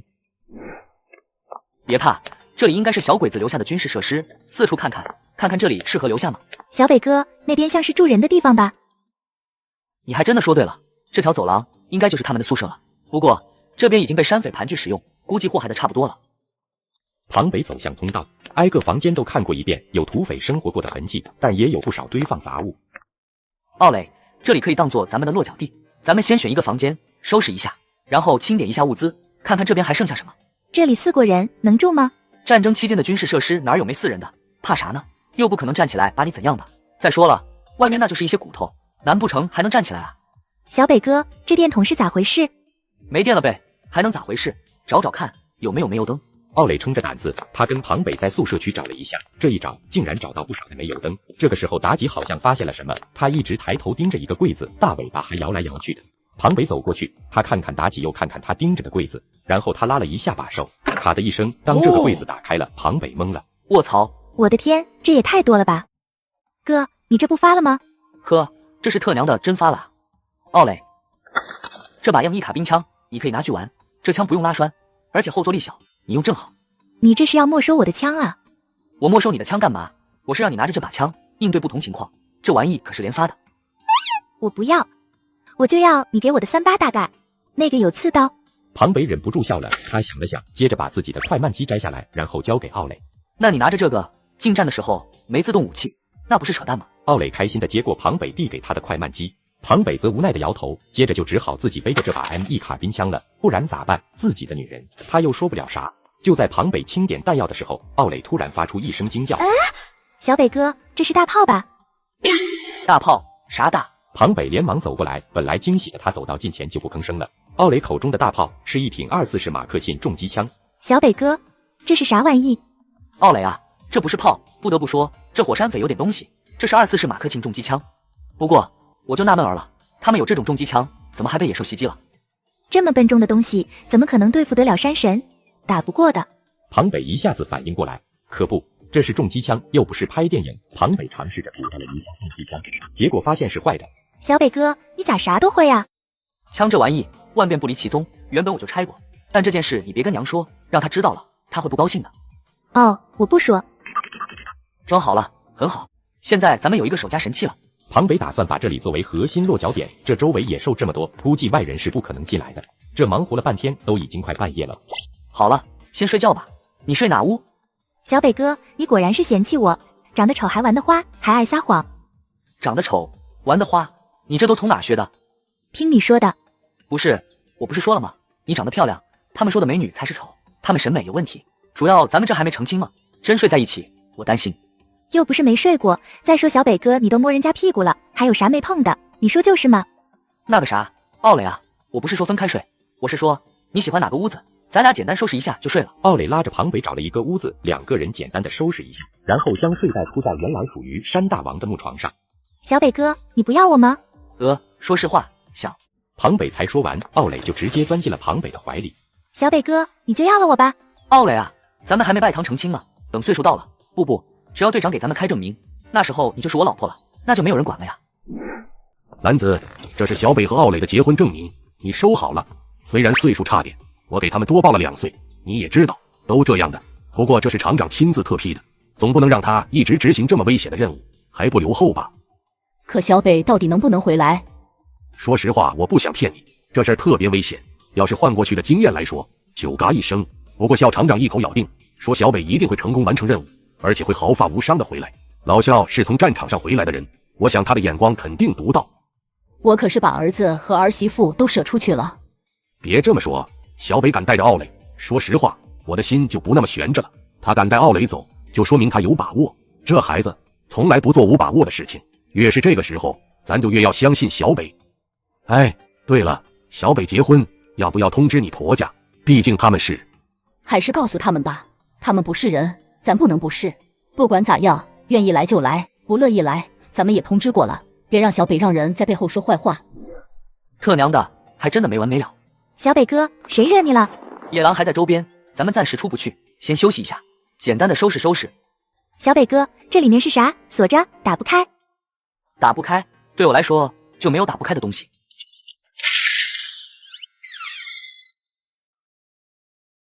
小北哥，这里有不少被褥，你看都是新的嘞。庞北走过来，发现真的是军用被褥，另外一箱子都是皮靴。别说，这凯神物流就是快，这个时候都用得上。小北哥，这里可以生火了呀。当然，这里有水源，剩下就是把没用的东西清理出去。地下室作为咱们的储物间，这里就算是咱们俩在深山里面的新家。先清理，打扫干净这边，咱们想办法把野狼清理掉再说。两个人一起干活，正所谓男女搭配干活不累。结果这一清理不要紧，奥磊和庞北竟然在放雷达的地堡里看到一些抓痕。小北哥，这个抓痕不简单啊！这个力道堪比老虎了，但看起来没有老虎的爪子大。如果没错的话，这就是你说的那个山神留下来的。那我们不是危险了吗？有啥危险？如果这里最大的危险是他，那我们就把他清理掉就好了。你要嘎山神，那可是很厉害很厉害的，根本就没有人嘎得掉他呀。奥磊，你得相信科学，他要是那么厉害，还至于窝在这山里面？出去大达四方不是爽歪歪了？小北哥，那我们先打狼群，山神会不会抓住机会袭击我们呢？先打狼群？对呀，狼群在跟咱们打消耗战，为啥我们不能跟他们打消耗战？咱们不用全部打了，只要每次干掉几只，然后故意给山神机会，你说咋样？引诱山神来袭击我们，然后顺势削弱狼群的有生力量，让他们自行离开。或者我们直接找到狼王，就针对狼王发起袭击，袭击的次数多了，狼王怕了，那狼群也就怕了。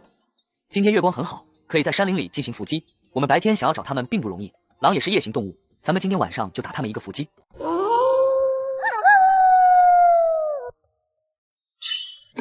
卡宾枪的杀伤力虽然不够，但是顶脑门的一枪也是神仙难救。庞北解决了摆烂狼后，就藏在一块巨石后面，拿着望远镜寻找狼王的位置。很好，这下找到你了。就在庞北打算狙杀狼王的时候，他的身后突然传来一声巨响，这一声把庞北的血都给吼凉了。庞北是万万没想到啊，自己这好习惯竟然把真正的 BOSS 给炸出来了。卧槽，这下崴了。庞北不确定是不是山彪触发的手雷，他更不可能孤身挑战山彪。后面的大兄弟，你要是死了，那就是天意。卧槽，这货还是龙精虎猛啊，最多也就是受到点擦伤。庞北手持卡宾枪一路狂奔，这个时候他要先把狼、不明猛兽还有自己的位置分布彻底打乱。在这一刻，庞北的军事能力算是全部都觉醒了。他不断的改变方向下山，狼王猜测他要逃回自己的巢穴，于是立即嚎叫起来换策略。但山上传来野狼的回应，他们遇险与更强大的猛兽遭遇。狼王看向山上，对他这个脑容量来说，这就是要烧 CPU 的节奏啊！应付山上的那位大兄弟，那么山下的人类就直接在他们屁股后面打黑枪。可要是放任山上的那怪物下山，自己集中起来的狼群又成了他的拦路狼，他势必要先解决自己这边。狼王这会儿已经陷入了死循环，思索良久，最终狼王还是决定先干掉庞北，毕竟只有人类才会对他们灭族。狼王立即仰天嚎叫，让狼群围攻庞北。庞北根本就不给他们机会，在小股狼群被歼灭之后，庞北就立即又往山上跑。就在狼王专心指挥狼群的时候，距离自己大概也就几百米的位置，啪啪啪，连续的枪响惊得狼王立即寻找枪响确定的方位。等狼王追过去，他发现自己的爱妻一头漂亮而健康的母狼倒在了血泊当中。在狼王愤怒的嚎叫之下，原本统一有序的狼群改变为混乱的追杀。只要听到枪响或者是同伴的呼唤，他们就追，不论代价。庞北飘忽不定的行进路线，极大的消耗了山上这些野兽的体能。当然，庞北也一样。当他跑到雷达站大门前，庞北也已经气喘吁吁，他擦了一下几乎快要糊住眼睛的汗水，然后回头看向身后。这一看，庞北差点来个灵魂出窍。月光下，庞北这是第一次看到传说中的彪。彪也在警惕地观察庞北，因为面前的两角兽和以往见过的完全不同。他回头吓一跳之后的反应，竟然是在观察自己，并且那眼神分明是在思考猎杀自己。彪哥也在内心做出判断，这两角兽恐怖，一人一彪，谁也不敢动。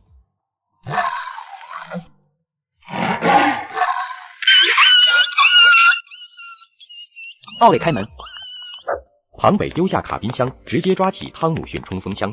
这时候，狼群几乎就到了山洞口，可下一刻，他们就用生命来领悟，来自于外国风情的芝加哥打字机到底是个谁。小北哥，你看到山神了吗？你说的山神就是传说之中的彪，这东西是大型猫科动物的一种，跟老虎是近亲。庞北一面瞄准，一面对奥雷解释这种野兽，这玩意的脾气简直就是东北平头哥，人狠话不多。狼群追自己，他都继续追杀庞北，这不是在干架，就是在干架的路上，他不死绝了，都对不起他那脾气。等下，我去看看情况，你掩护我。小北哥，你枪法准，你掩护我，我去看看。不行，彪的速度快，我容易反应不过来，有可能就算是击中了，也会伤到你。你让我来，我拿着冲锋枪，他要是敢扑我，我就突突他。奥磊说不过庞北，只能听话。他举着38大改瞄着门外，庞北则举枪小心翼翼地左右观望。当他走到门前，只看到外面全都是狼尸，而彪哥的身影早就不见了。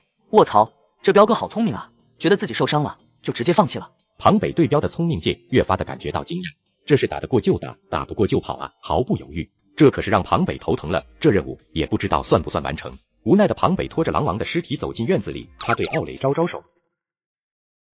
这都是山神做的。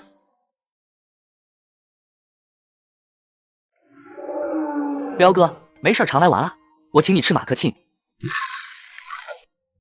卧槽，山上的吼声不是彪哥的。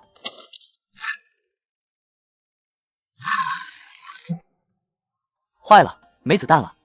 奥磊，快慢机带着吗？带了。奥磊，38大概也给我，你直接轻装跑向掩体，第一时间抓中机枪，我拖住他的注意力。跑，趴下。在这千钧一发之际，山洞里传来了一阵很响的小老虎的凄惨叫声。这叫声不大，但因为山洞扩音的效果，也传出很远的距离。一时间，彪懵了，庞北也懵了。但很快，山上传来的一声虎啸声，再次唤醒了庞北与彪哥的思绪。卧槽，最强辅助出现了！妲己，小北哥。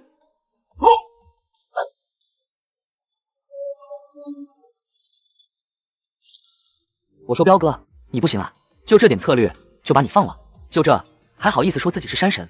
我感觉你都不如我家养的狐狸厉害。小北哥，咱们是不是杀了山神啊？不只是咱们俩，是咱们仨，北大荒第一神射手，还有咱们这北大荒美女猎手，加上第一辅助，嘿嘿。小北哥，等回去我就给你生娃，生好多好多。庞北一愣，这妮子啥时候都不忘这事。不过庞北也没直言拒绝。你不想陪我一起在山里狩猎了？我之所以不碰你，就是希望你能在山里多陪我溜达个2-3年，2-3年后你也就21了，对不对？原来小北哥是这样想的呀。是啊，不然你以为我怎么忍这么久的？那我知道了，我记得祭祀说过一个方法，可以那个，但不会生孩子，那是族里缺少猎手，需要女猎手的时候才会用的秘法。庞北愣住了，这丫头是魔怔了是咋的，就非得扎一下呗？可奥磊完全沉浸在自己的世界里，根本没看庞北的神情。不用你费那个劲，这种法子老子知道不下7、8种。两人收拾好院子，庞北就出去勘探了。零下几10度的寒冬，庞北的手冻得又红又肿。他蹲在山头的石头上观察目标主河道。庞北认真地标记好所有看到的重要地形，确定了大概可以垦荒的位置，还有水源的位置。等他画完地图的时候，太阳已经快要落山了。等到回到基地时，远远的就能看到一盏煤油灯忽明忽暗。走近后，庞北看到奥磊背着猎枪，笑吟吟地看着他。小北哥，你回来了？你怎么出来了？这山里面还是有野兽的，不怕遇到危险啊？你说他们？小北哥，我也有枪的好不好？虽然没有小北哥厉害，但有枪在手，这些畜生想要伤害我也没可能的呀。谁伤害谁啊？姑娘，你说话的时候不心痛吗？走吧，咱们回去，明天准备，咱们就直接开始回家吧。小北哥，咱们可以走了。勘察的差不多了，晚上我整理一下资料，咱们回去提交报告就行了。太好了，小北哥。第二天一早，两个人就直接赶着驼鹿直奔奥磊的家而去。因为庞北灭了狼群，又灭了彪，这回来的路上显得非常安静，几乎是什么事情都没发生，就直接到了奥磊的家。妹夫，奥磊，你们回来了，厉害啊，这么快就回来了，没遇到什么危险吧？哼哼。二哥，你看这是啥？你们把山神的儿子弄死了。这山里面不就只有山神吗？怎么还有山神的儿子？你们俩是真的能啊，不过也没啥，山神在对面山里面住，他儿子死了他也不会管的。动物嘛，弱肉强食，也不会有什么杀子之仇不得不报的。二哥，咱把话说清楚，你确定这是山神的儿子？对啊，山神之子我见过2次呢。不过算时间，当年的小家伙也是长大了。你们俩能把长大的山神之子弄死，绝对是我们莫坤里最强的猎手了。小北哥，你说他娘会不会来弄死咱俩啊？怕啥？二哥不是说了吗？这山神之子都长大了，青壮年的都干死了，一个母老虎怕个屁。对哦，小北哥带着我是连带狼王一起把这山神之子弄死的。狼王？二哥，你看这是啥？你们把满盖给打死了。爷爷，你孙女婿给我三叔报仇了。什么？满盖死了？乌塔奇，杀死我阿茶和默默的是他。是的，我的奥姆雷乌银，你阿茶与默默就是被满盖杀死的，就是这个畜生，他狡诈凶狠，你阿茶是为了救狩猎队才……说到这的时候，老爷子已经满眼泪花，声音也哽咽了起来。我的天神呐，你孩子，你把山神之子杀了。你帮我们除掉了奥拉莫昆的诅咒。屋里，快叫你阿扎和阿卡过来。屋里，你快来看看，孩子不知道怎么了，我想叫他起来，他怎么没反应？很快，大家都到了东屋，房间里的幔子炕上躺着一个只有5、6岁的小孩，孩子的小脸潮红，呼吸急促。奥雷只是摸了一下额头，就惊得大呼：“好烫！”快去请大祭司！请大祭司！庞北愣住了，好家伙，这是要跳大神退烧吗？开什么玩笑！没一会儿，只见到一个大概20多岁，身上穿着萨满巫师服饰的女人走进来。你家娃子是生病了？怎么这么不小心？庞北瞪大了眼睛，好家伙，这大祭司不是跳大神啊？这平日里都好好的，谁知道？草药已经不够了，这数9寒天的，去哪儿找啊？我不是跟你们说了吗？要注意小孩子的身体，咱们村一旦入冬，大雪封山的话，就很难出去找药。很快，女祭司的目光无意间在庞北身上扫过，她看到庞北的时候，那双漂亮的大眼睛一下子停在庞北身上，不断的打量。汉人，卓雅，这是奥磊的男人，他叫庞北。你从哪里来？我从青龙沟吕家寨来的。不，你在撒谎。卓雅师傅，小北哥确实从吕家寨来的。不，他从天上来。庞北不是意外，而是惊悚。他错愕地看着女祭司卓雅，那双美眸仿佛看透了自己一般。庞北是直升机坠落后苏醒过来出现在青龙沟的，他可不就是从天上来的吗？你的身上有嘎仙的气息，你猎杀过山中的恶灵，还杀过作恶的恶徒，你有一颗勇敢的心，是嘎仙的门徒。但你不用担心，远方的客人，你是我们的朋友，奥拉莫昆也会成为你温暖的家。纵然你的灵魂是那么的孤独彷徨，但在这里你会寻找到你的根。现在请你救一救这可怜的孩子。我知道你拥有强大的学识，这无边的学识就是嘎仙选中你的原因。庞北内心1万匹马狂奔，这特喵的是遇到了真神婆啦！这娘们是哪来的女神仙？不过神婆不应该是神神叨叨的吗？不应该这个时候开始驱魔做法了吗？怎么还讲科学呢？奥磊，去雪橇上把药箱子拿过来。好嘞，小北哥。奥磊嗖的一下跑出去，他风驰电掣的就将医药箱从雪橇上拿进房间里。庞北也没客气，他按照前世学到的急救经验，拿出退烧药给孩子灌下去，然后拿出一个针头，沾了少量的大油，扎了一下孩子的胳膊，盯着点，注意看孩子的反应，没反应的话，一会儿注射。大家伙立即都围了过来，一直到时间到了之后，确认没不良反应，庞北这次才拿出玻璃针管，开始给孩子注射了青霉素。汉人贵客，能不能单独聊聊？可以。你是灵犀承认的主人？算是吧，确切的说是搭档。你不用怕，我不会威胁到你。我说这些，只是希望你能帮助我们，带我们走出困境。我看到了未来，你能带领我们走出困境。嘎仙的门徒，我尽力。我知道你们汉人不相信这些，我找你只是想要警告你，你的身上沾染了山神之子的怨恨，他的血腥气味会引来山神的仇视。将来你要小心，山神比他的儿子要强大得多。如果有机会，尝试获得猎鹰之神的庇护，他能为你化解这次灾难。猎鹰之神？对，我看到猎鹰之神会安排他的孩子来协助你。可我要去哪儿抓呢？灵犀会带你去的，只要时机到了，他就会引领你去找到他。庞北恍然，果然最强辅助还得是他胡三太奶，北大荒第一街溜子。如果你愿意帮助我们，等你熬鹰的时候，可以来奥拉莫昆，我能协助你，算是对你的答谢。帮助你们，具体的是什么？能说明白一些吗？让奥拉莫昆的人融入新的世界，我们的孩子需要上学，我们的年轻少女需要有一个更好的未来。尤其是大旱就要来了，如果你没来，我们这里的人大部分都会死去的。所以这是我的恳求，只要你答应，我可以带领奥拉莫昆成为你最强大的后盾。好，我答应你，回去我就会跟厂长申请，让奥拉莫昆的人也加入到我们的垦荒大军之中，给你们足够的物资支援。谢谢你，来自汉人的贵客。庞北答应了卓雅的请求，第二天一早就带着奥雷往回折返。毕竟回家的路一天都走不完，回去的路是真的明显比来的时候容易多了。驼路速度不快，但耐久，这2天也就休息了一次。庞北看到家，心中还是激动万分的。小北、小磊，你们回来了，太好了！我儿子和儿媳妇都回来了，没事就好，没事就好。娘，有个好消息，奥磊的家人没有遭难，只是跟奥磊走散了。我们回去打算看看有没有幸存者。结果村子的人大部分还在，儿子我也把袭击奥磊家人的畜生都宰了。这不，他们家人跟我都见过面了，也同意了这门婚事。真的？哎呦，太好了！那亲家能不能过来参加你们的婚礼啊？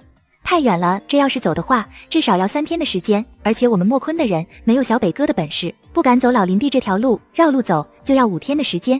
那可太可惜了。要不等开春了，娘去好好看看亲家。这说什么也得跟亲家见面啊。对了娘，最近这山上是不是有人打猎啊？可不是嘛，天天都能听到枪声。队长还说呢，你这一走，青龙沟的山里到处都是偷猎的，也不知道是哪个瘪犊子把你离开这边的消息传出去了。天天都能听到枪声，这让庞北心里还是咯噔一下。这可不行啊，娘都能听到枪声，鬼特喵的知道这群人是来打猎还是来打劫的。不用担心，最近林警官说这边已经准备安排一个哨站，暂时驻村，这几天警察都在山上巡逻呢，不用担心。警察进驻，他们人手够了。农场给批了5条步枪，村里组织了护山队，是肖厂长安排的。老肖这人心还蛮细的嘛。对了，肖厂长说打算过年之前安排一下你和小磊的事情。喏，这是你俩的结婚证明。娘，你说啥？我俩能结婚？这咋不行？你俩这岁数可以了，我也是18岁嫁人的，就是小北的年纪还不太够，但村里哪个不是17、18岁就开始研究讨老婆的？那我这岁数不是不够吗？咋开的证明？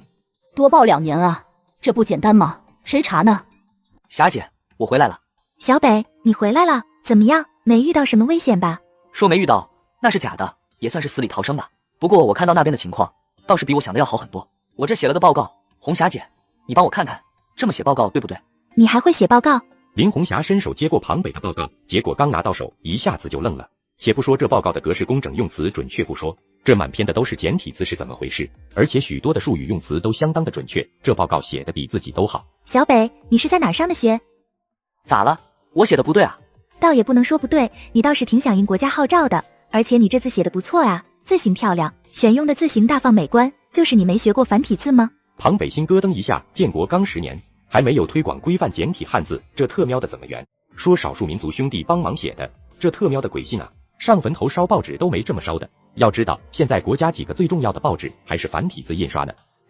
我主要是不太爱学习，但发现我们老师有个字帖，我就偷着学那上面的字，笔画少啊。姐，你不知道，少写好多呢。林红霞看看庞北写的通篇简体字，然后再看看庞北，那眼神就是好像在说，我特别想相信你，但小北你别拿我当傻子好吗？算了，我给你抄一遍吧。说着就拿出纸和笔，按照庞北所写的照着抄。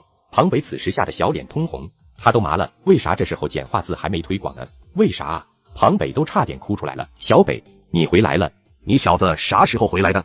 我昨天回来的。快跟我说说情况如何？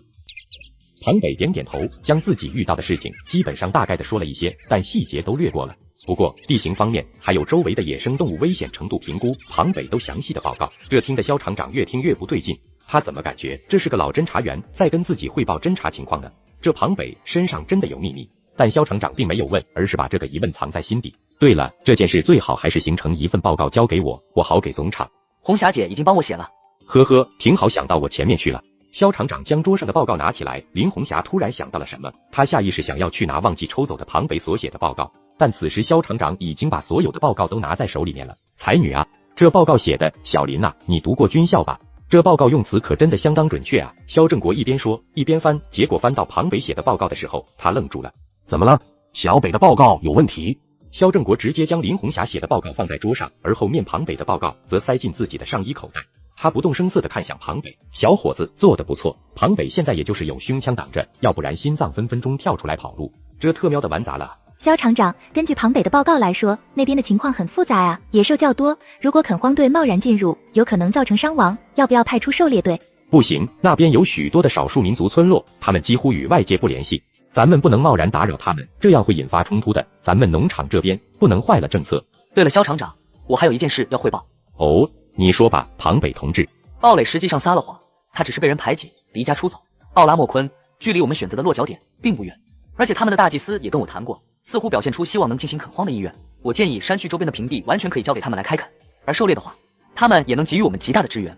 你的建议我完全同意，你也要把这件事做好，成为我们的合作典例，要让其他部族也能看到。这件事我就交给你了，回头等我回农场的时候，我会替你跟上级汇报。你小子立了这么大的功，说吧，想要点什么？我娘能不能在农场找个活，让他们搬去农场住？山上还是太危险。小林，你们在青龙沟还没有驻地吧？要是把庞北现在的小木屋给你们所当派出所值班处咋样？那当然好啊。那我回去找老赵商量一下，我们在农场安排一间房给庞北同志的母亲和妹妹住，并且安排孩子在厂里面的幼儿园上学。吕秀兰同志就直接去食堂帮厨吧。小北，等我们巡山的时候，就去你家蹭地方住了。那欢迎啊，绝对欢迎。老吕，你先忙去吧，小林还有庞北你们俩留下，我还有点事要跟你们单独谈谈。吕海一怔，萧正国这是让自己回避呀？啥事儿非得要跟庞北和林红霞单独说？但这不好问啊。吕海看了一眼庞北，庞北点点头。吕海心中忐忑地走出去，并且关上了门。说吧，这份报告书到底怎么回事？是我写的，我主要是在用业余时间想为国家简体字推广做点贡献。你俩是把我当傻子吗？你看看这字迹一样啊。我写的。行，你小子有种，敢承认就好，我都不问你这简体字是从哪学的，我就问你一件事，你小子到底是哪来的妖怪？萧厂长，这事你能不能让我狭解？不行，他已经被你卷进来了，你要是真的为他好，你现在就给我说明白，你小子到底是谁？庞北无奈地叹了口气，接着脑子转速飞快，在脑里快速组织起一个故事。厂长啊，这话我只能告诉你，你可别跟别人说。啥情况？老萧，你还记得陆广林吗？你说谁？庞北的心脏扑通扑通的直跳，他就知道萧正国会这样，因为萧正国就是自己老部队的主官。萧正国的事，他在部队军博里看到。萧厂长，其实他没有死，他只是没脸见你，因为那场阻击战，他没能带着兄弟们活着回来，他也一直跟我念叨着，他就不该活着，他应该死在阵地上。你会的简体字是他？老萧，赴前线作战学习班的时候，你还记得自己最后的考试吗？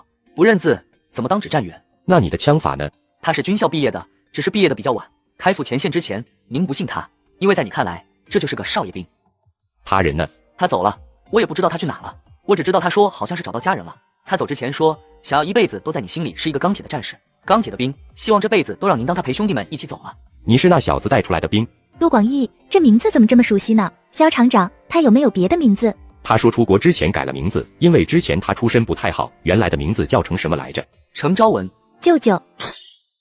卧槽，这啥情况？好家伙，一个是他外甥女，一个是他徒弟，老赵还真的是牵了一个好姻缘啊。那个萧厂长，广义叔告诉我，不许把他的事情告诉任何人。这个犟种，我告诉你们俩，把嘴都给我管好了，这件事除了我们三人，谁都不许说出去，听到没有？看到萧正国和林红霞看自己的眼神都变了，庞北暗暗松了口气，这事还真让他给圆上了。萧厂长，谈完了，需要我做点啥吗？我知道小北这孩子。老吕，小北我打算调进农场上班，作为我们开垦团前期狩猎队的核心成员，你没意见吧？真的？那我当然没意见了，我介意啥？对了，小北，我给你做介绍人。谢谢萧厂长。好好努力，为了咱们的国家。是。咋回事？这咋还单独聊了？主要是有奥磊家少数民族嘛，不得不小心对待。那边跟我谈，想开荒，但不想像咱们一样，人家习惯了自己的生活。你让他们破除封建迷信，不让信萨满祭司，他们敢跟咱们拼命。哦，也对，这事儿不能公开讲，没毛病。对了，老高头还欠我点钱呢，我得去把钱要回来。去吧，早点要回来，别让那老东西黑了你的钱，他可不是啥好人。骑着我自行车去。得嘞。哎，小北，你娘跟你说了要办喜事了吗？好像说了吧。那你下山采购点东西啊，这么大的事儿，你咋想的？肉管够，嘿嘿。老爷子忙着呢。新郎官，这人逢喜事精神爽啊！怎么，这是要谢谢我啊？是，得谢谢您花这么大的心思教我老婆骗人，是不？小子，你别不识好歹，这么俊的丫头还会打猎，你小子别得便宜卖乖。你托人带话给我，是啥事？结账还是有消息了？都有，熊掌卖了，但对方钱不够，就按照市价给你用票结了。你小子是想要票呢，还是要钱呢？有票，零零总总的算一起，去掉我的抽成。这是规矩，你小子没意见吧？逗你小子的，不过你小子倒是做大事的料，这次就不抽成了，总共卖掉了732块，现金收回了350块钱，余下的都是粮票，对方还给了肉票，我没要。我知道你小子不缺那玩意，300多，这得结不少票吧？你小子小心点，这么多的票，让人知道，说你投机倒把。没事，我知道的。找药的人看到熊胆，就同意了你娘进城，安排在机关食堂上班，户口他们安排一个平房住，入秋前进城。正好你妹子直接上学，这太好了。7月份来我这儿拿介绍信和入场通知书，记得有人问，就说是带你来的人远房亲戚。多谢了。走吧，我这边要关铺子，来年开春之后再开张。得嘞，先给你您老拜个年。行了，滚吧臭小子。小北，你这是从哪儿弄来的？咋这么多？这得多少粮食？这都是给你和小倩准备的，暂时咱们先别用，等你们进城了再用。咋？我们进城的事情有消息了？小倩和你的事情已经敲定了，7月份你们就要准备进城，房子也安排了，另外就是您的工作、户口都已经敲定，您在机关单位的食堂上班，小倩也能上学。那你呢？你咋办？我的话你就不用管了，我在这边挺好的。对了，娘，肖厂长说你和小倩的房子安排好了，过完年就去农场帮工，小倩可以去农场的幼儿园上学。你说啥？你还在农场给我找了个活？是啊，农场在食堂帮厨，这样一来，小倩还能吃点好的。另外，你进城的话还有工作经验了。哎呦，我还有工作了，这一下咱们家俩工人啊。确实，咱们家现在俩工人了。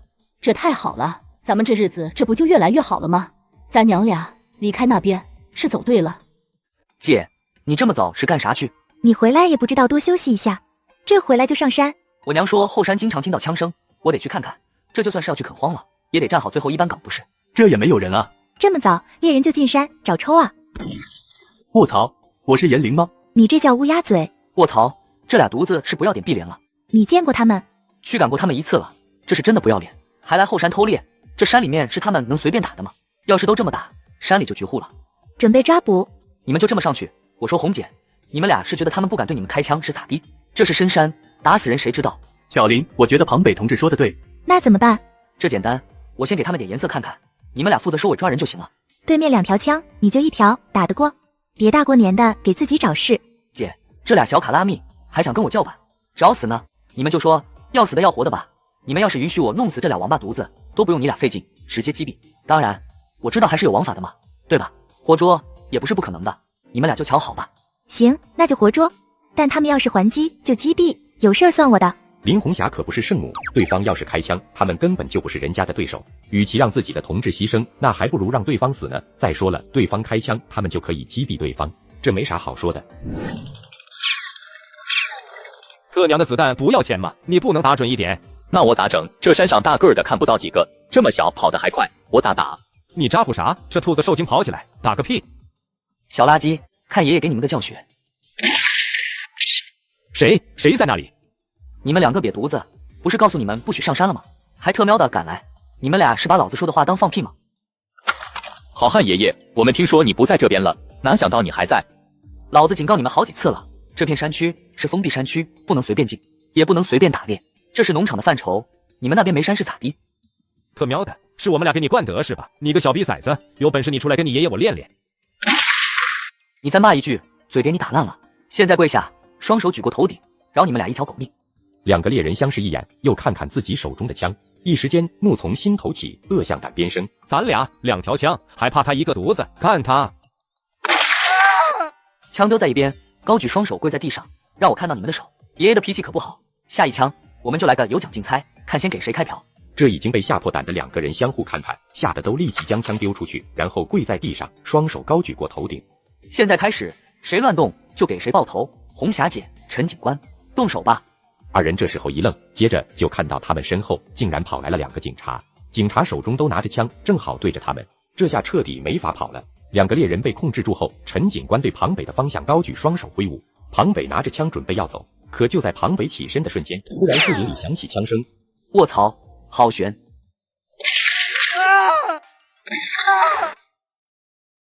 我是给你脸了是吧？就你这3脚猫的本事，还敢对我开枪？小林，这庞北同志啥来头？这么厉害？这是肖厂长的徒弟，你说厉害不厉害？这么好的苗子招过来，咱们所可就多了个神枪手。你敢这么做，肖厂长敢跟你拼命。先把他们带回去，伤口处理一下，别死了。另外贴公告，准备过年之前拿他们仨当典型敲山震虎。行，这可太行了。庞北一出手，抓了3个偷猎者加1只兔子，人被带到吕家寨，消息可就传开了。而此时，在山下的奥磊正在跟吕秀兰刚从农场出来，准备去供销社买点酒什么的。同志，我打算再扯点布，上次没买够。行，要不您跟我去后面选，后面多。好，小磊，你在这儿等娘一会儿，我一会儿就出来。好的，娘。桂圆带吕秀兰去后面选不料，奥磊就乖巧的老实的站在原地看。正好庞东就看到了奥磊，这一眼看过去，庞东的眼睛都直了。你好，同志，请问你买点什么？我不买东西。同志，要不我给你介绍一下我们这里的商品吧？我看你的装扮是少数民族的吧？我说了我不买东西，我等我娘。哦，那要不坐一下聊聊天？我不认识你，我干嘛要跟你聊天？呵呵，自我介绍一下，我叫庞东，是供销社的会计，敢问同志芳名？你别过来，我不认识你，你离我远点。别误会，我没恶意，我就是……你敢再上前一步，我就打爆你的头！王主任，这马上过年了，你看还有啥需要的，随时来找我。没啥了，王经理啊，我这马上也就不是主任了，你没必要这么客气。嗨，你看看我这脑子，现在不能叫王主任了，得称呼您为王社长。可不能这么叫，得叫副社长。哎，你不是庞北兄弟新媳妇奥磊同志吗？这是怎么了？这么大的火气，奥磊同志啊，不，应该叫弟妹。我是王主任，还去过你们家呢，跟庞北我们是兄弟啊。哦，原来是王主任，我想起来了，你和小北哥是朋友。哈哈哈，这是啥情况啊？王主任，我是小庞啊，你知道我的，我就是看没有人，然后我就接待这个同志，谁知道他就拔枪了。胡说，我都告诉你了，我不买东西，你一而再再而三的往我身边靠近，你就是个坏人。你还接待，你接待还喝酒。我说小王啊，你们的员工实在是有点太过分了。你知道这位同志是谁吗？他可是咱们农场的小英雄，庞北同志的爱人。庞北同志冒着生命危险与这位奥磊同志一起完成的垦荒探索任务，结果你的人竟然敢做这种畜生不如的事情。王经理，你听我解释，不是那样的。滚！王经理，你听我解释啊。这个月的工资你别想要了，要是你还是这个样子，我就上报上去，我就不信就你这种人渣不被开除还不快。对不起，奥里同志，是我管理不当，请您见谅。这不是你的错，要说还是我的脾气急了些。奥磊同志，就你一个人呢？小北兄弟呢？小北哥早上就去巡山了，他听说最近偷猎的人比较猖狂，所以就去收拾一下他们。哈哈哈，原来是这样，看来我小北兄弟他是真的闲不住啊。是啊，他说要站好最后一班岗。叔，你别叫我叔，你是我叔。你说说你，咋胆子这么肥？你看看，这稍微偏一下，脑袋瓜子就开花了。你想过没有？你让你娘咋办？你让奥磊咋办？我知道错了。错了？你小子还知道错了？下次还敢是吧？这不是想站好最后一班岗吗？毕竟你们对我那么好，这要是让那些家伙伤到咱们的人，我会内疚的。过完年，你赶紧给我进山去，山里面没有人，你爱怎么折腾就怎么折腾。我啊，眼不见心不烦。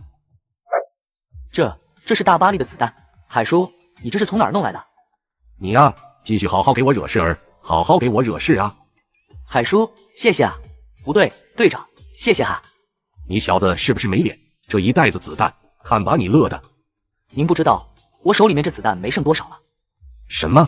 你把子弹当啥了？你当这是瓜子呢？这才几天啊，你就用掉这么多？关键是山里面的狼太多了，我那一次就干死好几十只。这小王八蛋！李队长，这是咋了？林公安，我刚才给他子弹，你说这小子，他告诉我啥？说啥？他把子弹给用光了。呵呵，那可不是要用光了吗？他跟我说过，进山的时候遇到狼群，这一路光杀狼群，那就上百发子弹。可这谁供得起啊？这么消耗弹药，我看不行啊，还是要找老校商量一下。这子弹也就他供得起这祖宗了。这个我可以帮忙协调，实在不行的话，就从农场库房里分给他一箱。一箱？农场能有那么多吗？吕队长，你是忘了肖厂长他们来之前是干啥的吧？别的不敢说，大巴黎的子弹他们可是管够，毕竟农场标配的是5.3步枪，还有就是水连珠，但他们团也有大量的加兰德库存，给庞北一箱那一点问题都没有。而且要一箱都未必够庞北用的，大巴黎子弹是铁盒子装的，里面就不到200发子弹。这老美不是贼有钱吗？咋还这么抠？一箱子子弹就不到200发。我见过那种弹药箱，都是铁箱子，里面子弹都用布袋装着，就不到200发。我记得好像也就192发。像是农场仓库里这玩意都吃灰呢，农场那边都是波波沙冲锋枪，还有就是水连珠，大巴黎人家才不惜的用，这枪保养维护都相当费劲，容易坏。那小北的枪要是坏了，他在山里咋整？他会保养，你放心吧。这臭小子那多才多艺呢。你就是庞北是吧？就是你把我的徒弟都给抓了。操，这抓了小的还来了老的。孩子在房间里，出去说。行，我敬你是条汉子，给你个体面，出来吧。小倩在屋子里等哥，别出来。哥，听哥的话，别出来。临死前我也让你死个明白，我那3个徒弟你都给他们送进去了，你这是不给我面子，那我只能让你死在青龙沟。还没有谁敢动我的徒弟。朋友，你徒弟犯法了，你知道吗？我不管那些，我只知道你害了我徒弟，徒弟被害，当师傅的就得给他们讨说法。行了，最后还有啥要交代的？要说点啥，你就给我解答一个疑问：你们的王八盒子都哪来的？黑市有，踏三江那边有不少。没有问题了，那就上路吧。朋友，看在你没伤害我妹妹的面子上，我留你一命。以后出来之后记得一句话，没那个金刚钻，你就别揽瓷器活。你到底是什么人？你咋还会擒拿？别说话，这玩意容易走火，你不知道吗？出来报仇，还刀逼刀个没完，都跟谁学的呢？庞北彻底除掉了对方的武装，这才松了口气，然后像是拖野猪一样，将男人直接拖向对部。此时，在办公室只剩下林红霞。庞北敲敲门，林红霞走出来，吃惊的看着庞北。小北，这又是谁啊？白天抓了3个小的，这是他们的师傅来报仇来了吗？这报仇都不打算隔夜。啥？他来伤害你了？你受伤没有啊？这种垃圾选手根本就不够看的。诺，这是他的枪，还有子弹，都交给你了。这群混蛋还给他们脸了，这下他们的性质可就变了。原本就是个偷猎，关几年也就出来了。要是认罪态度好，或许用不了多久。现在嘛，他们算是摊上大事了。那是他的事儿，他敢做就得自己承担责任。都是成年人了，做事不顾后果嘛。快意恩仇，真当这里是梁山了？先绑在树上，我通知所里，你去通知一下吕队长。庞北将人牢牢地固定在树上，接着他就去找吕海。吕海家里距离队部也不远，听说有人来寻仇，这没一会儿，村子里的民兵队就都出来了。一时间，队部里被大家带来的火把照亮。队长，这不是山下的关猎户吗？别说，还真的是他。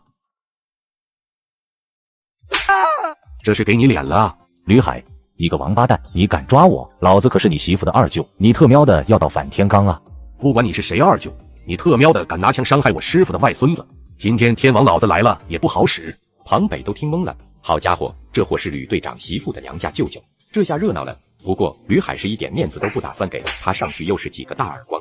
我告诉你，老小子，今天照理说我们在这儿打死你都没事，谁让你落我们手里了？你特娘的这就是自找的，还敢上吕家寨来寻仇，谁给你的胆子？队长，这是咋了？这又要干嘛？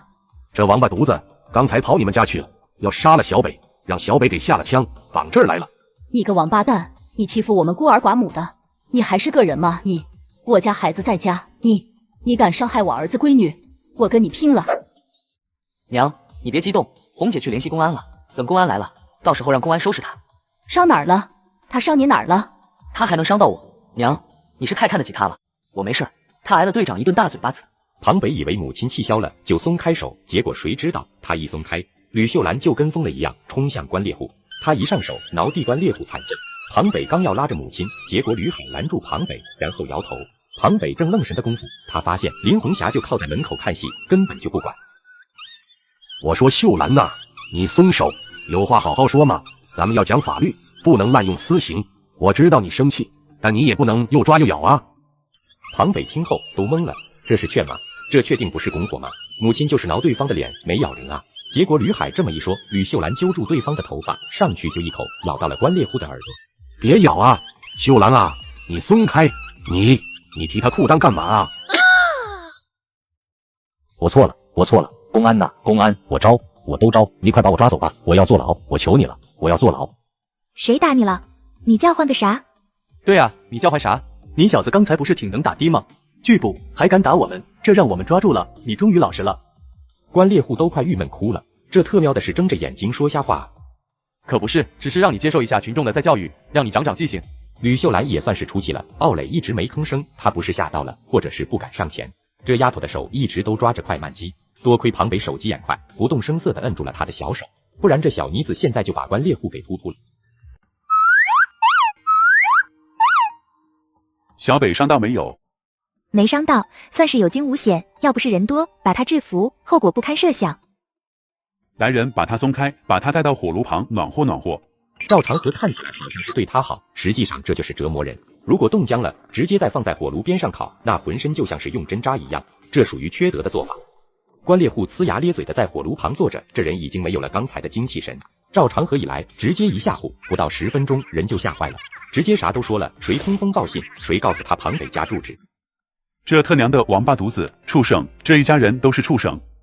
赵所，这庞东不抓起来吗？这玩意不好定罪，他又没提供武器，也没拿钱给对方，他就是故意把事情告诉了关猎户，还告诉对方庞北的住所。虽然缺德，但抓了也没啥大用。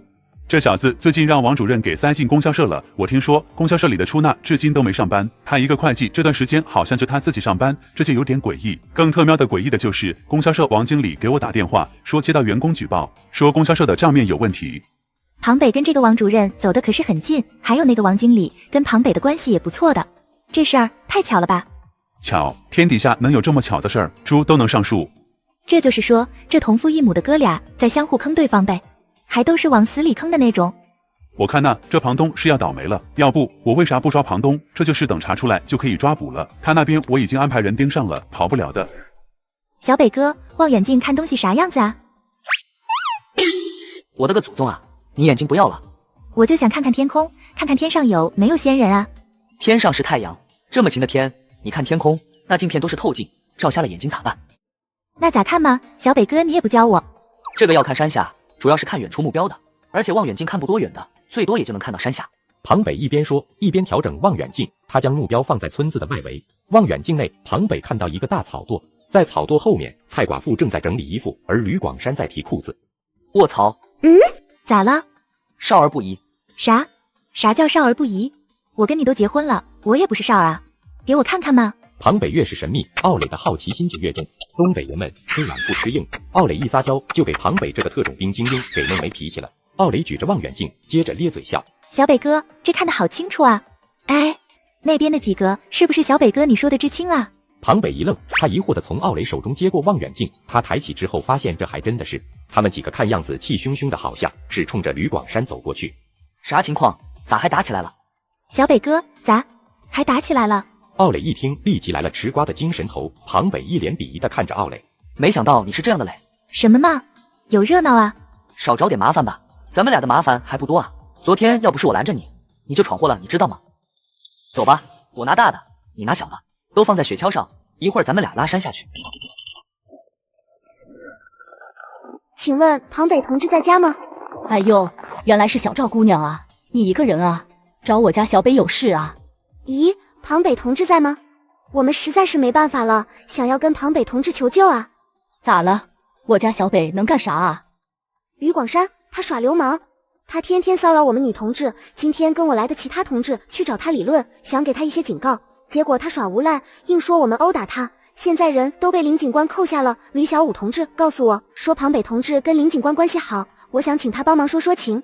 咦，你说我离开家这么远，我真的没地方去找人帮我呀，只能找好心人帮忙啊。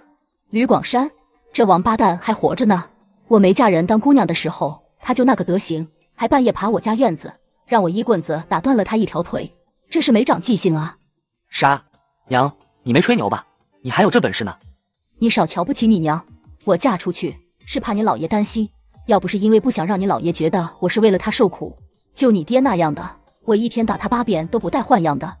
行了行了，娘，小赵姑娘也是离家在外，再说那老光棍还惦记过你，这老王八蛋，你等着，你打断他的腿，我还没打呢。奥磊，咱们走，北哥带你杏霞仗义去。行，小北哥，那咱们用带枪吗？磊呀，你听北哥说，咱们这是解决内部矛盾，没必要打死打活的，只有解决外部矛盾，解决真正的敌人的时候才动家伙呢，你别动不动就动枪，吓人。你个小瘪犊子玩意，怎么跟自己媳妇说话呢？都要结婚的人了，还没个人样呢。娘，别动粗啊，武力是不能解决所有问题的。那也能解决你小子不听话的问题。专家都说了，经常打骂孩子会影响孩子教育的，原生家庭会对孩子的印象很大。你个小王八蛋，你给我站住！什么原生家庭，俺没听过，俺就知道再不管你，那你得倒反天罡。就这样，将来有了娃，还能不5级6兽的？那还有孩子样？不成了猴子了？